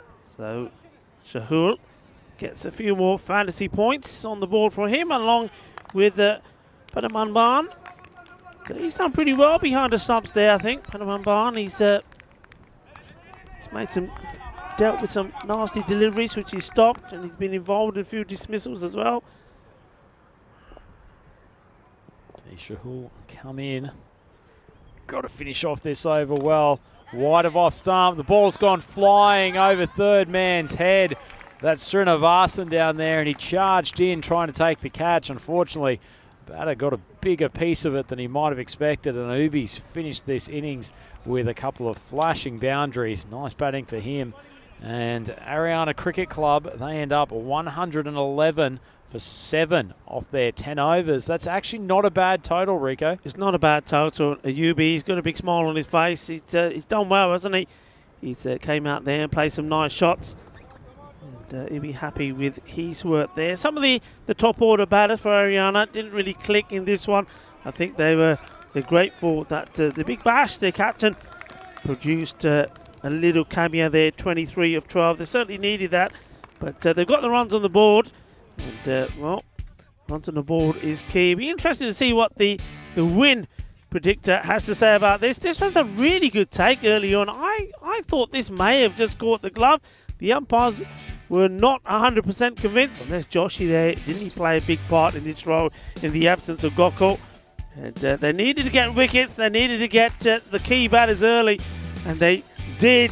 But that was a good one to get. That was an important wicket, because we know Atif Mohammed, he can be quite dangerous. But then they did bring in the danger man, and it's all about how many the Sultan could get and who was going to be able to get him out. Yeah, and the Sultan, for a man who had a couple of days off, just resting up, he came and swung hard for the first moment he got to the pitch. Babar gave him good support for a period of time before he feathered one wide of off stump through to the keeper, who was pretty pumped after getting the umpire's decision.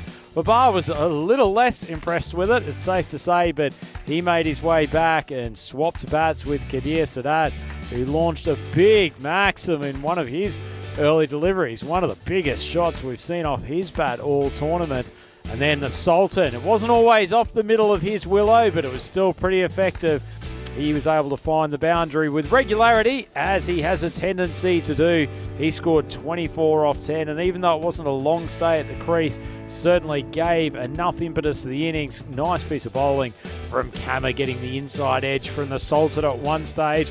And it was probably at that point that we suspected that Hissingens had the momentum. They were on top, but the skipper, Big Bash, we haven't seen him unleashed too often over the last year or two, but he played a really, really good innings here. He ended up 23 off 12 and cracked a couple of lovely boundaries through the offside, was timing the ball very, very nicely. That man, unfortunately, Nizam Shahul, didn't have his happy day at the bowling crease. His first over went for 13 and then the last went for 18, so he's ended up with 31 runs off his 2. It was Kalari. He was pretty good on the other hand. He only went for 14 and included clean bowling. Kadir Sadat, who tried another heave over the leg side. That brought Zazai to the crease. He flashed at one early for a 4 off the edge of his bat. From that point on, though, he didn't do a huge amount of damage. Great inducker from Joshy, and he gives the signal to the fans who appreciated his work here. And another man who's got plenty of fans within ECS, Baz Ayubi, he was involved in a run out of Big Bash towards the end of the 9th over. So after that, everything fell on his shoulders, but he did a really, really good job in the last over. As we said, Shahul went for 18, helped by a lovely flicked 6 early on. That got the momentum moving. Second ball of the 10th. Another big swing there towards the end. Baz Ayubi desperate to get back on strike. That ended up in a run out.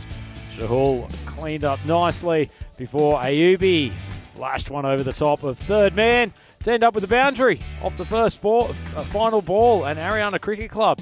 They kicked on to 111 for the loss of 7 wickets off their 10 overs. I suspect that they will be more than satisfied with that total, given they were where they were at certain points. They were 67 for 3 after the 6th over, so they kept on accumulating runs at a reasonable clip.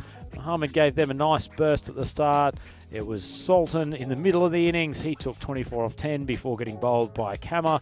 And Bashir Ahmed batted really, really well towards the latter part of the innings. He was eventually run out in the 9th over, but he scored 23 off 12 and a nice return to form for him. And I suspect we'll see him a little bit more prominent in the batting lineup as we go through the latter stages of this tournament. Have a look at the Hissingens bowling figures, and that man up the top, the skipper for today, Vibab Joshi, 2 overs for 13, 1 wicket. Letting a nice clean bowled in that second last over. And then Sivananam, he wasn't too bad, 1 for 25. Kama also contributing strongly, but it was Kalari who was the most impressive of the bowlers. He took 1 for 13 and bowled in the middle overs very, very nicely. Good array of changes of length and speed. It was pretty impressive stuff for him. So Hissingens have a total of 112 if they are to win this match against Ariana Cricket Club. Should be a really good chase, as you can see on the win probability reader. Things are pretty tight. Ariana given small favouritism at this point, but some early runs from Hissingens, and particularly that man Nithan Ramakrishna, their bludgeoning opener. Could set them well on way to victory here today. So we'll be back with the chase in just a couple of minutes. It's Andrew Ryan here with Rico Full for the European Cricket Network. We look forward to your company for the second innings.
European cricket fans, it cannot be overstated how happy Rico, Full and I are that you are joining us for the third game here today from the Landskrona Cricket Club Oval. It is Ariana Cricket Club up against Hissingens.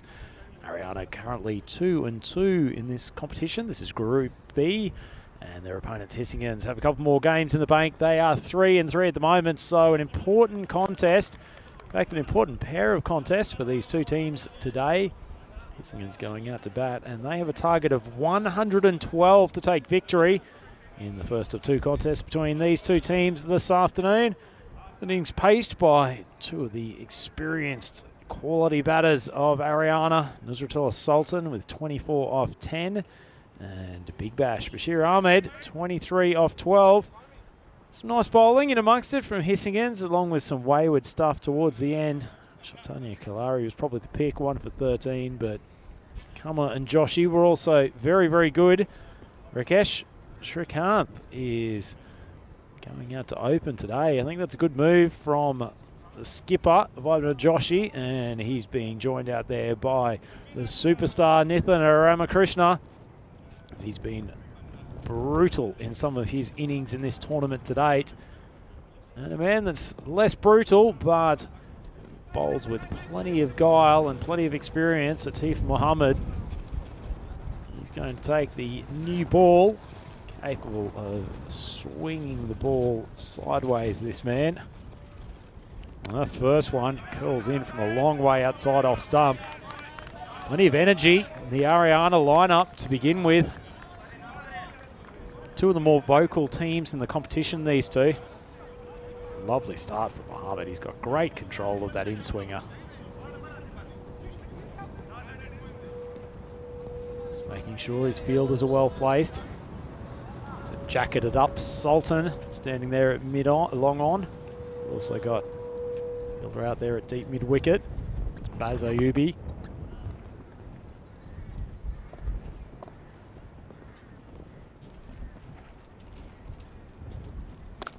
Another big hooping in-swinger. Ramakrishna knows what's coming this time, so rocks onto the back foot. Threatens to take the second, but uses some discretion and decides that they'll just be satisfied with the single. Brings Srikanth on to strike. He was very good with the bat yesterday, Srikanth. Held together there. Middle overs, particularly when Ramakrishna went early.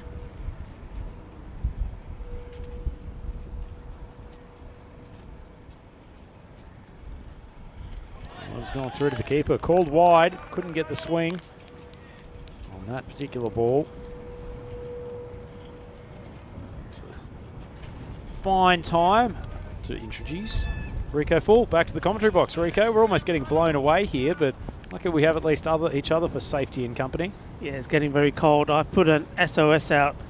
Anybody around the ground that's got a beanie or anything like that, bring it over. Let's see if there's anybody comes to our rescue. Yeah, it's very cold, and I know from just going out there into the middle, you can really feel that wind is cutting through you at the moment here. I suppose the blessing is that if the wind is keeping the rain away, then so be it. We'd rather stand here cold and frozen and be watching cricket than not. This is called a no ball, and that's a good call for me from the umpire. And that's Rafi Ahmed. It doesn't catch any of the blue pitch here, and it's a no ball. So see another bowler that's struggling with their line here. We've seen a lot of that today, and you've got to say that a lot of this has got to be with the coldness out there. The bodies are cold. It takes a while to get into any sort of rhythm. That wind is also playing the part. Mohammed love to get his in-swinger working again. Srikanth's taken a big swing. Free hit, so the catch is irrelevant. Zadran pushing back. Didn't he take a magnificent grab the other day? One of the best we've seen on the ECS this year. Yeah, certainly is. And this one, I think he's decided already that there's no point maybe going for this catch, as long as I just keep it to the one. Another one of a few players that do like to support the long hair and the ponytail.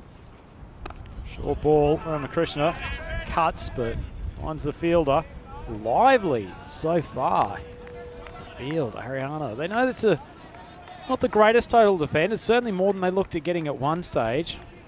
They've got a good bowling attack, so they'll feel reasonably confident here. But Hissingens, so long as that man Ramakrishna is in there, they will certainly feel that anything is gettable. And even if he goes, there's plenty of batting down this lineup.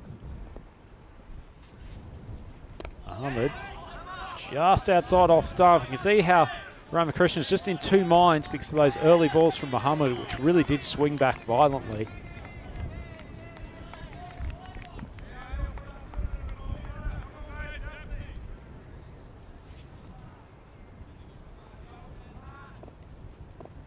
As Muhammad comes in for final delivery here of the over.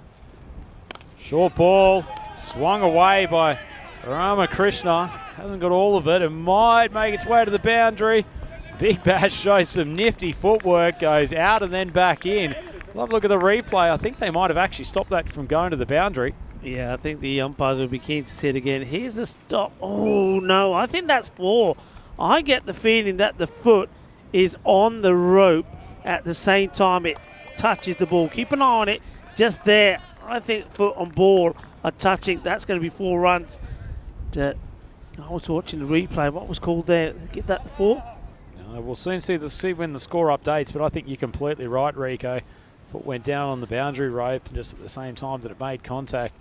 Pleased to report that Rico's got another layer of jacket that has been provided very generously by the Spring Productions team.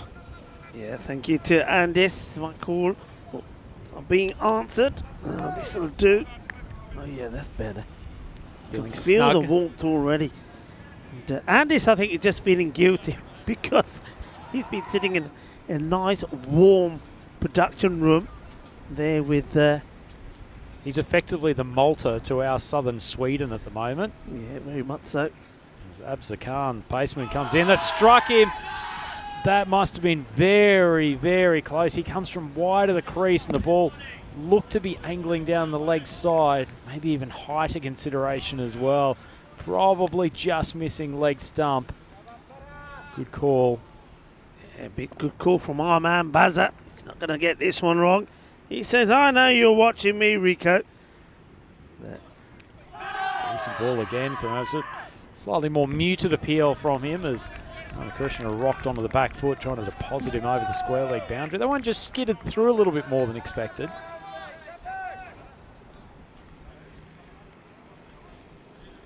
Living dangerously. Nice start from Khan though, eh? Certainly is. He's one of my favourite bowlers in this particular tournament. Hits the pitch very hard, can get some late movement. Ramakrishna just struggling to rediscover the rhythm that he had a few days ago. Maybe just trying to press too hard. Goes for a big swing. Popped up, somehow fallen in the middle of a couple of fielders. Bashir goes for the run-out opportunity at the bowler's end. Wasn't too far away. Plenty happening. Plenty happening indeed. And good alertness there from the Big Bash there as he runs in. Just gets that little shine at the stumps. He looks sharp today, the Big Bash. Hasn't hugely involved himself as skipper for the early stages of the tournament. Batted very well. Look in the field. Shrikant steps away, the pace. Absakan causing some problems at the moment, and Hissingen's just falling behind the required run rate a touch. Yeah, they've gone with the Krishna up the top of the order. Josh has changed things around a little bit. Shrikant up there with him, but neither batter really has got going here at the moment. Shrikant pulls to the leg side, wasn't in a great position to do it. Straight in there as the fielder who's found the edge of the pitch. That was Mahmood Babar.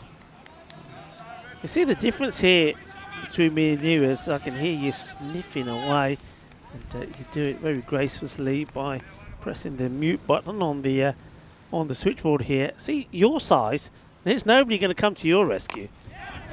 This is hit high up in the air. I don't think it will go to the boundary. See me, I can put a SOS call out.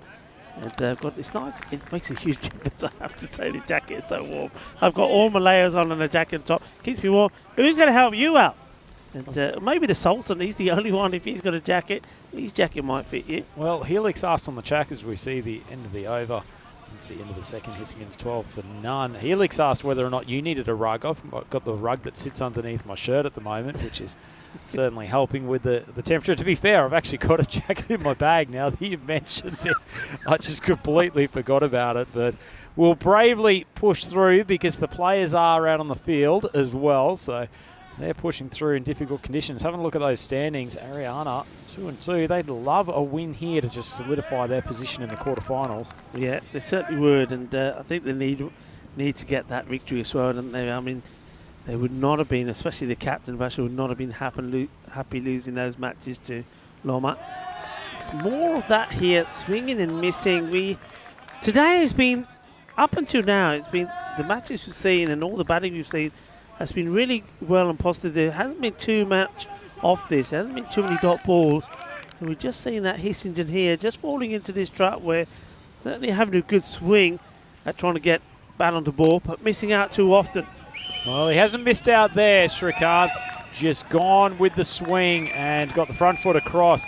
Lovely shot over long off. One of the best shots we've seen today. Yeah, this is more like it, isn't it? This is about watching the ball onto the bat, and he's played a proper cricket shot, and he's absolutely nailed that.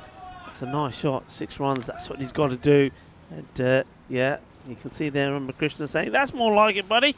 And goes for another swing down the ground. This one's somewhat less graceful, and the Sultan makes his first interjection in the field. Keeps it to a single, but that Maximo has certainly helped the run rate somewhat. Halfway through this third over, they're 19 for none. Ahmed continuing with his right arm swing bowling. Got the big innie to work in the last over and a half, and it has been deposited by Ramakrishna over the leg side boundary. Wonderful shot from him, and maybe that's the release that he needs. Yeah. How often is that car, I don't know whose car that is parked out there, going to get lucky? Because they're getting closer and closer to it. This one is not. Oh, this one does hit it. Oh, he gets thumped. Well, that's an insurance claim coming up. I don't know whose car that is. Certainly wouldn't want a ball coming off the Ramakrishna bat on the full. Could do some damage to a car. Hasn't mistimed that one. Unfortunately for the Ariana club, Zadran's run alongside it for a while. I think he probably needed to pull out the full-length dive. They're drawing the false shot. Healthy over, though, from Hissingens. 2 6s so far. It's been the loosest we've seen from Ariana as they've just manipulated the field a touch. They're putting himself back out to long off. He's accompanying the Sultan at long on as far as the 2 fielders outside the circle. Looks like a leg stump, but pushed away. It's going to be 1. Hissingens 27 for none after 3 overs. Yeah, they've just a couple of boundaries there did help, but they're still sort of just a tad behind. They're not going to get too worried, I think, at the moment with the score, the required rate around 12, because remember they haven't lost any wickets. Oh look, this is what I like to see. Look, I've got somebody else coming to my rescue as well. Look, got some beanies. Would you like a beanie? I'll be all right for the moment, thanks, Rico. Are you sure? I'm sure. You're just worried about your look. Just worried about my hair. I'm worried about warmth. You're worried about your hair. Nobody will see your hair if you're wearing a beanie. Very well. I certainly won't, but still got standards to keep up when we switch to Comcam. You obviously haven't done too many games with the Maximo, because when the Maximo is cold, there's so many layers. In fact, maybe I should stop doing the bullet. Once I get this beanie on and I'm kitted out, I think I'm going to have to start saying the Maximo. I think you've seen the 12th man will come on. There's an injury there. It looks like that's Atif Mohammed that's coming off for some treatment. Unfortunately gotten through his 2 overs, so he won't be into the bowling crease again. Probably not a bad substitution for Ariana by any stretch. Atif Mohammed not the most mobile fielder. 12th man coming on for the field while he goes and gets some treatment on what looks like a finger or a hand problem. 15 runs coming off that last over. He's gone for 24, an unusually expensive spell. Zamin Zazai coming on to bowl the 4th over. Fires that first ball wide of off stump. I thought I'd been diddled there for a moment. I thought, why is Diana giving me a beanie that's got a hole in it? And I just realised this is not a beanie. It's one of those things that go around your neck. There you go. I'll get that sorted in a minute. Rico layering up here. Landskrona. Better ball from Zazai, drilled out to Ahmed, who fields neatly in the covers. No run. Rico just taking a couple of minutes to get himself sorted with his neck warmer, with his beanie, Spring Productions jacket. Looks like he's ready to take on the Antarctic ice shelf. Zazai fires that just outside off stump. High ball, but the gravitational pull of the Sultan keeps it in the field of play. Excellent catch, and the first wicket down for Hissingen. Zazai, he's got his first wicket as well. Hissingen's 28 for 1. What a good catch this is, and he knows his areas, he knows where he is, he knows how close he is to that rope. A great catch, and it's not just all about hitting the ball big, it's about what he does there in the field as well. And how many times have we seen catches in that situation being spilled and go over the boundary for 6 or 4? Not in this case. Didn't ever look uncomfortable under that ball, did he, Rico? Just so relaxed, the Sultan. Just expects things to come to him, whether it's a cricket ball, whether it's a boundary. Standing under it, very relaxed. Quick check over the shoulder, and then just all in a day's business for the Ariana superstar. He's bringing Chaitanya Kalari to the crease. Really hasn't had as much success with this tournament with the bat as he might have liked, but good opportunity for him here. Hissingen's after a bright last over. Wickets just put the brakes on a little bit. Zazai spears it into off stump, and Kalari just plays it back to him. So up in the wide first ball, been a pretty useful over from Zazai.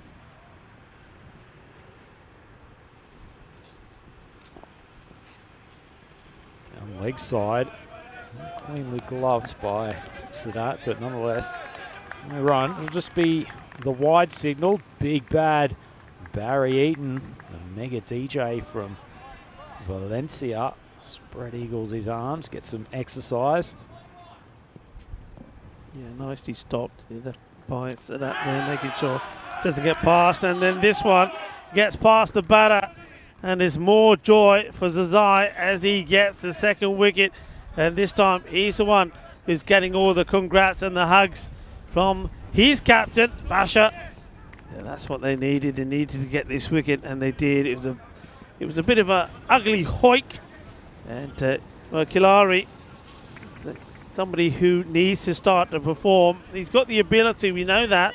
We saw that early on in their matches. But he has a big swing at this and misses out. And he has to go back. Well, you know what this is? It's a 2-ball. It's a cold duck. We haven't had a duck for a while. Certainly not one that you've called. No, we haven't actually. It's been, well, we haven't had too many wickets that have been lost. That is true. That is true. The United boys in particular really batted pretty sensibly. Very good T10 strategic batting from them. A couple of wickets early here, though, and Hissingen's, so long as Ramakrishna's there, certainly staying in this game. But they don't want to get into the teeth of the middle order. Nizam Shahul had his struggles with the ball. Question on the chat, Rico, from Tekliko Comrade. What the hell was that sound? Do you want to take us through it? Well, that sound? Oh, come on. It's obvious. Look, the batter, it was Kalari, faced 2 balls, and he got a 0. A 0 in cricket is one of these. It's a duck. Come on. Self-explanatory, I would have thought, but good for you to provide that clarification, Rico, as Hissingen's 29 for 2, 2 balls to go in the 4th. Very tentative prod outside off stump from Shahul. Big appeal from the keeper, but the umpire not interested. Umpire not moved. Salman Baz. Didn't look the part when he's the umpire. I think black suits him as well. Certainly goes with his white sort of stubble. Good delivery from Zazai. Spears another one in. Just gets a little bit of nip away. It's a good finish to the over from him. 2 for 2. And when they look back on if they can successfully defend this target Rico, that over from Zazai has just reasserted control. Yeah, it certainly has. And hello, this is me. And I'm warming up now. You're just being very brave. You've got to be cold. I can't believe you're not cold. A little bit chill. Certainly the extremities are a little bit cool, Rico. Trying to keep the feet moving as much as possible. This is not some sort of calorie. We do try and do that. I mean, thank you very much to Andis. Andis from our Spring Productions provides me the jacket, and Diana as well, the ECM photographer. Not only ever got the beanie, I've got one of these things that go. What do you call these things? Then what they got a name from? Double chin. You cheeky so-and-so. Certainly I should you cover. got me worried, because if I'm this cold now, you're taking us onto ice later. Tell the people what you got us doing later. We're going for a curling initiation session. So obviously for fans of cricket, you might be less familiar with curling. It's not necessarily a crossover in terms of the countries that play it, but curling, it's an Olympic winter sport these days. And as Baz Ayubi comes in to take up the attack, big swing from Ramakrishna. He was deep in his crease, probably just going over the top. It's cracked him. I think it's on the leg rather than somewhere slightly more sensitive. Yeah. Oh yeah, he's lucky. I thought that for a moment was right in the you know where. But he's okay, because that wouldn't have been the duck sound I would have been making. It would have been the other sound. Help me, mommy, help me. But he's okay. He doesn't need that. So tonight's activity, we're going out for a curling initiation session. So it involves, if you're going to nut it down, great ball from Ayubi, pushing a bunch of polished stones down an ice sheet. Is that what you call them? Is that the word from stones? They are called stones. They're rocks or stones, just a correction from Anders. Obviously, Latvia, a very popular place for this sport in particular, but we call them stones in Switzerland. This ball's just outside off stump, and nicely done from Ayubi. He's bowled a good over so far. In fact, good consecutive overs. But at the end of the day, so going back to the stones or the rocks, whatever you want to call them, they're mined from a particular quarry in Scotland. So Scotland's the spiritual home of curling, and for officially sanctioned curling rocks, stones, whatever you want to call them, the material can only come from a particular place in Scotland. As this one off the bat of Ramakrishna's gone up high. It was Sharifi backpedaling from the cover position, can't complete the catch, and then it goes through for just a single. So yeah, very, very strange aspect of the sport, but keeping with its historical roots. I take it it's very. Would it be fair to say it's like bowls but on ice? It's a good description of it. So lawn bowls in particular, those who have some familiarity with that, more of a Commonwealth country sport. Cricket has a tendency to be at times, certainly outside of the wonderful European cricket network of countries. So it involves trying to push the stones, sliding them along the ice sheet and landing them what they call a house, which is a series of concentric circles. And stones, one or more stones that are closest to the centre of the house. That's how you rack up points.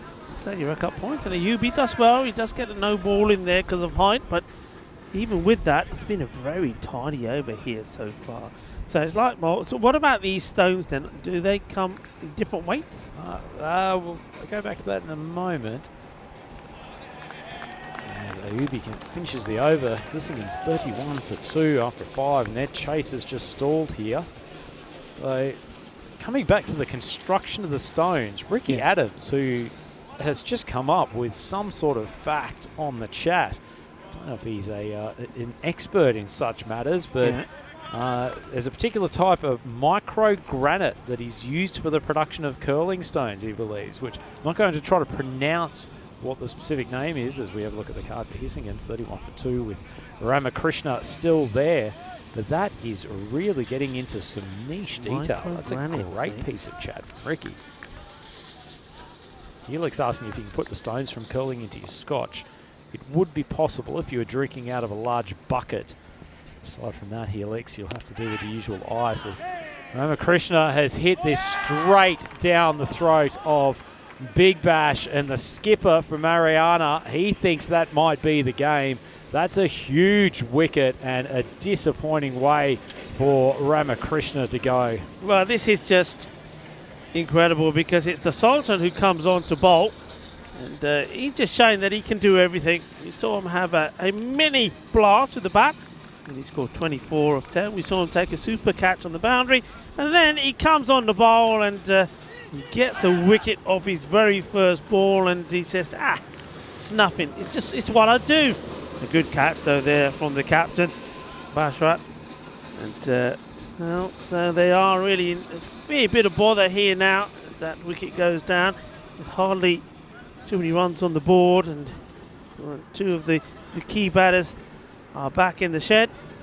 And, now, there we go, Basha, just making that look easy. So as much as Hissingens are falling behind the rate now, Rico, keep in mind they took 15 off the third over, so they were 27 for none after 3 overs. And then Zazai's come in with the fourth, he's gone for 2. Ayubi's coming with the fifth, he's gone for 2. Now the Sultans profited from their good work, taking the wicket of Ramakrishna, who is really having to push the pace. Just a single off that delivery.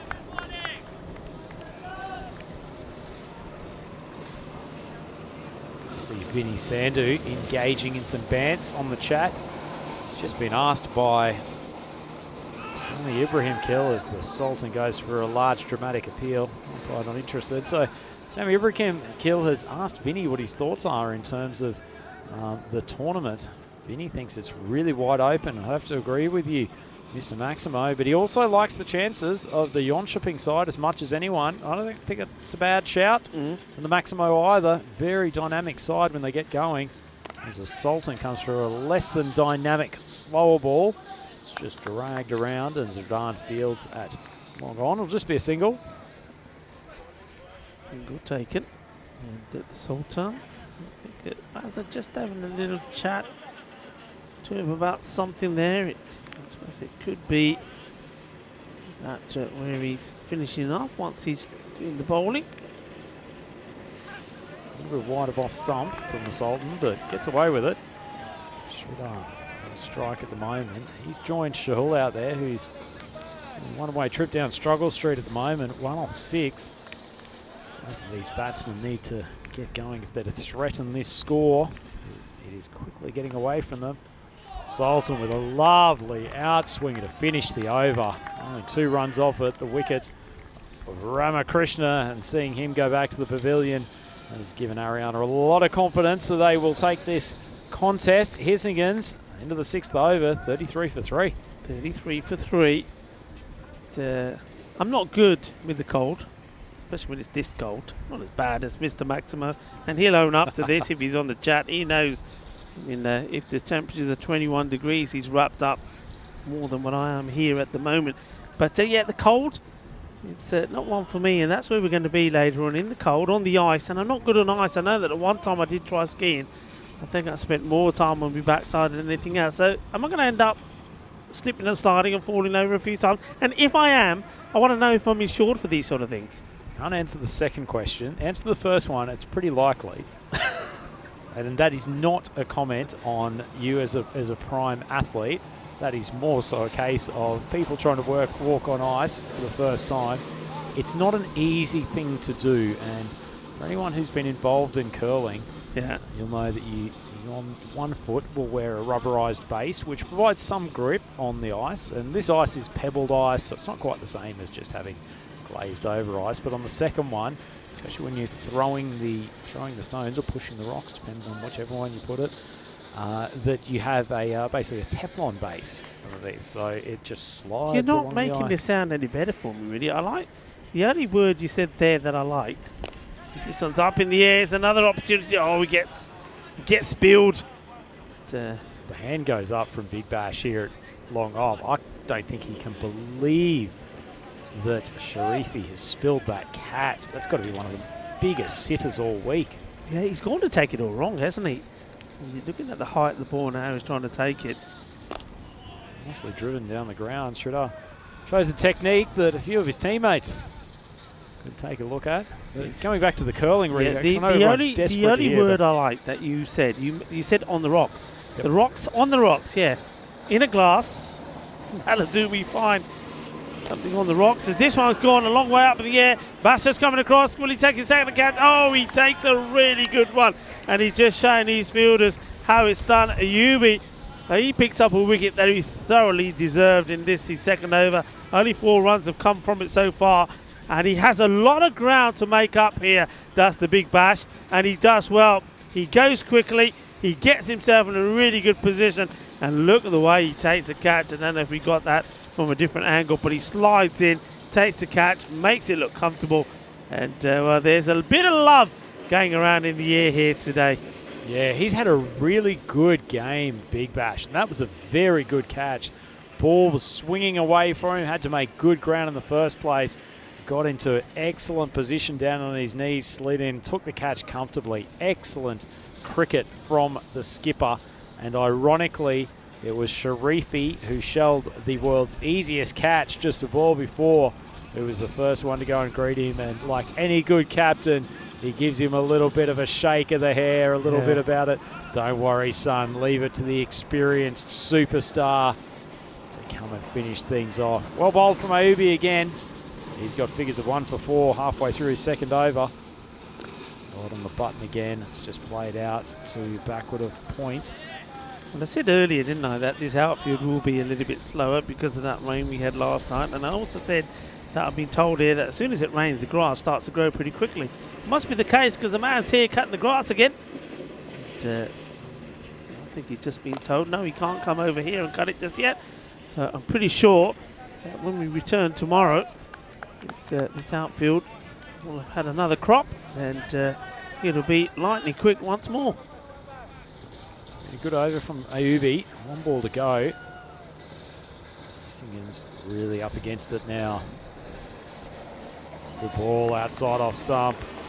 Batsman just dabs at it, and that's the end of the over. 7 overs done, and Hissingen's still a long way away. I think this one's going to go in the books as an Ariana win, but we've got another matchup between these two to look forward to, Rico. Yeah, we certainly have, and I think what's going to be interesting here is to see if Gokul Srinivasan is going to be playing. He's down there on the list, but I know when I was talking to the stand-in captain Joshi earlier, he wasn't able to confirm to me either way.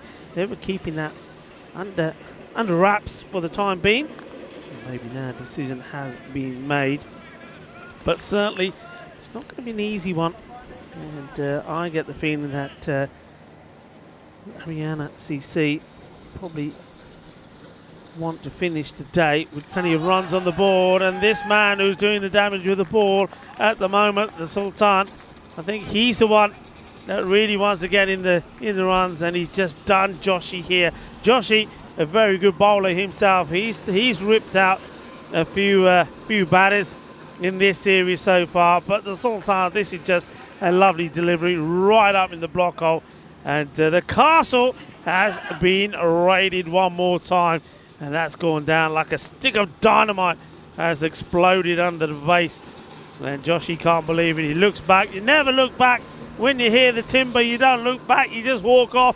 It doesn't make you feel any better. Well, if he looked back, he would have seen nothing but the Sultan just casually chewing his gum, though he's just walked out to collect the morning paper. Thought he was at risk of cracking a smile, but no such thing.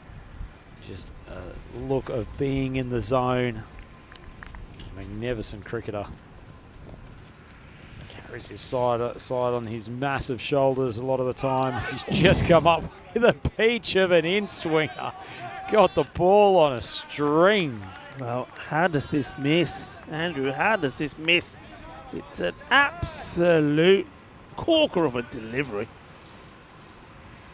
Certainly not express pace, the Sultan, but he does bowl very accurately. There's that one to nibble off the deck. Figures of 2 for 2. Pretty useful contribution, and things are going downhill very quickly for Hissingens. Wicketkeeper Padmanabhan out there now, and he just gets a bit of risk involved in this, but it's a risky shot. I think if you're the skipper, Big Bash, I mean, as much as they've been the far superior side in this game, had some good moments from a few of their batters, I'd be most impressed with the liveliness in the field. They've been really on it from ball one. That infield has been particularly aggressive.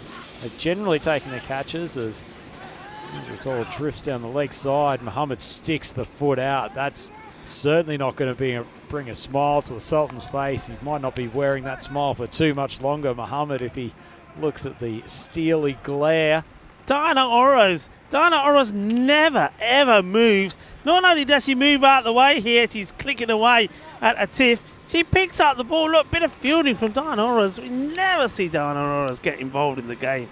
Well, there you go, Diana. Sharp work from the social media guru, as the Sultan is going to have possibly the easiest return catch in history, as Sridhar tries to play across the line. Only succeeds in getting a leading edge. And there we get it. The gleaming smile of the big beast from Ariana Cricket Club. Another great contribution from him. 3 wickets today. And that is almost all she wrote for Hissingens. They're 41 for 6 after 8. Yeah, Sridhar just offers a very tame catch back to Sultan, who says thank you very much. He picks up another wicket. And Hissingens here are 41 for 6 after 8. And, well, 111 was what they restricted Arena 2, and that was after quite an expensive last over where everything happened. It was a crazy last over, but they just haven't been able to get this run chase going. That's a good delivery again here. They have bowled very well. I'm just going to back up what you were saying. I've liked their energy. As soon as they got out there in the field, they've been buzzing, they've been moving around. They've wanted this. That's the thing here. I think maybe that's the difference. They wanted this. Their captain wanted this. I'm pretty sure they would have been hurt losing both those matches to Loma, especially the way they lost the first one. And they put plenty of runs on the board, 141 on the board, and they ended up losing. I mean, that was really gonna hurt you, and it certainly did. Doesn't it feel like they just grow a bit taller when the Sultan's around too? I mean, we make a lot of jokes. He's an incredible player and really is such an influential member of this Ariana cricket side. They just have a look of invincibility when he was there, as that is an absolute peach of a ball from Zazai, which has kicked off the pitch. It's gone straight through Kedar Sadat's gloves and down to the boundary. Well, that is just exceptional. It hits the seam and goes through with pace. There's another one that goes in the direction of the ECM photographer Diana Oroz. Well, she's getting some good shots from behind there. You know what? When she's behind there, the batter must feel a bit uncomfortable, because you're thinking she's there to take the shot of my wicket's being shattered. That's why she's there. They're lurking in the top of the picture there. Zazai drifts down the leg side. Diana's in the game again. Latif Muhammad rumbling down to the boundary, but it's going to beat him. It's a much needed 4 for Hissingens. They've finally reached the 50 mark as a team. Yeah, we're going to rename that part of the ground. Let's call that the Oros. That's the Oros part of the ground, because that's where the ball seems to be going. That's 3 out of 3, and I can see Atif Mohammed is probably suggesting to Diana Oroz, oh, hello again. Yeah, it's me. I'm just coming back to get the ball from the boundary one more time. Sure, they've exchanged pleasantries on a few of those balls as Zai continues on with his excellent spell. But just coming back to what we were saying before, Sultan being in the team, you just cannot imagine that those pair of devastating losses to Loma would have happened if he was around. It just feels like the team has so much more of a presence when he's on the field. I think, yeah, he's such a big and important part of their squad. I mean, you know, when he's out there and he's batting, you know that the chances are he's going to get big runs on the board for you in the field. The ball's in the air, he's going his way, he's going to catch it. And then when you need things to happen, like in this match, when you perhaps haven't got as many runs on the ball that you like, him with the ball, it comes on with the ball and he picks up 3 wickets for you for 7 runs. That's the sort of player he is. And see here that Hissingens at the end of 9 overs, 51 for 6. So they're going to have to come back much stronger in the next one. I mean, they did start well, Hissingens, didn't they? They won the first 3 matches on the trot, but now this is 4 on the spin that they've lost. So they certainly want to try and end that run. They wouldn't want to make it 5, because they're going to be playing their last match in the group stages, and it's going to be against Ariana. There's the appeal there. Once again, it's Baza. Well, he's a hard man to please, Baza. He keeps his finger down once more. Have a look at this. Yeah, good call going way down the leg side. Only the bowler really interested in the appeal, the wicket keeper. He knows exactly where it was going.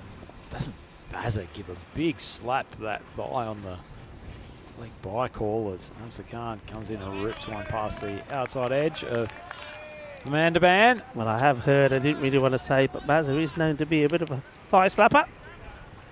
Do you reckon he does that when he's DJing out in Valencia, that he sits there almost doing the Cotton Eye Joe type slap? Cotton Eye Joe, I like that. I'm sure it's a remix that he pulls out on his sets from time to time. That's nicely struck backward a point. Fielder fires it in. He'll be backing up. Good cricket all round. Yeah, and one thing I like there, just off your screen there, is this is played away. The fielder's picked it up and thrown it in. And you see that the captain and Basha, he's up there, he's applauding the fielder and saying, yeah, that's great. That's what I want to see. Pretty tough task. Absa Khan coming in against some of the lower order batsmen, although he's generously gifted them a leg side wide on that occasion. Tell you what, that's in terms of room for improvement from this Ariana side, Rico. The man on screen at the moment hasn't hit his straps yet in this tournament, but he was devastating at times in the ECS Melmo event last year. He can get himself going. Really adds another dimension to their bowling attack. Nicely speared in. Fired at the top of the stumps, and Savannah was keen for the second, but his partner decides, no, I'm going to take the strike against the big paceman. And more applause from Basha to the fielder who has the shy and also the one that does the backing up. He's very happy with his performance in the field. Short of a length and Khan rushes through to the keeper. Speaking of applause, Rico, on the YouTube chat, Helix, he was pretty pumped to hear the Cotton Eye Joe reference. It's a nice one. Oh, the great dance tunes of the 90s. Yeah, remember that. Actually, I think they may have even been Swedish rednecks who did the Cotton Eye Joe. Oh, I couldn't tell you on that one. But well, whatever it is, we'll check that in the break, because we've come to the conclusion of what was a somewhat one-sided contest here at ECS Landskrona. It's hugs all round for Ariana Cricket Club. They have comprehensively outplayed Hissingens, and they end up victorious by 56 runs, getting their tournament back on track after a pair of losses against Loma Cricket Club in their previous two games, and they'll be pretty pleased with that, Ariana. And get the sense as we're moving towards quarterfinals, Rico, that they might be finding form at the right time, and Hissingens might be starting to get found out a touch. Yeah, look, Ariana, 130 for 5. They lost 132 to 1 to Loma, and then 53 all out to 54 for 5. It wasn't the sort of performances we're expected to see from Ariana, and that was against a team, Loma, making their debut. They wanted to come back strong, and that's exactly what they've done. I don't think the batting went quite to plan, but the Sultan did manage to get some runs on the board, and he was supported well by the captain, Basha. There he is, doing some good work. But I think the way they came out here in the field was all about the captain telling them, right, it's time for us to show just why we are considered as one of the team's favourites to maybe pick up that crown on Saturday, as the car there gets a thump. And that car was pretty quickly moved. I think somebody's was having a kip in there. They woke up and then thought, right, I better move the car a bit further. There's me, I'm warming up. It was certainly getting cold. I just had to pull that up a bit so I could actually see what I was doing. And this was the turning point for me. That catch there taken by the Sultan. Takes the catch and he says, okay, he said, you ain't seen the best of me yet. There's more to come, and there's certainly worse, because when he came on to bowl, he bowled really well. But all the bowlers well. That was a good piece of bowling there from Zazai. He's somebody I think we have also to see the best of with the bat. Saw him bat a couple of times and he looked really good. And one man who I really did like his leadership in this one, Basha, the captain. I love the way he was supporting the bowlers, the fielders. He's keeping them on their toes. He's keeping them motivated. And they did certainly perform for him. Yeah, certainly. They've got some good leaders in their side. And Big Bash led from the front in this game. He was probably close to player of the match. Certainly if it hadn't have been for the couple of wickets picked up by Nusratullah Sultan, who just is this game after game after game. But he was inspirational, Big Bash, and really led the team well. Minor error, one could say, on the fielding effort there. Sharifi putting down what was a pretty easy catch, but Sultan decided he didn't want to involve the fielders whatsoever. He just decided to knock over the stumps.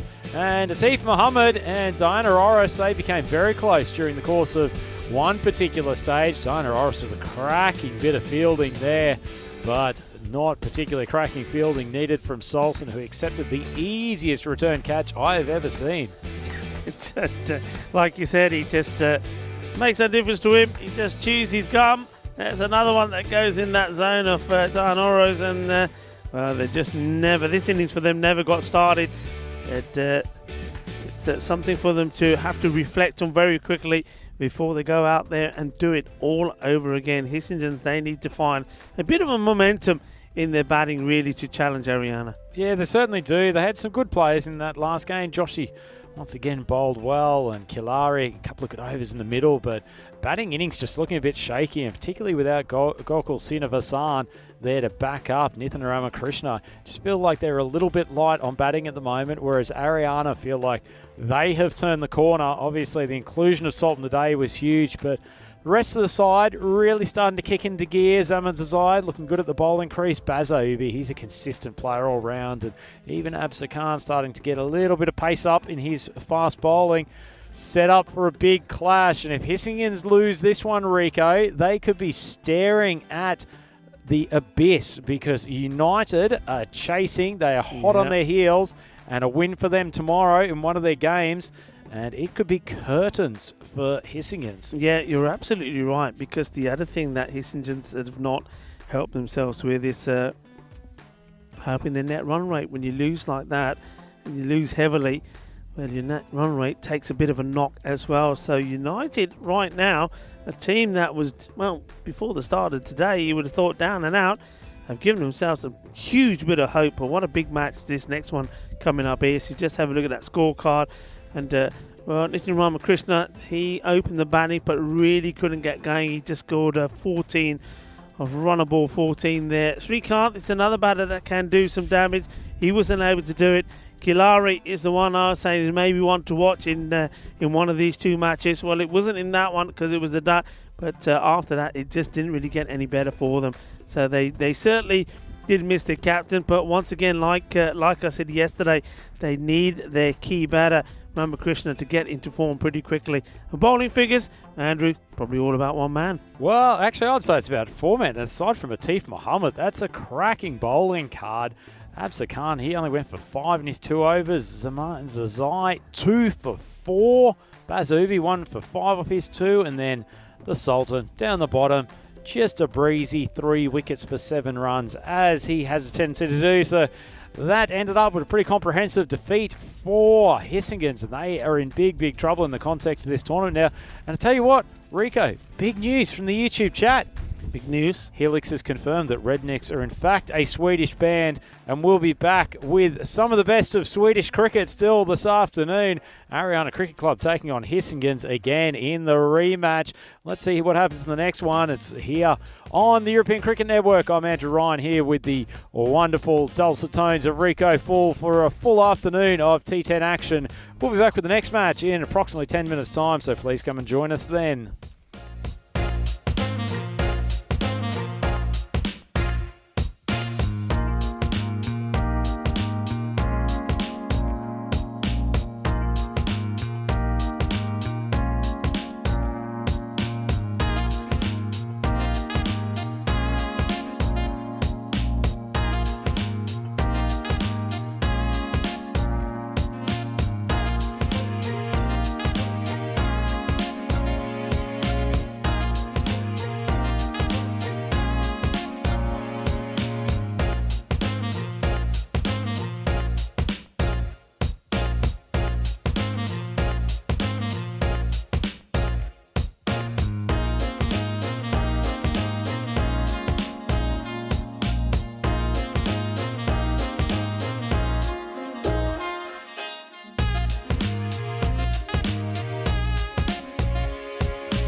is going to be another chilly start to match number 36, the final one of this day 9. But it's going to be a lot of entertainment on the field. I think it's going to be nice, hot and spicy, and maybe a little bit sizzling out here in the middle, because those two teams, Hissingen and Ariana, they're going to do it all over again. But first though, let's join the captains Basha and Joshi and the tournament referee Rob Kemi for the all-important coin toss.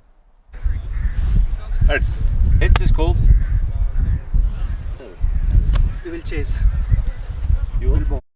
The standing captain for the match, Joshi from Hissingen, he wins the toss and decides that they would like to take the field again. I'm slightly surprised by that. One man that had a big smile on his face when he heard that was his opposition captain, the Big Bash, because he means that he can go out there and have another go at trying to put a big score on the board. First time round, his top orders didn't quite click. We did see 24 of 10 from Sultan, and he himself, the captain Basha, made 23 of 12. He'll be hoping that in this match that somebody like Mohammed Baba or Atif Mohammed can get into the sort of form that they have shown in this series at some point. With the bowlers, the ones to watch for me will be Absar Khan and also Baz Ayubi. Hissingen's, their captain, well, they liked what they did with the ball and they're going to be hoping to do very much the same again. The pick for me has certainly got to be Camo, who picked up 2 for 25. And then also the captain himself, Joshi, I think he's bowled very well. He certainly, for me in this series so far, has been the pick of the bowlers. With the batting, well, we still don't know if we're going to see Gokul Srinivasan play this match or not. We know that he was the 12th in the first match. But if he comes into the match, I think he's going to give good support to somebody like Nitin Ramakrishna. He's going to be pretty key.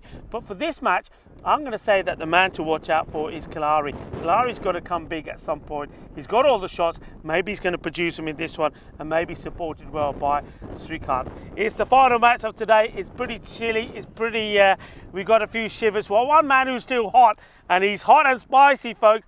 That's Andrew Ryan in the commentary box for the start of this match number 36. Thank you for that very warm and very tasty preview, Rico. One of the most experienced viewers of T10 cricket around the world. Some amazing insight there, which we're privileged to hear on a daily basis. We're also very privileged to be this magnificent Landskrona cricket ground. Still from the aerial route, looking like there's a little bit of brightness around down here at ground level. Visibility's not too bad. Certainly just the cold wind that's the biggest issue at the moment. For this final game of today, it looks like we might have the rain hold off. It's pretty helpful in terms of pushing through and getting some more exciting T10 action. We'll have a quick look at the fantasy dashboard. Nusratullah Sultan, wasn't he a big return for Ariana Cricket Club? They look to be just walking that bit taller and be feeling that bit more powerful with him in the team. It's a good lineup. Man down the bottom, Absar Khan, feels like he's getting into his groove. Touch, would love to see him take the new ball. Ariana Cricket Club look like they're expected to score an even 100 on the bat versus ball wall. Hissingen's shooting for 87 based on our projections. How they batted last game, they'd probably be pretty happy to have 87 on the board. Hissingen's won the toss, elected to field first. Slightly surprising decision, I would say. Vibhab Joshi, the skipper, maybe wanting to make a statement. The ball moving quite nicely in that last game. Been bowling very impressively throughout the tournament. Speaking of impressive, Ricky Adams on the YouTube chat, and a big hello to everyone who's joining us on the chat today, saying that he loves the flyover look on the ground. Don't we all, Ricky? It's such a great shot, and the drone from the Spring Productions camera giving us some great views of what is a particularly picturesque part of southern Sweden.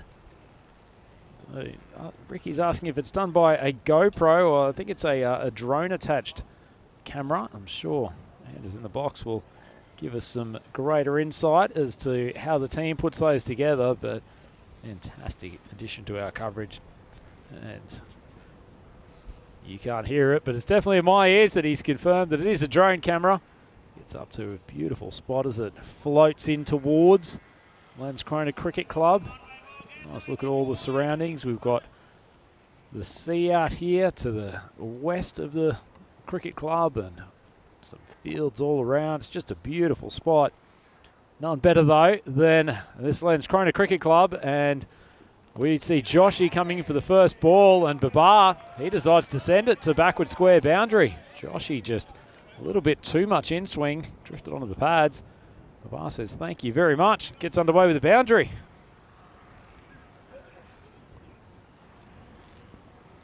It's a lovely shot. Adjusted well because it did tail in quite a bit. Talked about in the last game that Joshy, when he bowls to the openers, taking the first over, tends to swing the ball away most of the time. Comes back and usually bowls the in-swingers to the later order when he's bowling the 9th or 10th over. On that particular occasion, decided to start with the in-swinger. Didn't work particularly well for him. Right of off stump. Babar didn't get a great piece of it, I thought, but he's carried the boundary by a good couple of metres, and that's a fast start. 10 runs off the first 2 balls. We haven't seen this against Joshy. He's been so tight for the majority of the tournament. Maybe just lacking a little bit of zip. Hissingen's getting towards, this is their 8th game, so it will be their final one of the preliminary stages. Maybe Joshy just starting to feel the effects of a long campaign.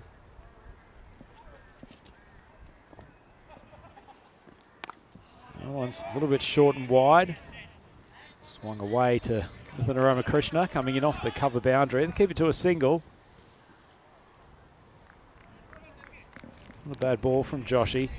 And swung to the boundary twice in the space of his first 2 balls. Just digs it in a little bit shorter. Brings Sadat to face this next ball. A slight change with the line-up here. So Latif Muhammad was injured one stage in that fielding effort, so he's been left on the bench for this particular contest. It's Arian Silveri who has come into the lineup. Joshy coming around the wicket to the left-hander.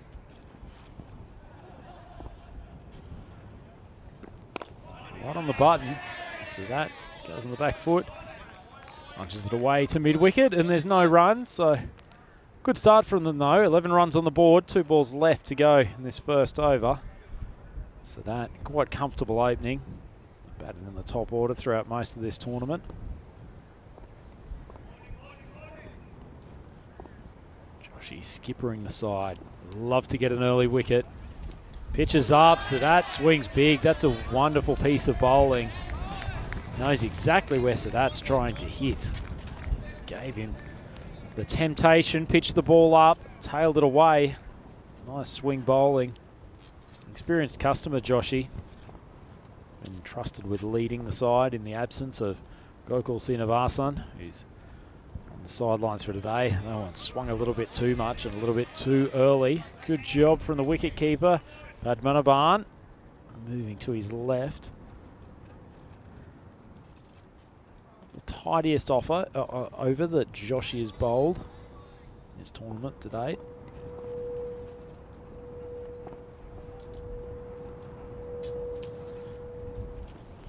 Nice little away swinger again. Induced the big swing across the line from Sadat. Gets nowhere near it in the end. It's a good finish for Joshy.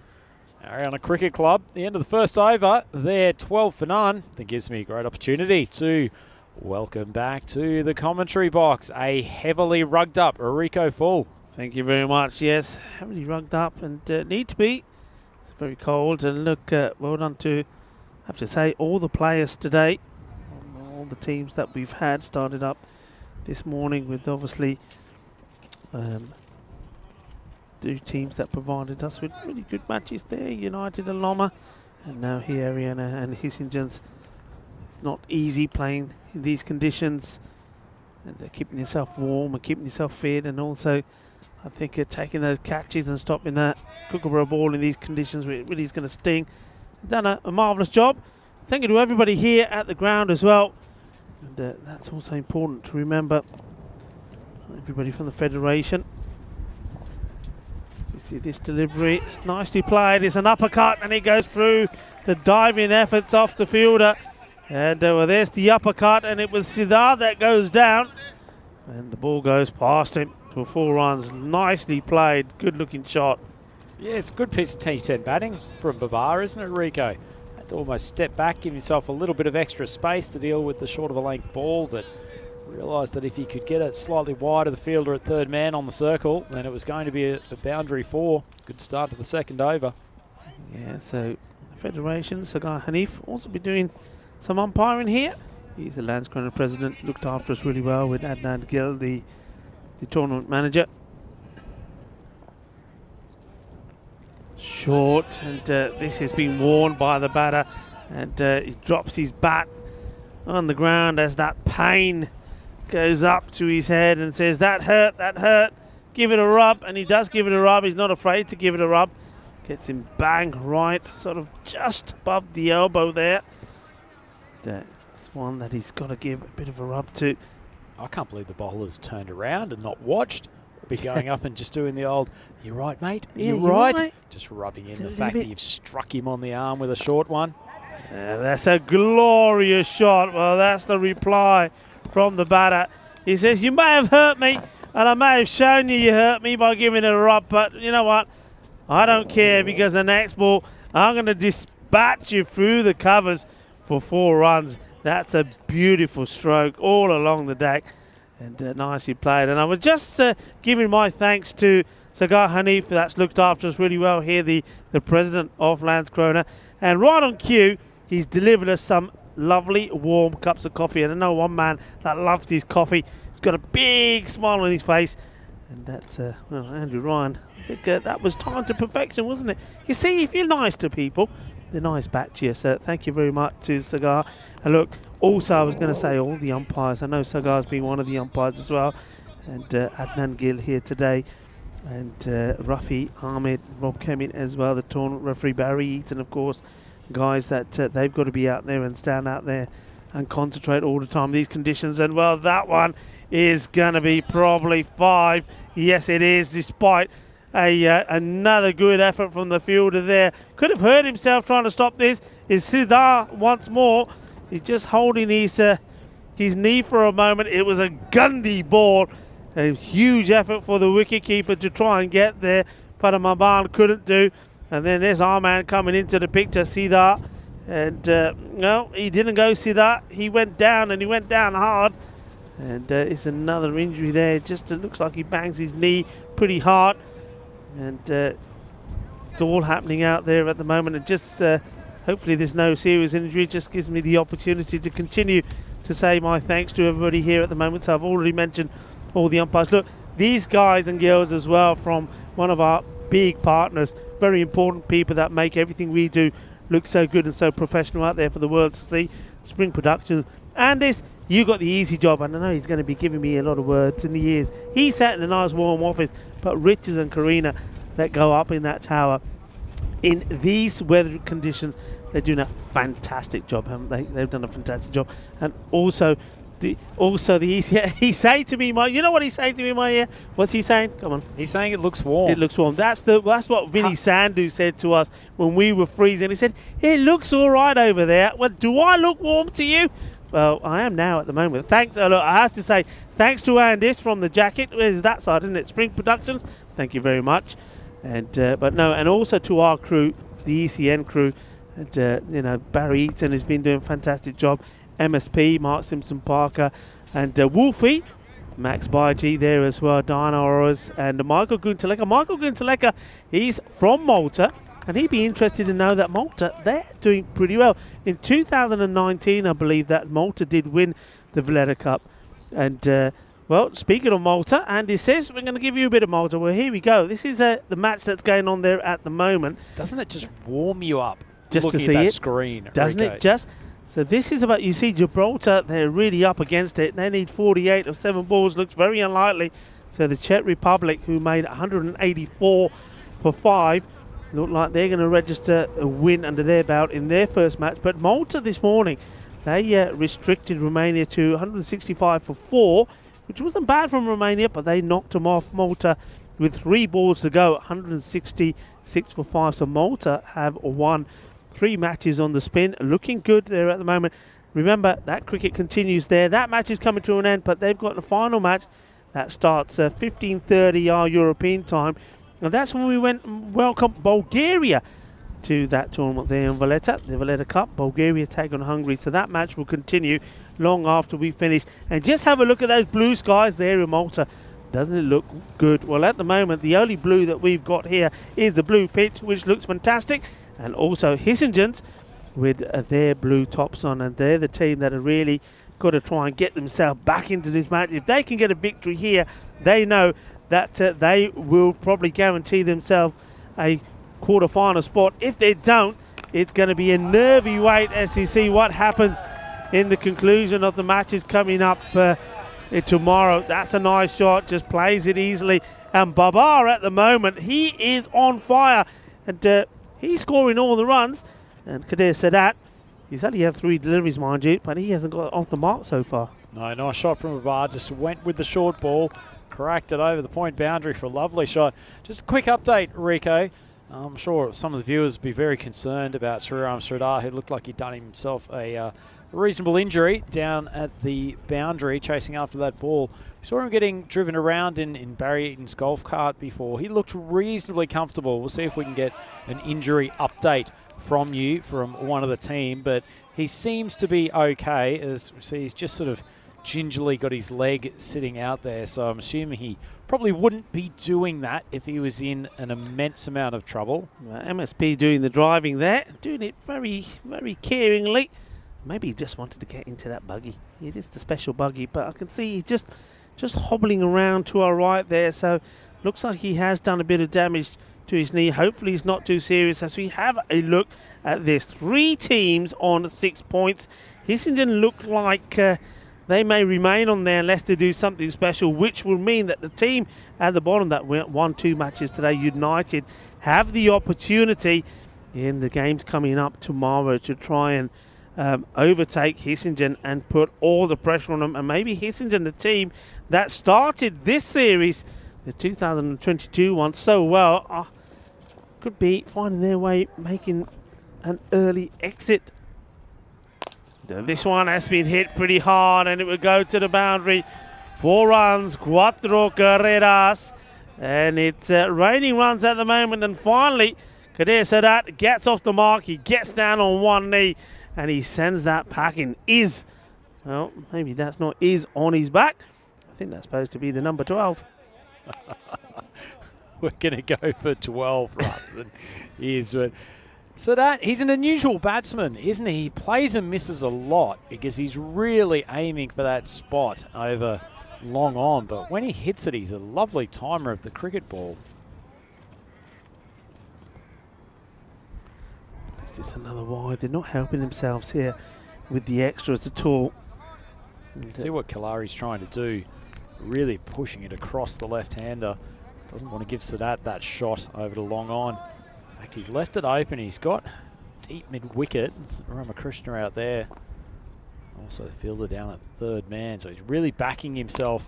But Sadat has launched that into orbit. That's a huge strike for Maximo. This is just absolutely massive. It's taken a while to get himself going.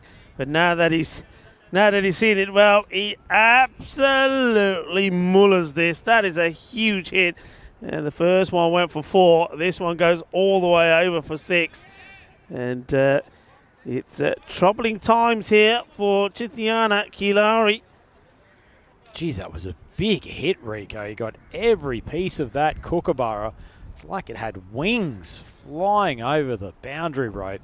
Kilari's been pumped. This is pretty full, and it goes all the way as well.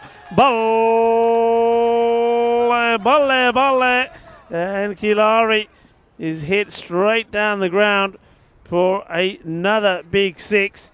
And he's having some issues here. And looking at my card in front of me, it's got the first ball went for 5, which suggests to me that that was a no ball, followed by the free hit that was pumped to the boundary for 6. And no, I'm just being told, no, there was that wide, of course. Yeah, the first ball was a wide. I stand corrected. That wide for 6-6. And this will be another wide, so we're going to go through that pattern again.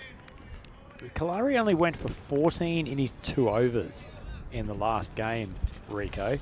And he's currently gone for 17 off 3 legitimate balls in this innings. T10 is a harsh mistress sometimes. It's going to be another wide, and I'm just wondering whether here Kilari just thinks about, okay, I am bowling to a left-hander, maybe I'm perhaps better off just trying something different. Maybe try, in his case, coming from round the wicket to the left-hander. Not something he's considering at the moment. A lot of moving from Sadat in the crease. Watch how quickly he starts to move. Here he goes. And he gets this one through. It's a better delivery. That will give him some of his confidence back again. But already 19 or 4 deliveries. He wants to finish well. Sadat just losing his shape there a little bit. He needs to be looking to hit that one straight.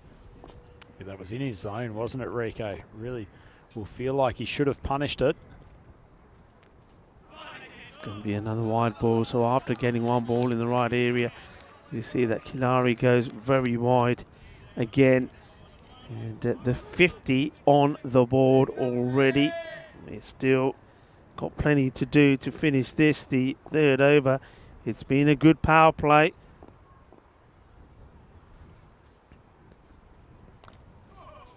Dances down, gets a bit of an inside edge on this.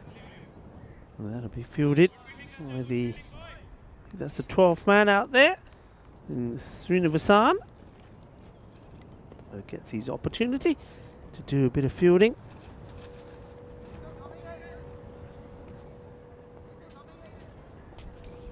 Tough times for Kalari. He's got one more ball to go in this over. He's got Babar on strike. He's 25 off 9. Any issues finding the boundary to date? Shifted the fielder back to long off. Another one at deep cover for Babar. Oh, well, this one has obviously dipped viciously because there's nothing from the umpires. And playing in front of me is saying nice ball, nice ball. I don't know how much he knew about it. Yeah, I think that's only just okay. And he does manage to finish the over. And just have a look at these power plays. You see another good one here from Ariana at 52. And if you have a look, their average power play around about 36. Now, before the start of the matches today, they and Hissingen were even Stevens with these stats. You have a look at that.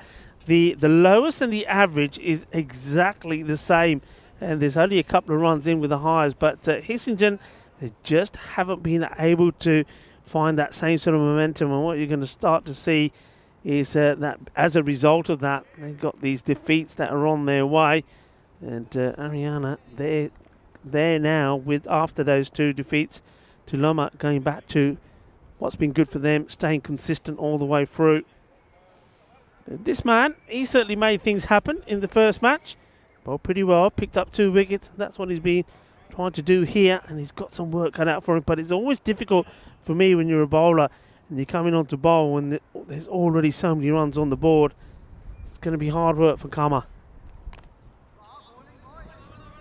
Bar just chops that into the pitch. No run. Rare dot ball so far in this innings. Ariana careering along, 53 for none.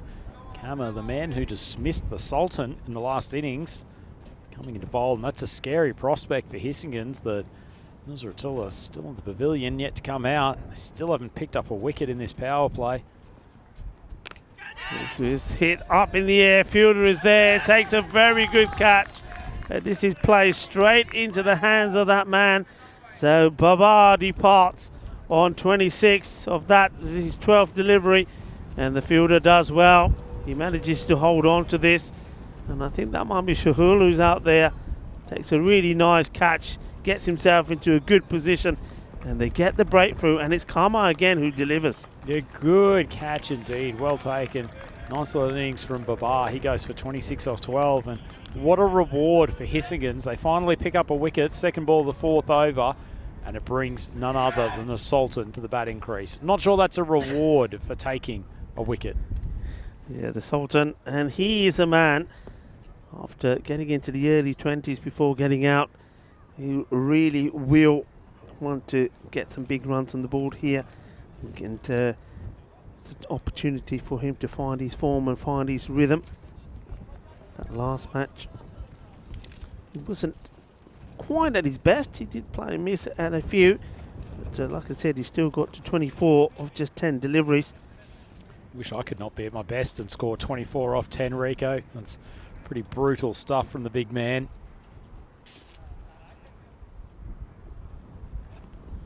Imagine if he really gets going here like he did on day one. That's another ball on his leg stump to get him started. This is exactly what they did in the last game, isn't it, Rico? Yeah, absolutely correct. I mean, he comes out, you put a ball on his legs, and you can see here, it's effortless. He just makes it look so easy. If you bowl badly to him, and the way he puts the bad balls away, well, you can forget it. He's not one to let you off. You've got to bowl well to him. You've got to try and keep him outside the off. You've got to get him reaching for the deliveries. Put it in his zone, and the ball disappears.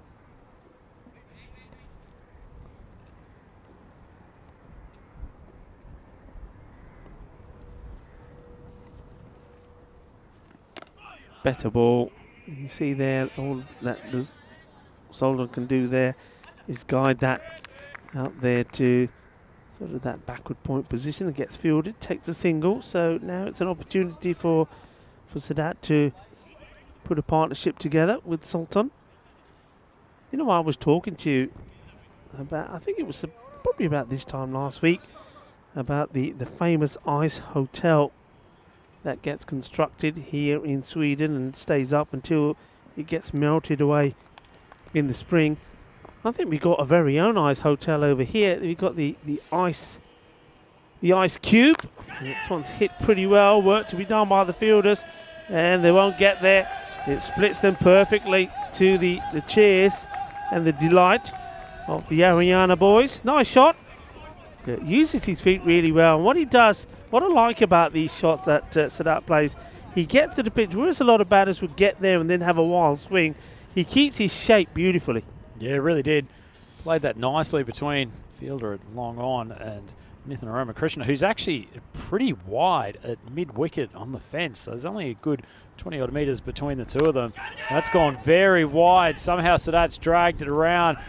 Krishna looked like he just slipped as he went to take the catch. It was a difficult one regardless, but they could have done with having Sadat back in the pavilion. Yeah, Krishna here, you'll see this again. He's trying to take this, staying on his feet, and I think perhaps there the best choice would have been, just as he gets there to the ball, is to get a dive in and take that one diving forward, and not able to. And the catch goes down. It's a big opportunity. When you get the chances to get the big teams, Andrew, you've got to take them. Yeah, you certainly do. They don't give you too many chances, players of this quality. Sadat, he's one of the emerging players in the lineup for Ariana Cricket Club. Obviously helped a lot by having a man of the Sultan's experience and also class with him at the wicket, but it feels like Ariana's on their way to a big total, 63 for 1 after 4. Yeah, they're certainly eyeing it up, and when you got Sultan still out there and Sadat, who's just been given a chance, I think that's what they want. They want to get a big score on the board. That's certainly what the batters want. They want the confidence here in these games to really sort of pump up the score, pump up their averages, and get them set for their final games tomorrow. Oh, well, this one, well, where's he going? He's going to get it. Oh, surely he doesn't get himself run out of what is a no ball.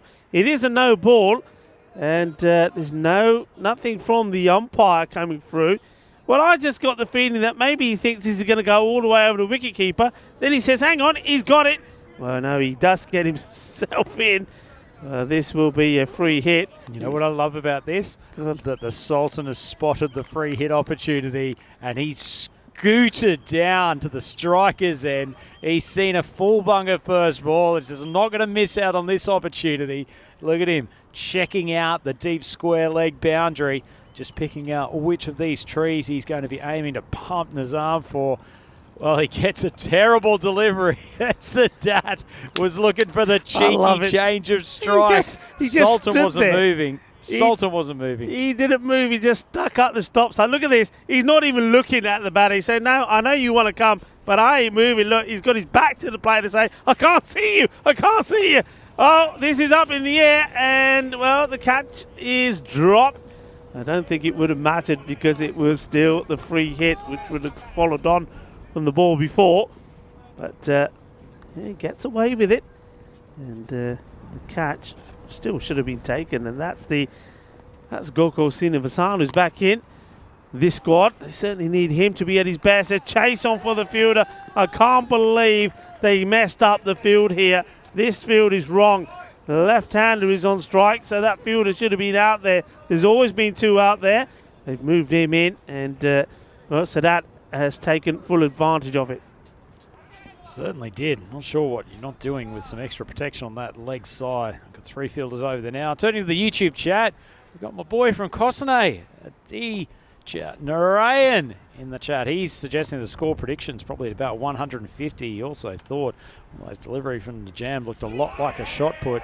That one was more like a proper cricket delivery, only just escaped outside the leg stump. Yeah, I mean, this one should have been put away, shouldn't it? Should have been another one going to the boundary. He just moves so much, and that's one thing that Sadat sometimes does. When he comes down the pitch, his shape is beautiful, but when he's trying to play this shot, he gets himself into all sorts of trouble. You see there again, just got to stand still. That's what somebody needs to tell him. Stand still, and as a left-hander, you'll be hitting these to the boundary until the cows come home, because that's an easy shot. No, it turned out to be decent balls from the bowler Nizam Shahul. I'm not sure he's intentionally bowled them there, but so that's made them look decent. Up in the air, fielder comes across, should take it. Kilari is not able to, pops out of his hands, and it's another let off, and that's the second time Sadat has been put down. Not easy in these conditions, I will say that. These catches look easy. It's very cold out there. The wind is blowing pretty strong. The bowler is disappointed though not to have had got his first wicket.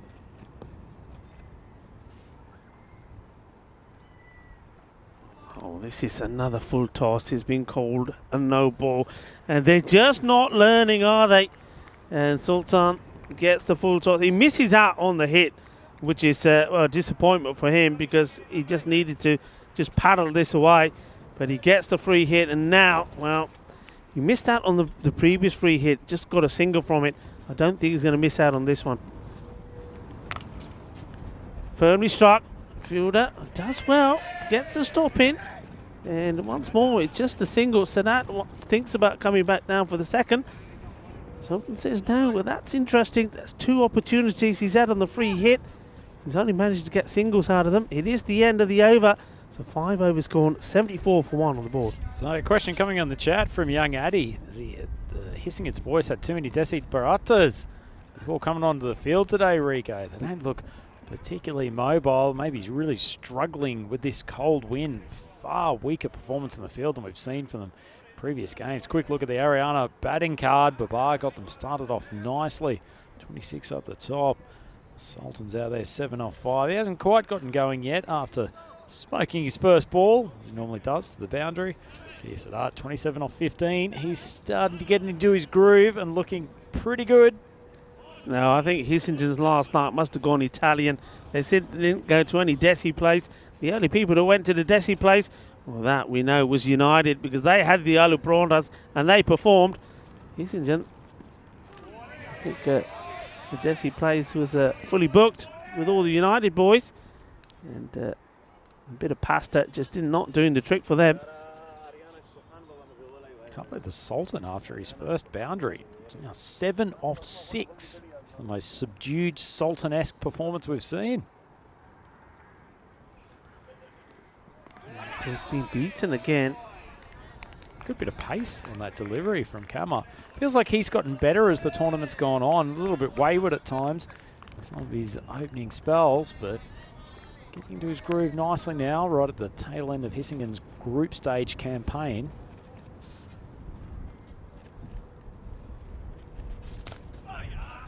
Again, just not quite getting into his rhythm. But this is, for me though, the thing about this is where he's getting the ball to go. He's keeping it outside the off. He's not giving anything into what I would say is the swing zone for the Sultan. So just keeping him quiet at the moment, just getting that run of ball. So that he's given a few chances but hasn't been taken. Mind you, it's a pretty big swing zone for the Sultan. ball over the boundary from a very, very wide number of spaces. So move it over from Kama though. Only the one off the first 3 balls.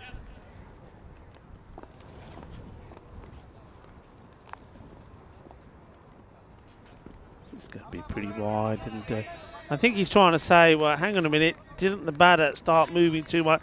What he did, but keep an eye on this, he doesn't go that far over. I mean, you can give a small allowance, but not too much. Now, that's interesting, because one thing that the new laws coming in on the 1st of October would be, oh, this is absolutely smash. That goes all the way. That goes big. Manos arriba, Vitro. Eso es 6 carreras. Yeah, just quickly to finish off, in the new laws coming in from the 1st of October, when a batter does that, steps outside and then comes back, well, the point doesn't move back with him. It stays out there. Whereas at the moment, he's taken a step outside the off and he comes back. So the line goes out and comes back. So it's a good rule change, Rico. Yeah. Very good rule change. I do like that.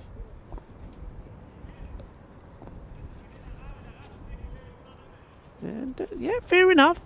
He's completely entitled to do that. And Kama, he's seen that Sadat is making a big movement just before he releases the ball, and he says, okay, I'm not going to bowl it, I'll just come back. But Sadat is going to keep doing it though.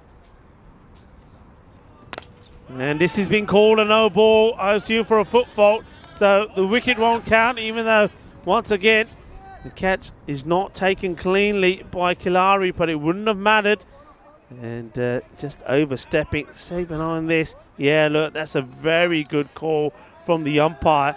And the reason there is he puts his foot sideways. If he keeps it straight, the heel probably would have touched the line or be over the line, but it wasn't.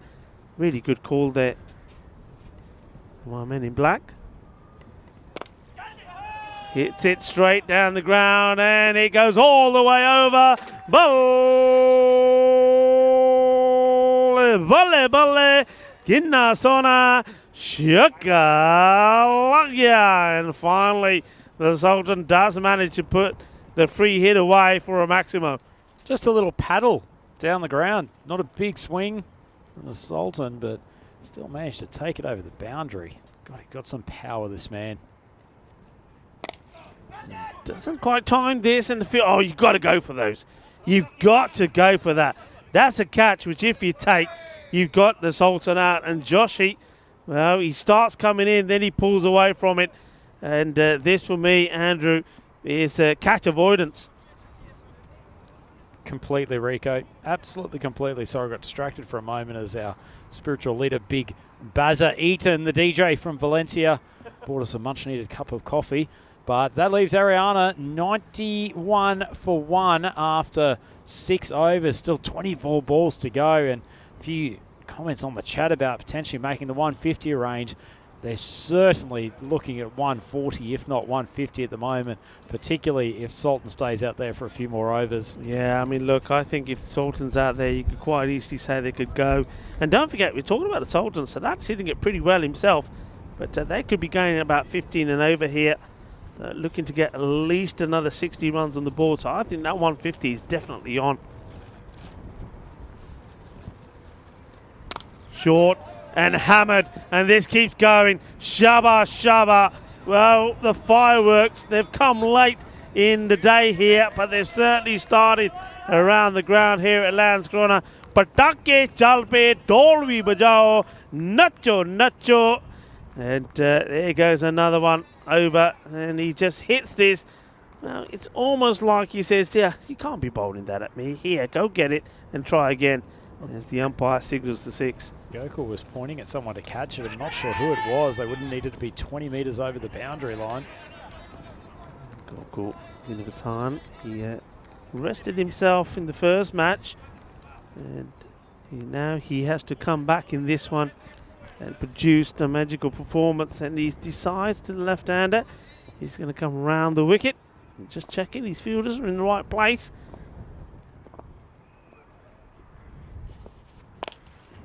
Hit straight down the ground. This is going to be 4 runs. Lovely shot.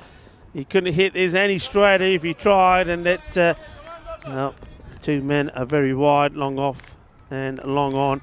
And puts it away, 4 more. Yeah, nice shot from him. By far his best innings in the tournament so far. On the bowling front, you can see that Gokul Srinivasan, he's a little bit hampered by injury, not getting through the crease particularly well, so these balls are being almost just floated up, just hoping he can get it in the block hole. Up in the air, and I think the fielder is probably taking himself away from taking this catch. He goes side on rather than stay full on, and where he could have taken it probably two-handed over his head, he turns to the side and sort of makes it look like he's gone for the catch. I think that's probably the one Good I'm trying to theatrics. use there.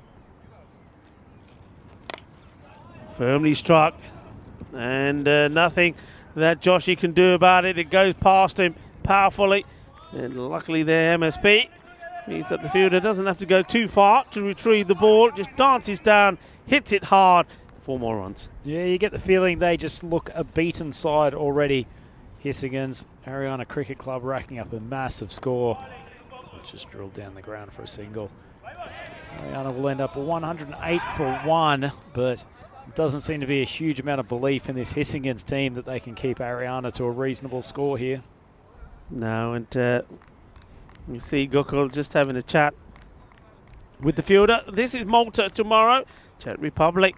They're up against Malta. That's going to be a feisty match. Czech Republic look like they're going to win their first match there against Gibraltar. Then we got Bulgaria playing the Czech Republic. Bulgaria playing later today against Hungary. And speaking of Hungary, Hungary take on Romania. So 3 matches coming from Malta. And well done to the team there, Max Bai and Charlie Hunt, that are there at the moment.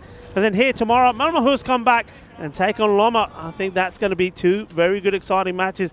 And also what's going to be interesting, Ariana versus United. Ariana had their problems against Loma, the team that were making their debut. How will they fare against United? United are on a high, and they know that if they can pick up 1 victory there, they certainly will give themselves a chance to get in the quarterfinals. Because one thing that we're seeing here today is that Hissingens, though they are on 6 points, their net run rate is going to take a severe bashing here. Yeah, and that was off the back of a pair of fairly comprehensive losses yesterday, so that net run rate will not be looking particularly pretty at all for the boys in blue. Rihanna, 108 on the board, still 17 balls to go. Joshy coming back, and this has gone a long way up in the air. Good luck, it's the wicket keeper that takes the catch, and he does well, doesn't he? Padaman Ban takes it, and Joshy picks up the wicket, and it's a crucial wicket. It's the wicket off the hard-hitting Sultan. He goes in his 20s once more. 27 off 16 deliveries, goes a long way up, and I think fortunately it was the keeper with the gloves that takes the catch. You can see where he started. Start sort of in the middle of your screen, and by the time he takes this catch, he's moved a long way. It gives you an indication just of how much the ball is moving around out there. But he's done his job. He didn't time everything out of the middle. But so far, it's not been the best batting performance from the Sultan, but he's certainly scoring runs freely. He's hitting the ball pretty well. He's had a good day so far with bat, with ball, and in the field. Certainly done what he's needed to do in both batting innings. Nujratullah Sultan, as you say, hasn't got kicked on and scored a 40 or a 50, but given the total a nice boost, kept the boundaries coming reasonably regularly, and given plenty of good company to Kadir Sadat. He's still at the crease. He's 39 off 19, really finding his range. Oh, this has been absolutely pelted. What a lovely shot this is. It uses his feet well, gets to the pitch, and hits this out on the off. Had to reach a little bit for it, so that's hence why he wasn't able to get too much power to send it to the boundary. But the placement was spot on. 4 more runs. Nice whippy swing of the bat, though. Got the wrist through the ball very well.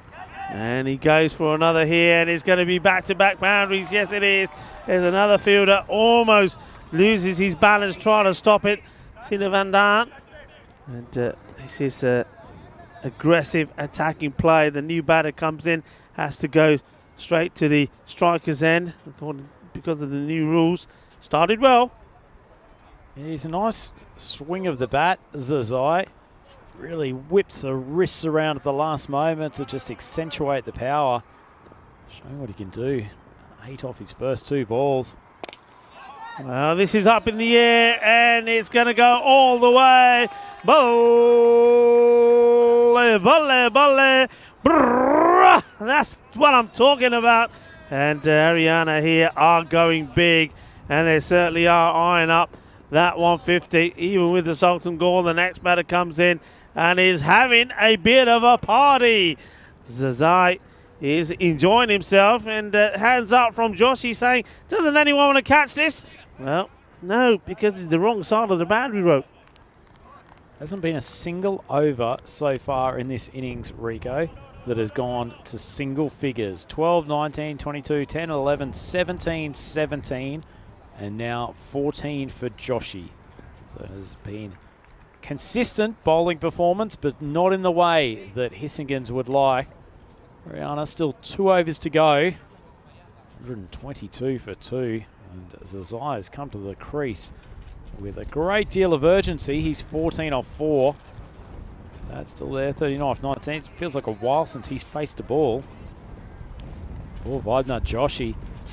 His economy rate across the tournament has taken a little bit of a battering today. He's ended up with 26 off his 2 balls. Can't think he coming on for the 9th. He's out to take the single. Haven't seen too many singles, and that's one of them. Needs a good over here. 7 unharmed. They've got to keep their belief up, Hissingens. They've got Ramakrishnan at the top of the order. They've got Srinivasan back. Got to believe they can still win this. Better ball, better areas. Just getting this one in outside the off stump. That's where they've got to try and keep their focus on.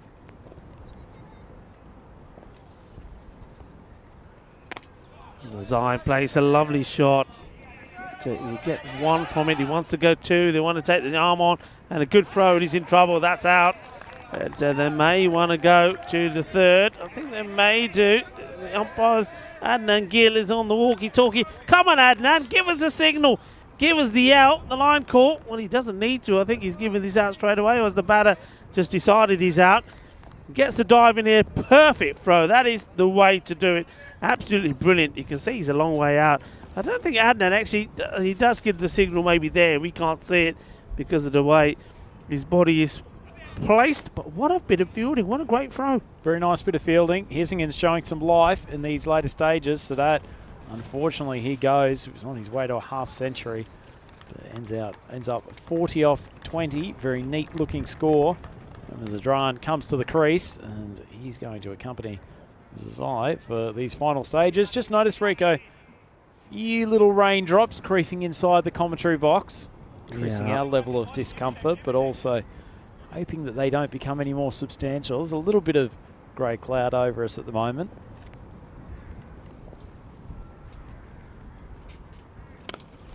Shot. It's up in the air. This will go all the way. It does. Boom. Shaka Lagya. He's given this some welly as he muscles another 6 over the boundary rope. And just give us this a good old clobber as it goes over. And neither one of those 2 men can do anything about that.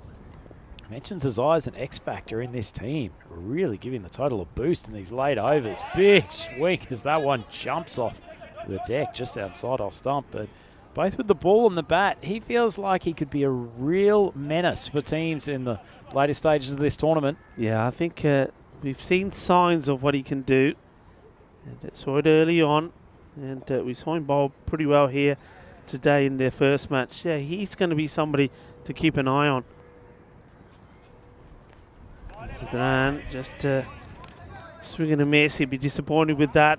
Disappointed that he's not able to get any contact on it. You just see those raindrops now just on the camera lens there as well, as the wind is really now gusty, and just starting blowing these droplets of rain all over the place. 131 for 3. It's 12 balls to go, and well, if they are going to get to the 150, they've certainly got to go some here. I sense we'll be okay as far as the weather goes, Rico, as we see Kalari come on to bowl the 10th.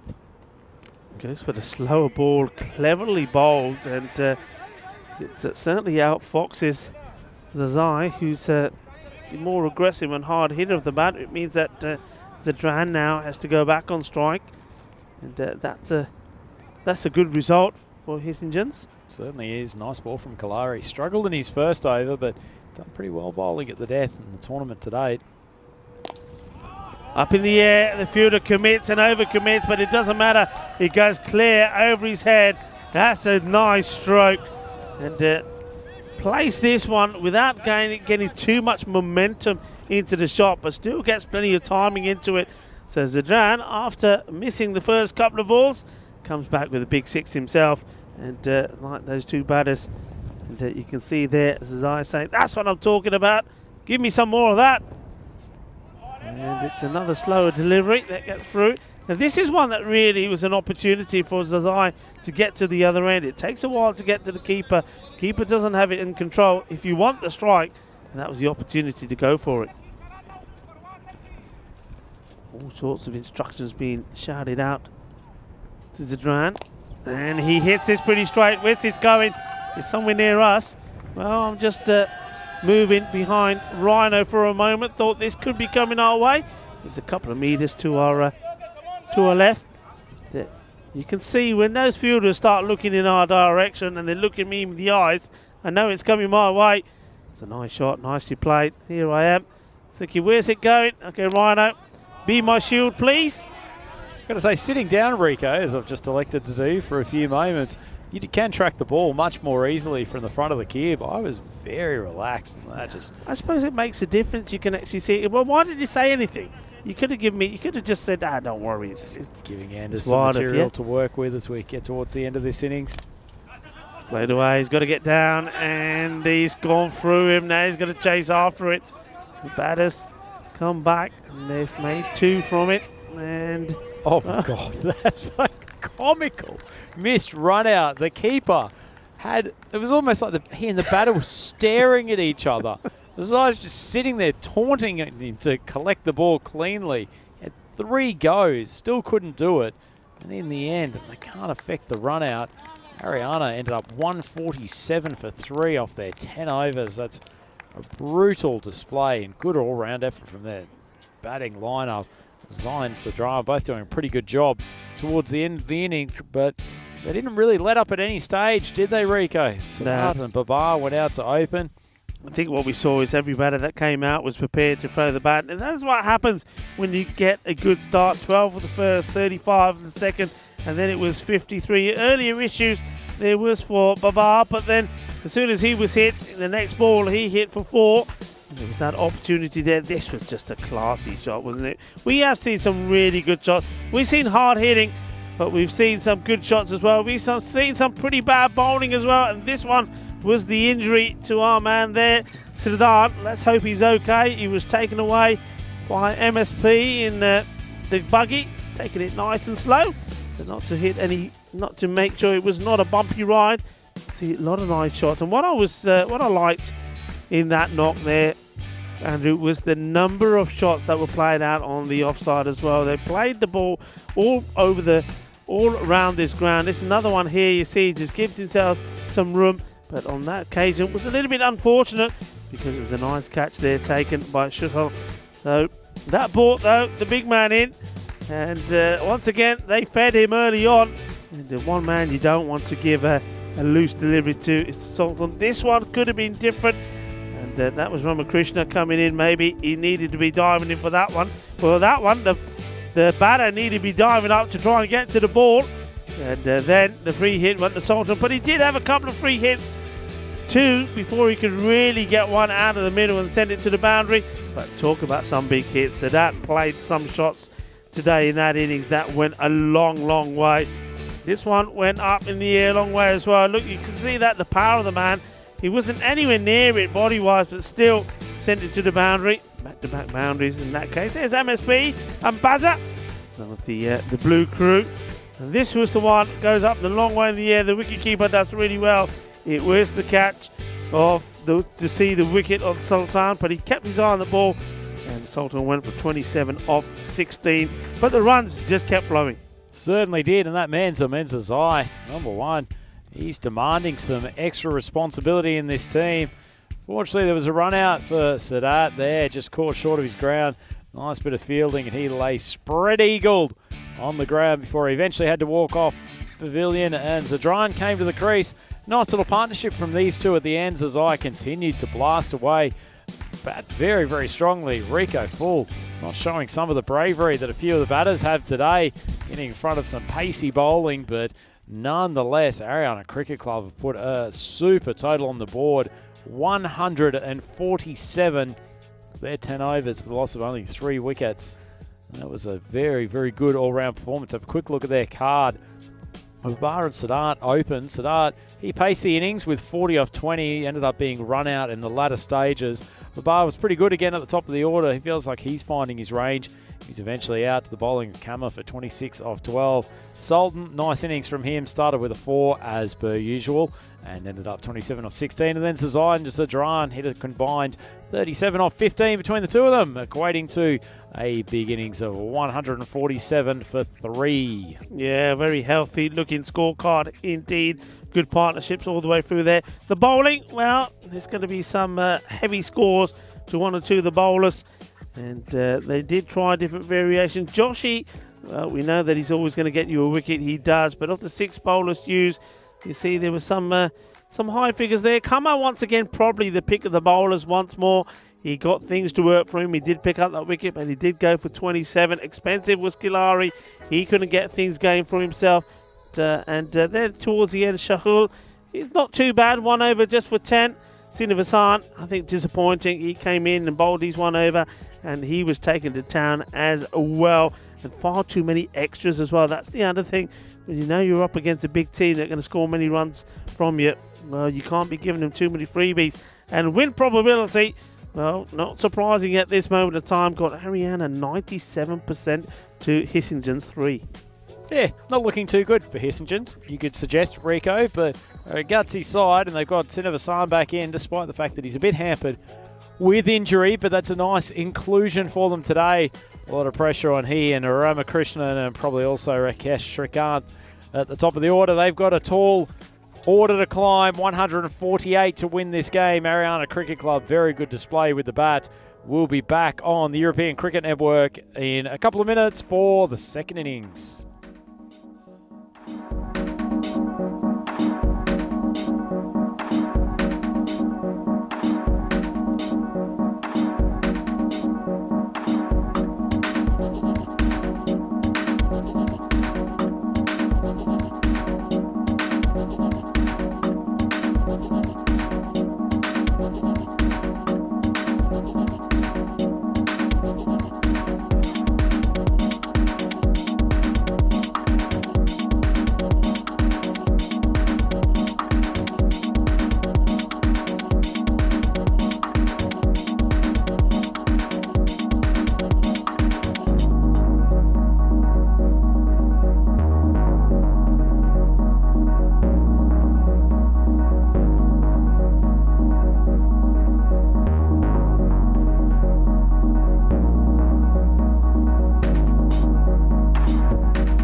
Hello to you, our global cricket family, and welcome back to the Landskrona Cricket Ground for the final time today in match day 9, as we see a competition between Ariana and Hissingens. Ariana, they've dominated with the bat, 147 on the board, 3 wickets down. It's just been a good, solid performance from their batters. Nobody went massive with the runs, but you saw that in the scorecard all the batters contributed well, and there were good partnerships being made, and that's what Hissingens have to do. They have to believe, and they have to play well. And one thing I will say to them is they need to make sure that if this is going to be another loss for them, then they need to make sure that it's not a big loss, that it can be, if there is such a thing, a good loss, a loss where they take positives from, and they try to reduce that margin to as little as possible. They don't want it to be a big defeat, because one thing that certainly could come into play is the net run rate. They will be hoping and that the opponents they're up against here will be in ruthless form tomorrow, because they will be playing United. United are a team that if they can register a win tomorrow against Ariana, could be pipping them to that 4th place. So, well, they would certainly, though, they have the opportunity to have their fate in their own hands, and that's if they pull off what would be quite a remarkable run chase. But I will say this, we have had some remarkable run chases in this series already. That's not the best of starts, and just changing up the bowling slightly, I think. And it's Waidullah Sharifi. That starts with a big wide. This one's been nicely timed, well struck, but nothing's getting past the big bash. Wicketful here, and alongside me is my good mate and the smooth operator, as I call him, Andrew Ryan. Fabulous to be with you for this afternoon, Rico. Oh, Sharifi has gotten a big appeal from the keeper, looking for the edge behind after a truly awful first delivery. He's come up with a couple of nice seeds. Yeah, that's well bowled. It doesn't take anything on the way through. The Sadat getting very excited there. Always as a paceman, nice to see your keeper giving you some support with the odd appeal. And it's dragged away to mid-wicket. Bazubi, he's a live wire in the field. Just keeps it to 1. Once again, take this opportunity to give everybody on the YouTube chat a shout out. Thank you all very much for staying with us. The conversation has been just absolutely electric from you all. Thank you for all your good wishes as well. And a big thanks to the moderators out there. Can't thank the moderators enough for all the good work that you do. So, yes, thank you for staying with us. And yeah, like we know, there's cricket also happening in Malta. So, yeah, feel free to flick in between and maybe keep us updated as well. We'd like to know how those matches are going. And certainly looking forward to that last match, Bulgaria versus Hungary. I think that's going to be a very exciting contest. Certainly will. And speaking of that Maltese tournament, Rico, we've got Neville Russ, aka Nifty Rules, taking charge for the moderation at the moment, I think, because Luke Belgium has apparently, he's ditched us. He's been spending almost all of his time over in the Maltese tournament, which I'm a little bit hurt by. No, don't worry. I mean, it's maybe Luke just wants a bit of change of scenery. Talking of Malta, maybe you can switch over to Malta, see what's happening there at the moment. You can see that it is that match between Hungary and Bulgaria that has started, and Hungary, they're in a spot of bother already. And well, that's my man Earl. And well, call him what you want, my man Earl, doing the bowling there, or Super Mario. And of course, it is Chris Lakov. It's that lovely chap. It's a native Bulgarian, am I correct, Rico? Yes, he is indeed, yeah. But when you see him, you might just see him when he looks around and see just why I like to refer to him as Super Mario. Well, my name is Earl, especially when he's got the specs on. And, also, look, shout out to the crew that are there. I know that Maxi is there, and also Charlie Hunt is there in Malta at that beautiful Marsa International Ground. But, at the moment, it's a good start, you would have to say, from Bulgaria. As we return back to the proceedings here in Landskrona. It's a nice little start. Sharifi, he's bowled pretty well. His first delivery was terrible wide. No, but look, I mean, it doesn't matter whether you're tuning in here or going in between the two matches, or, you know, it's all about watching European cricket, because it's all about watching European cricket grow, and it's just fantastic, I think, for us to be involved in these the T20I international matches as well. This one goes a long way up in the air. Again, another indication of how the outfield has sort of, I suppose, slowed down in more ways than one, and we know along the deck has been pretty slow after that rain we had last night. And even with the bounce, I think we've seen earlier on in the series that would have bounced and just kept on going. In fact, it probably would have bounced over the marquee, but it just stops dead. This one will be called wide once more, and it has been. Tell you what, one thing that didn't slow down there, Rico, how fast is Baz Ayubi? That shot from Ramakrishna probably landed only about 10 metres inside the boundary. He rocketed after it and was not that far off being in a position to take a catch. He is an athlete. It's a bit of a lazy shot here from Kilari. He's better than that. He's just trying to work everything out on the onside. I think he's got to be prepared to play the cut shot as well. It ends up being a very good over. Just 4 runs coming from it. And well, when you're requiring around 15 to start off with, that's certainly going to hurt you. Certainly will. Not the greatest start for Hissingans. They could have done with a few boundaries in that opening stanza. Looking at the YouTube chat, big welcome to Wazamatron, another one of our moderators. Great to have you on board, Waza. And Ricky Adams, who's been with us through, I think, most of the day today. Thank you very much for your support, Ricky. You're not divided loyalties between ourselves and Malta. But Ricky's asked, do we think we're going to get through this last stage of the day's play without rain? And we were talking about this during the intermission, Ricky, as we see Absa Khan about to come on for the next over. There's a few bulkier grey clouds. Khan goes short, flying down to third man. Great effort from Zamir Zazai. Down there, puts down the catch. It would have been a spectacular grab. And as it is, just a single. So there's a few thicker grey clouds above us now than there has been at any other time throughout the day's play. But I suspect we'll be okay to get through this full 10 over innings. There's been a few droplets on occasion, but fingers crossed we'll be fine. I'm not going to say anything. You know why I'm not going to say anything? I'm sure Maximo's told you, and a lot of our viewers will know, in a very similar situation in Bulgaria, I had a look around and I said, no, I think we're going to be fine. I don't think we're going to have any troubles. 5 minutes later, the heavens opened, and well, we got absolutely drenched. The day's play it was the final match of the day, so it was exactly this sort of time. The match was postponed, and I looked like a drowned rat. So I'm not saying anything. I'll leave all the forecasting to you. Nostradamus Ryan is suggesting that we're going to be fine here, and the record of 1-0 today, predicting the United victory over Loma. Feeling pretty confident. Perhaps a card. Mentioned the last match, he was starting to get in his groove, Rico. It's like those shoulders have just loosened up a bit. He's done a few torso stretches, and all of a sudden, that body rotation is really coming through nicely. And those last couple of balls have rocketed into Sadat's gloves. Yeah, Sadat liking the pace that this is coming through to him in the gloves.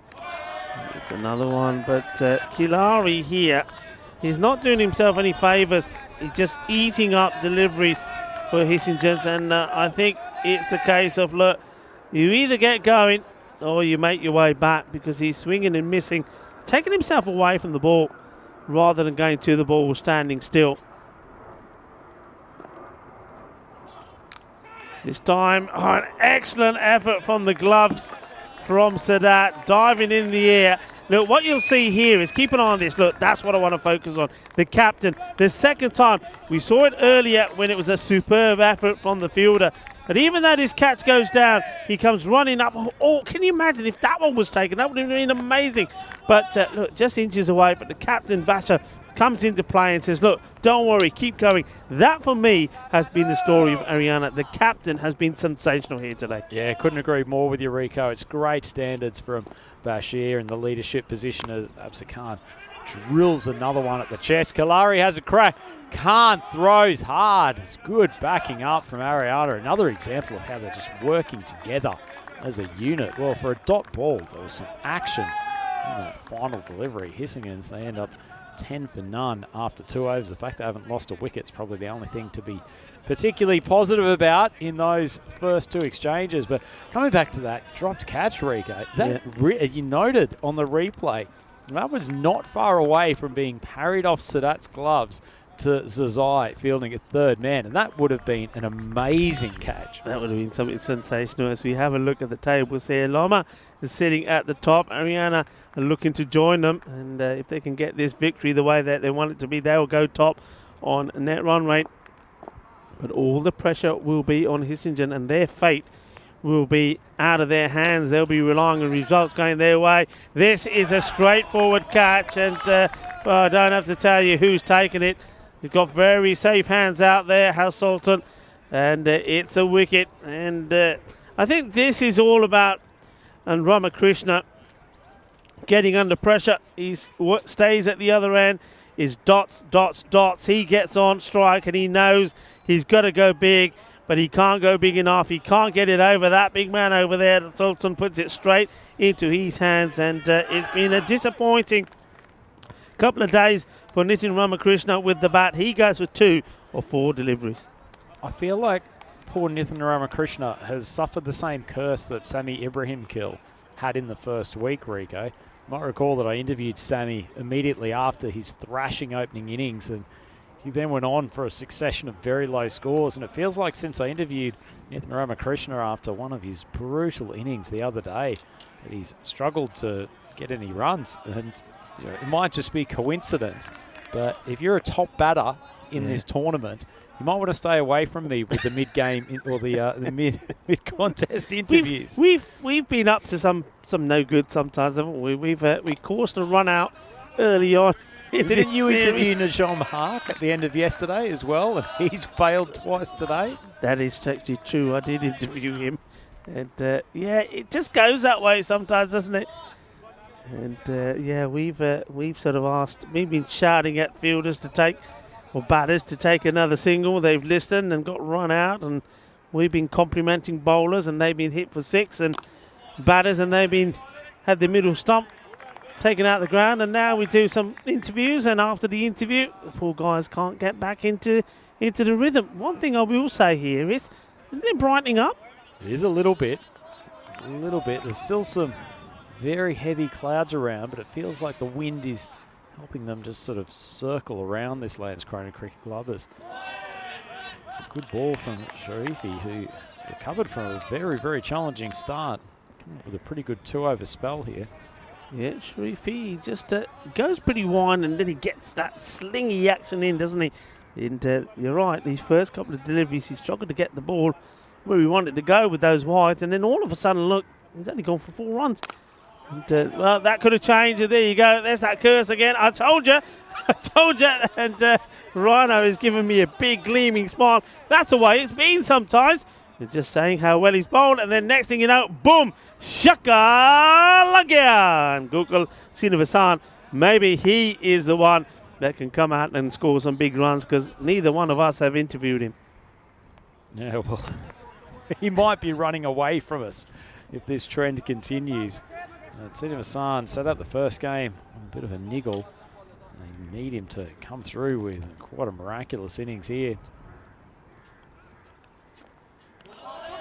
Gets beaten outside the off stump, so finishes with a dot, and despite that one being pumped for 6, Sharifi, he's bowled very well. He's got his 2 overs in, picks up 1 wicket, only concedes 10 runs. Well bowled. Yeah, nice little spell. I actually had a chat with Ricky Adams earlier today, or at least a one-way chat of him asking the question whether or not any of these teams would unleash some new bowlers in this game. Certainly it feels like Big Bash, skipper Ahmed, is going to try to give opportunities to a few players within his squad to feature at the bowling crease. And a good example there with Wayadullah Sharifi. Look at the win probability.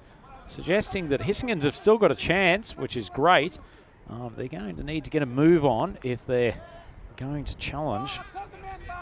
But Sinavasan's at the crease. Kalari at least got a few runs after that outside edge in the previous over.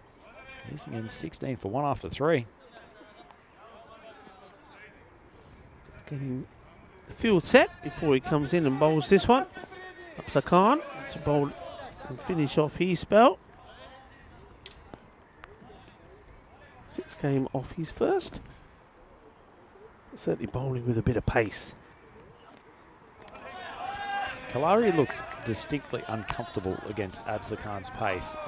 Suspect he's backing away a little bit out of self-preservation. He's not particularly enjoying this ball, jumping off a slightly short of a length position on the pitch and getting up to around belly button height. But Absa Khan, he is moving nicely through this tournament, and I suspect by the time we get to the knockout stages, he will be getting close to his best.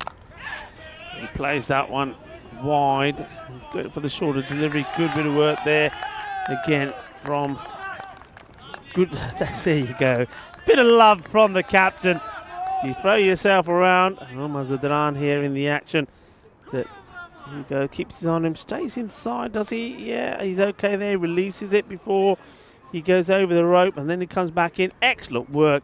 Yeah, I mean Kalari versus Khan, it's almost like a boxing match. It's almost like you think that you know that Kalari is finished, but Khan just keeps jabbing away rather than going for the sucker punch.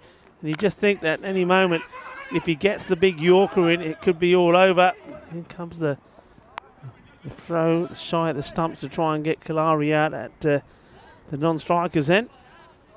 And, what a good day that man there has had. He didn't have to come out with the bat. I think he could have done. He gave some out of the players a go. He went with the Zazai to come in instead of where probably the Big Bash would normally come in. He's already had his little knock earlier on. This one is off the gloves and will be taken. And it's adios to Gokul Srinivasan. He has to go. And Sadat's good day also continues. Don't forget his knock. He hit the ball pretty well, 40 of 21.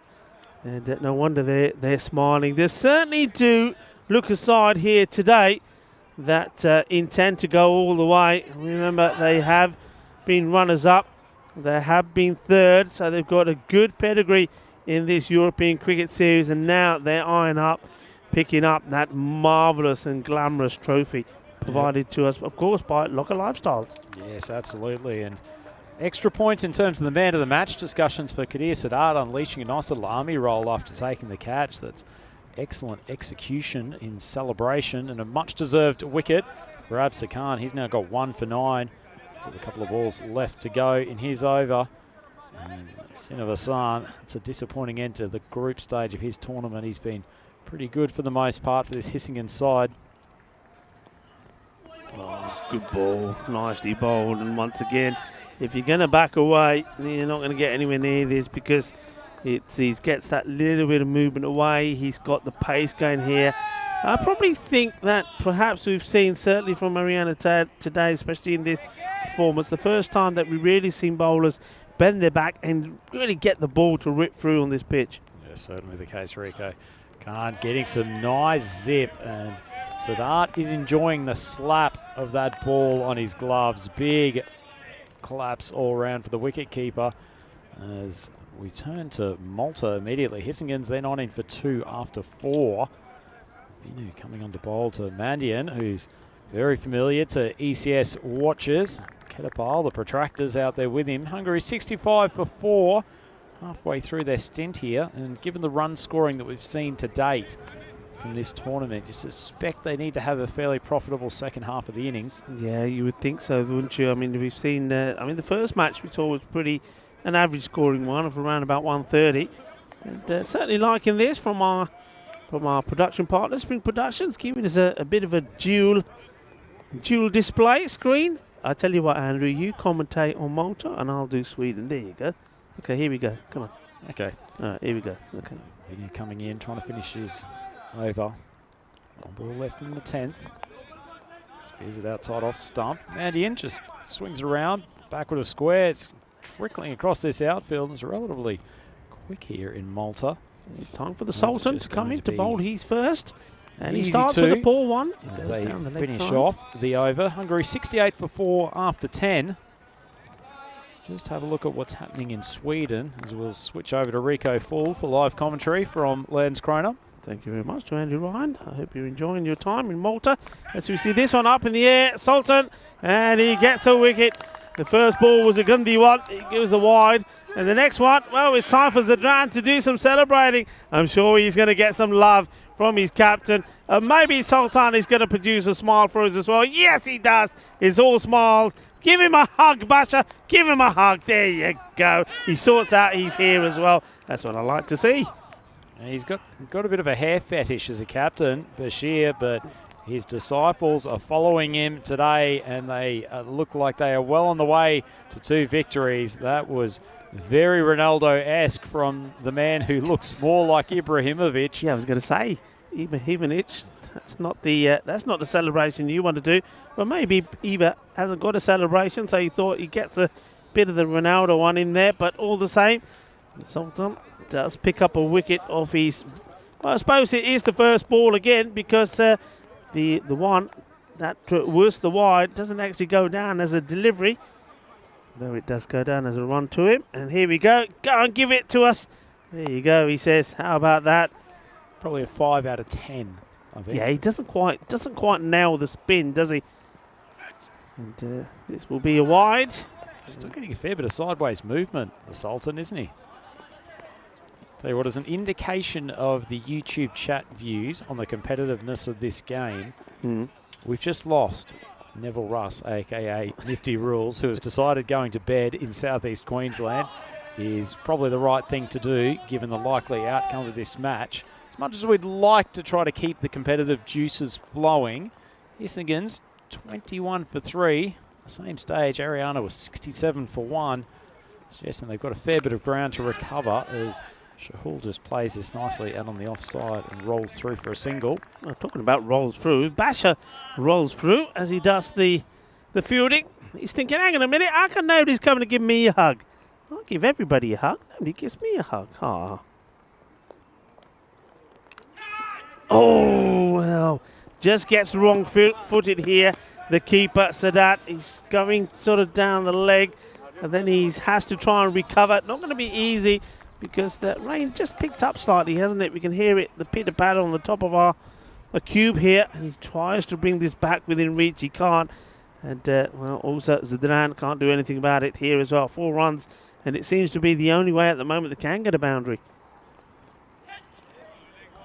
Off-speed ball from the Sultan. It is difficult with a bowler like the Sultan, who quite often comes from fairly wide of the crease. You can understand why Sadat was pushing, or at least had his weight on the left foot. Trying to finish off this over. 1 for 7 at the moment. Drops it down the leg side, but man coming in from fine leg, pursuing it with grace and vigour. And that's the end of the over. Hissingen's now 20. Might be 1 ball left actually with the, I think might have had a wide that hadn't been triggered. No, it is the end of the over. Sultan desperate to bowl another ball, but Hissingen's 27 for 3 after 5. Just turning to the YouTube chat. Ricky Adams thought it was only worth a 4 out of 10, that spin from Zadran. I'm saying 4 from the Aussie judge. Well, the Aussie judge over here is giving it a 5, at least for effort. Wasamatron, he's asking the question, he's saying that he hasn't seen anyone wear a zip-up jacket in a game of cricket before. Wasamatron, you clearly haven't been tuning in to the early stages of today, because I think the United team had about half of their lineup wearing the zip-up when it was about 4 degrees earlier, and the wind was blowing a gale coming in off the sea. As Baz Ayubi comes in for the 6th over. So Azubi gets that one in the right area. Yeah, I mean, the best moment surely for me still has to go back to yesterday when the bowler went to take his top layer off and didn't realise that stuck inside was his actual playing shirt, and he was getting ready to bowl, and the umpire says, hang on a minute, what are you doing? He said, what do you mean? Oh, this one is a chance. And I think this is probably a little bit easier than it looks. And he's disappointed he's not taken this. It comes to him at a nice height, not too much power on it, and he just parries it down rather than tries to take the catch. Yeah, going back to that, so the shirt got stuck inside his jacket, and when he looked at himself, he realised that all he had on was his body, his thermal. Then had to take the shirt back out of his jacket to put it on before he can carry on the bowl. I think that was a fabulous moment. You haven't posted that one yet. You got to find that one. I haven't, in amongst the other 6 or 7 minutes of champagne comedy from those contests yesterday afternoon, including, I think, Jordania Kalari, who played in this particular game, falling over a rubbish bin. I think we had Irfan Mahmood, who had 3 consecutive balls either pop over his head or pop over his hands and go for 4. I think there was one batter who forgot his protector, and we had about a 2-minute delay while they searched his bag for it, and then he proceeded to get clean bowled immediately the next ball. You've come up with the greatest bit of commentary in ECS history, saying this protected 1 stick, but he couldn't protect the 3 behind him. It was just too much. Actually, the bowler taking his top off, it was just a minor side note. Oh, this one's hit pretty well, and it will stay hit. I think even the Sultan can't do anything about this as it smashes into the banner there about let's play together. We are stronger together. We certainly are. And we grow together as well. Here we go. Bang. And the Sultan says, this one, not even I can do anything about. And we see a Maximo. And that's well hit. We saw one from Gokal Srinivasan. Now we've seen one here from Shahul. That's what they need to do. Just need to find a way to bring something positive into this match. And look at that win probability. Well, that's probably the first time I've seen it 99% to 1. So there is that 1% chance, I suppose, that Hissingen could pull something out of the bag here. You're telling me there's a chance? Jeez. You're telling me there's a chance? Where's that from? That's from Dumb and Dumber. That's right, yes. Jim Carrey, classic line. Lauren Holly utters the famous words to him. I think they were married at the time. Just stroked through for a single. Just turning to the YouTube chat, Rico, we mentioned earlier about some of the severe drops in form there had been from particular players that we've interviewed for the European cricket social accounts. Definitely follow those if you're not already, because there's some wonderful content that Diana Orris is compiling, and certainly 2 of the most accomplished interviewers you'll see on the European cricket circuit taking the players through some questioning. Sami Ibrahim Kill, he hasn't forgotten it. He's chimed in on the chat saying, next time I won't give you an interview, Andrew. Not sure if he's saying that with a smiley face or he's dead serious, but I like Sami Ibrahim Kill's batting, and so given the seeming curse we have, I'm going to stay way away from him when it gets to quarterfinal stage. Sammy, I'm sure. Look, I'm sure if Sammy does have and I reckon he's got a big innings in him to come in this series. Edge. Oh! Shaba. What about this? And Sadat says, there you go. I don't have to dive around to take this one. He takes a one-hand beauty, and he's going to get some luck coming his way here now. What a catch this is. This is going like a rocket, and he says, don't worry about it. It's safe. And he says, how about that? Well, that's fantastic. Take my picture. Where's Dana Oros? He says, take my picture, because I ain't moving for this. Snap away. Click, click, click. Smile, please. He's standing there pretty impressed with his own work. It is, Sadat. That ball has flown off the outside edge of the batter's wood. That is a cracking grab. Wasn't Patron immediately on the chat?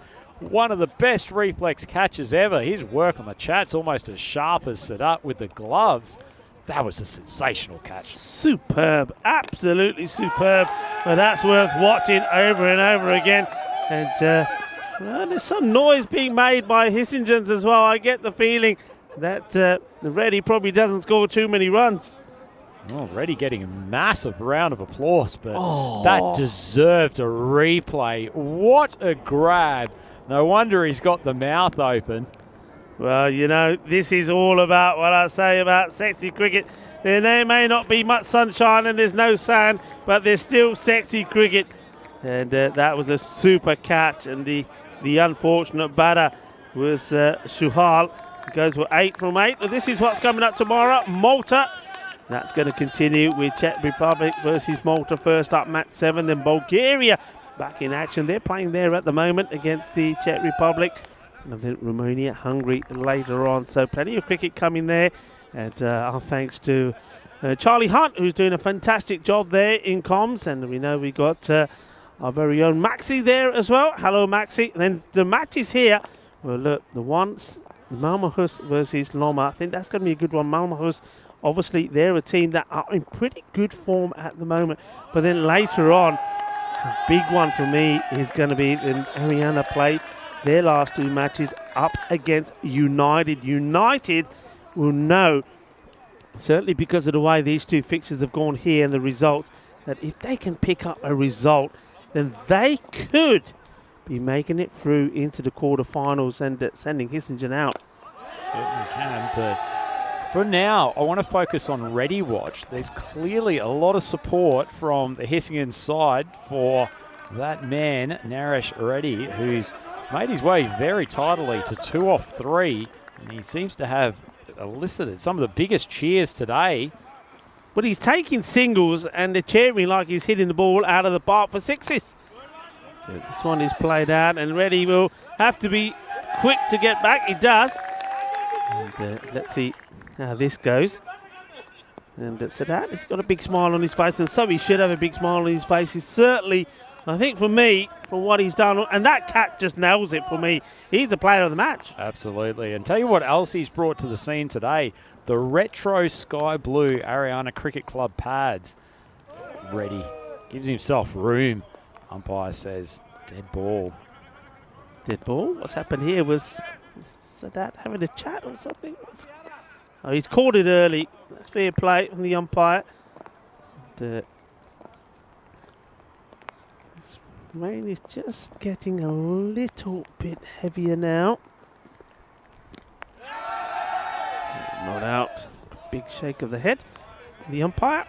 Ready just calmly taps it back to the bowl. This is Arian Saweri, who we haven't seen in the tournament today, but he's been pretty accurate in this over so far. Good contest between 2 players making their first appearances in ECS Landskrona.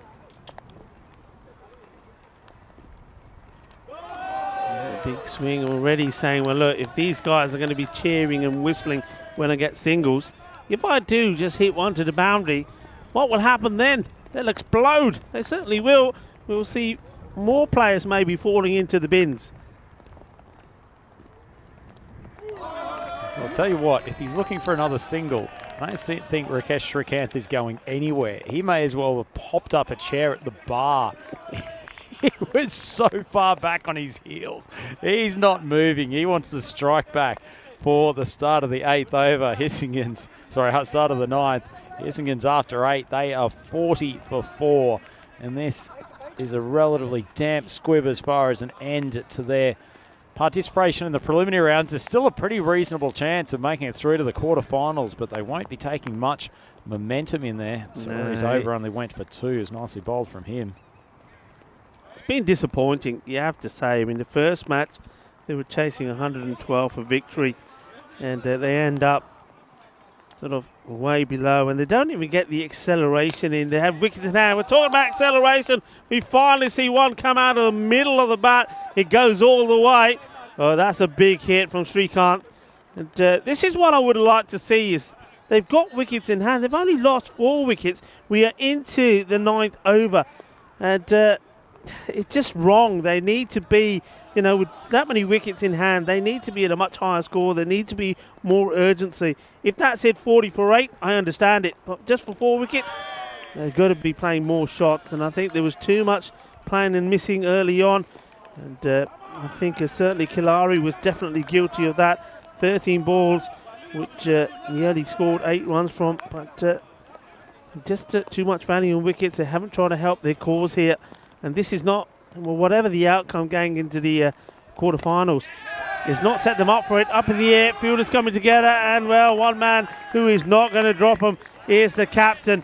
And well, Bashar Ahmed, the big Bash, taking the catch, and that's really well done.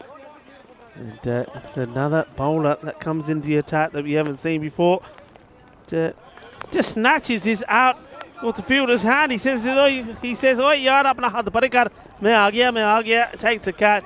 Isn't he a good fielder? Yeah, he's got a great set of hands, and you can see how much he enjoyed that, pointing towards the bowler, Adam Ahmadzai, who's been given an opportunity in this 9th over. It's good captaincy from Big Bash, getting a couple of his players who probably don't get the chance to shine too much in these T10 contests, getting them involved where they have the opportunity. Hissingens, the day just seems to get worse and worse for them. Adam Zai managed to beat the bat outside of off stump. It's been a pretty useful over so far. Yeah, Adam Zai making the most of his opportunity. He's picked up a European Cricket Series wicket, and well, how about this? He's trying to get funky here. And this is the wicket keeper stroke batter. And Sadat saying, steady on now. Surely his job has been to get Naresh Reddy back on strike to give the Hissingens boys something to cheer, but as it is, he plays out 3 straight dots to end the 9th over. Hissingens 46 for 5. Suspect that 102 runs required is a little bit out of their reach at the moment with 6 balls remaining. But Rico, they've got to start to look forward to what changes they might need to make or what adjustments they might need to bring to their strategy if they do make it through to the quarterfinals. Because if they do get through, I suspect it'll be in 4th place, and they'll be facing Evergreen, the top qualifier from Group A in the quarterfinals, as Reddy continues his good form and presses ahead for a 3rd run. Gives the signal to the crowd, almost gets himself run out in the process. Yeah, it's like he's already celebrated a 50. Now that's almost like he celebrated 100. But well, Ahmadzai, he bowled really well. First time we've seen him, and well, we've seen Zadran. He's been an outstanding performer in the field for his side. And, now, wouldn't it be fitting if he's able to pick up a wicket as well? Good to see the players very keen to finish off this match. The rain getting a little bit harder now, but we'll complete this 10th over and get through the whole day's play, which great result, Rico. And a great result also that Reddy's going to be back on strike for the final stages of this over. Yeah. Are you ready? We're ready. We're ready for a boundary, Reddy. Come on, give us a boundary. Give us something to really cheer about. We've had the singles being cheered. Now we want a boundary. And it's funny, they all come back out of the marquee when Reddy comes on strike. There we go. Reddy versus Zadran. And well, he tries to cut this away lethally. Misses out. Wasn't a bad looking cut shot, to be fair. Got the back foot across the off stump. The ball just popped over the top of his bat. Takes a step out of his crease. Attacking intent. Tries to thrash it through the point boundary. He knows that there's open spaces out there. There's only one fielder patrolling cover.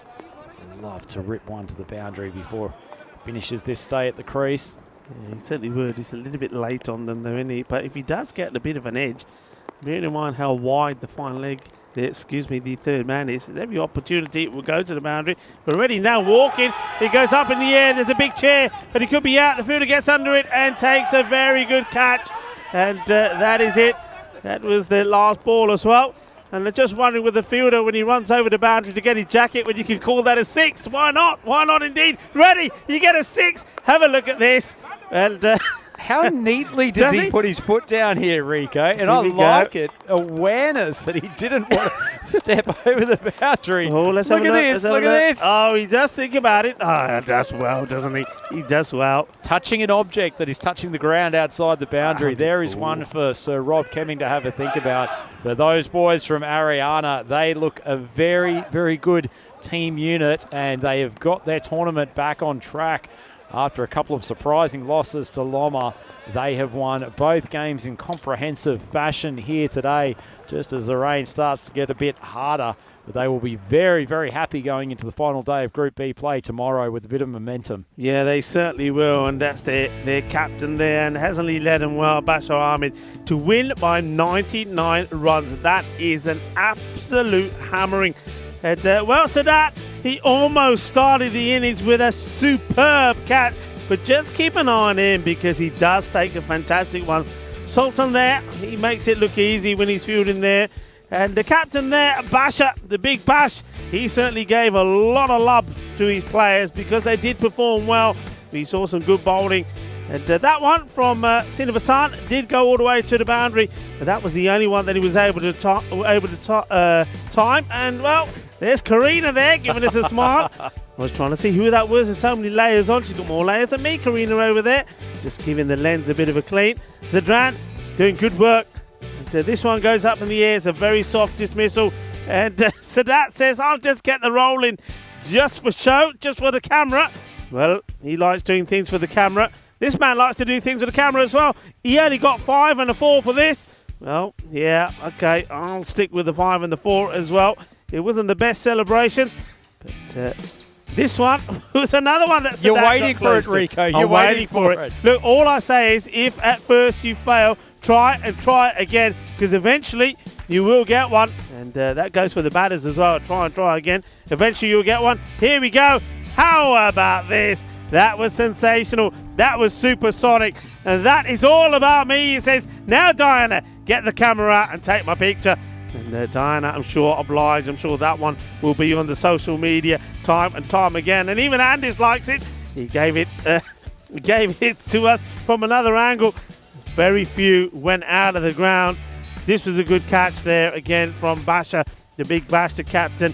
And I'm going to say it's well led to him as well. He really did well for his team. They had to have picked themselves up after a disappointing day out against Loma. And then there was a catch there that finished it all off. Well done to Zazia. He also is somebody that impressed me as we really are now getting pelted by the rain. And tomorrow, just to remind you that the action continues in Malta. And also, don't forget, though the action is finished here, you can quickly turn over to the stream in Malta. But 3 matches there. But here today, or tomorrow, we've got Malmöhus against Loma. That's going to be an interesting match because now we need to see if Loma are able to bounce back after their 2 defeats to United, a team that were at the bottom. And United, they're going to come back and take on Ariana in the final 2 matches of the group stages. And that is all about whether the United team can get a win for themselves to see if they can make it in to the quarterfinals. And well, there we are at the moment. You can just about see us. I'm just being the shelter for Andrew Ryan because it's really now got nasty over here. Talk about perfect timing. We managed to get all 4 matches in today. Come on, Karina, give that screen a clean. And Karina says, I'm not here anymore, Rico. I'm back into the warmth, sitting next to Andis, having a nice brandy in my hot chocolate. Well, lucky you. Make mine and get mine ready as well. And I think we got the scorecard just coming up here for you to look at. Nothing too exciting there. It's rather disappointing. Look, I'd rather see a team go out there and throw their bat at everything and try to get close. But that was a very soft innings for me. It just didn't go for it at all. And I'm just going to use your jacket, Andis, if I may, just to cover up some of the equipment here. I'm sure you won't mind because this rain is really coming in now here pretty fast. And the bowling figures, well, I think, again, well done to Basha. I think what he did was really well. He knew the game was in the bag and used the opportunity to get 1 or 2 of the other bowlers on to have a go. And they did. And here comes Karina. Karina's come with some duct tape and some bin bags. And that's not for me, by the way. That's for the equipment. I'll tell you what, if you don't get us back tomorrow, you know we'll have been electrocuted from the fact that we're getting the electricity absolutely What are you doing standing drenched. behind me? Well, because, Rico, I've used you as a shield for balls that have come in all throughout the week. I don't see why it should be any different now that the rain is pelting in. Yeah, and look for at that. those of you who are at home, Yes. you should be very aware that on Rico's side of the commentary box, he does have that side of the cube patched up. My one's completely open, and that is exactly the direction that the rain's Look what's coming happened to my from today. notes. Look, I need me notes for tomorrow. They've just gone they've gone all soggy and wet, just like you. Well, look at this. They're no good now, are they? I've got to rewrite those all again. But look, I think we got to wrap this up. We got to wrap this up pretty quick. There were plenty of hugs out there, and there's hugs here in the commentary box as well. Karina, come on, come and give us a hug. Karina's here. Karina, we saw Karina.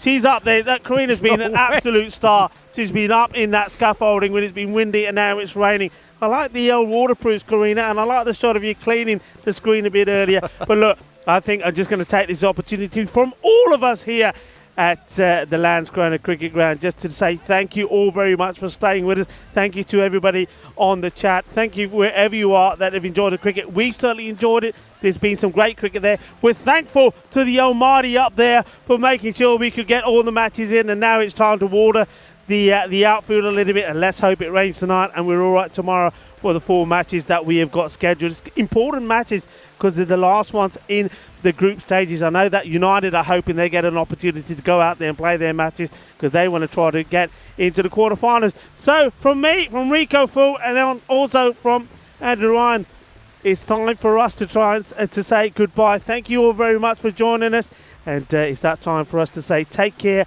and God bless. Look after yourself. Have a very nice evening. Tune over to Malta. Don't forget the action continues there, but we've got our highlights to show you here now. So if you want to stick around and watch some of the highlights of the day. Adios. Esta mañana, mi familia. Farewell.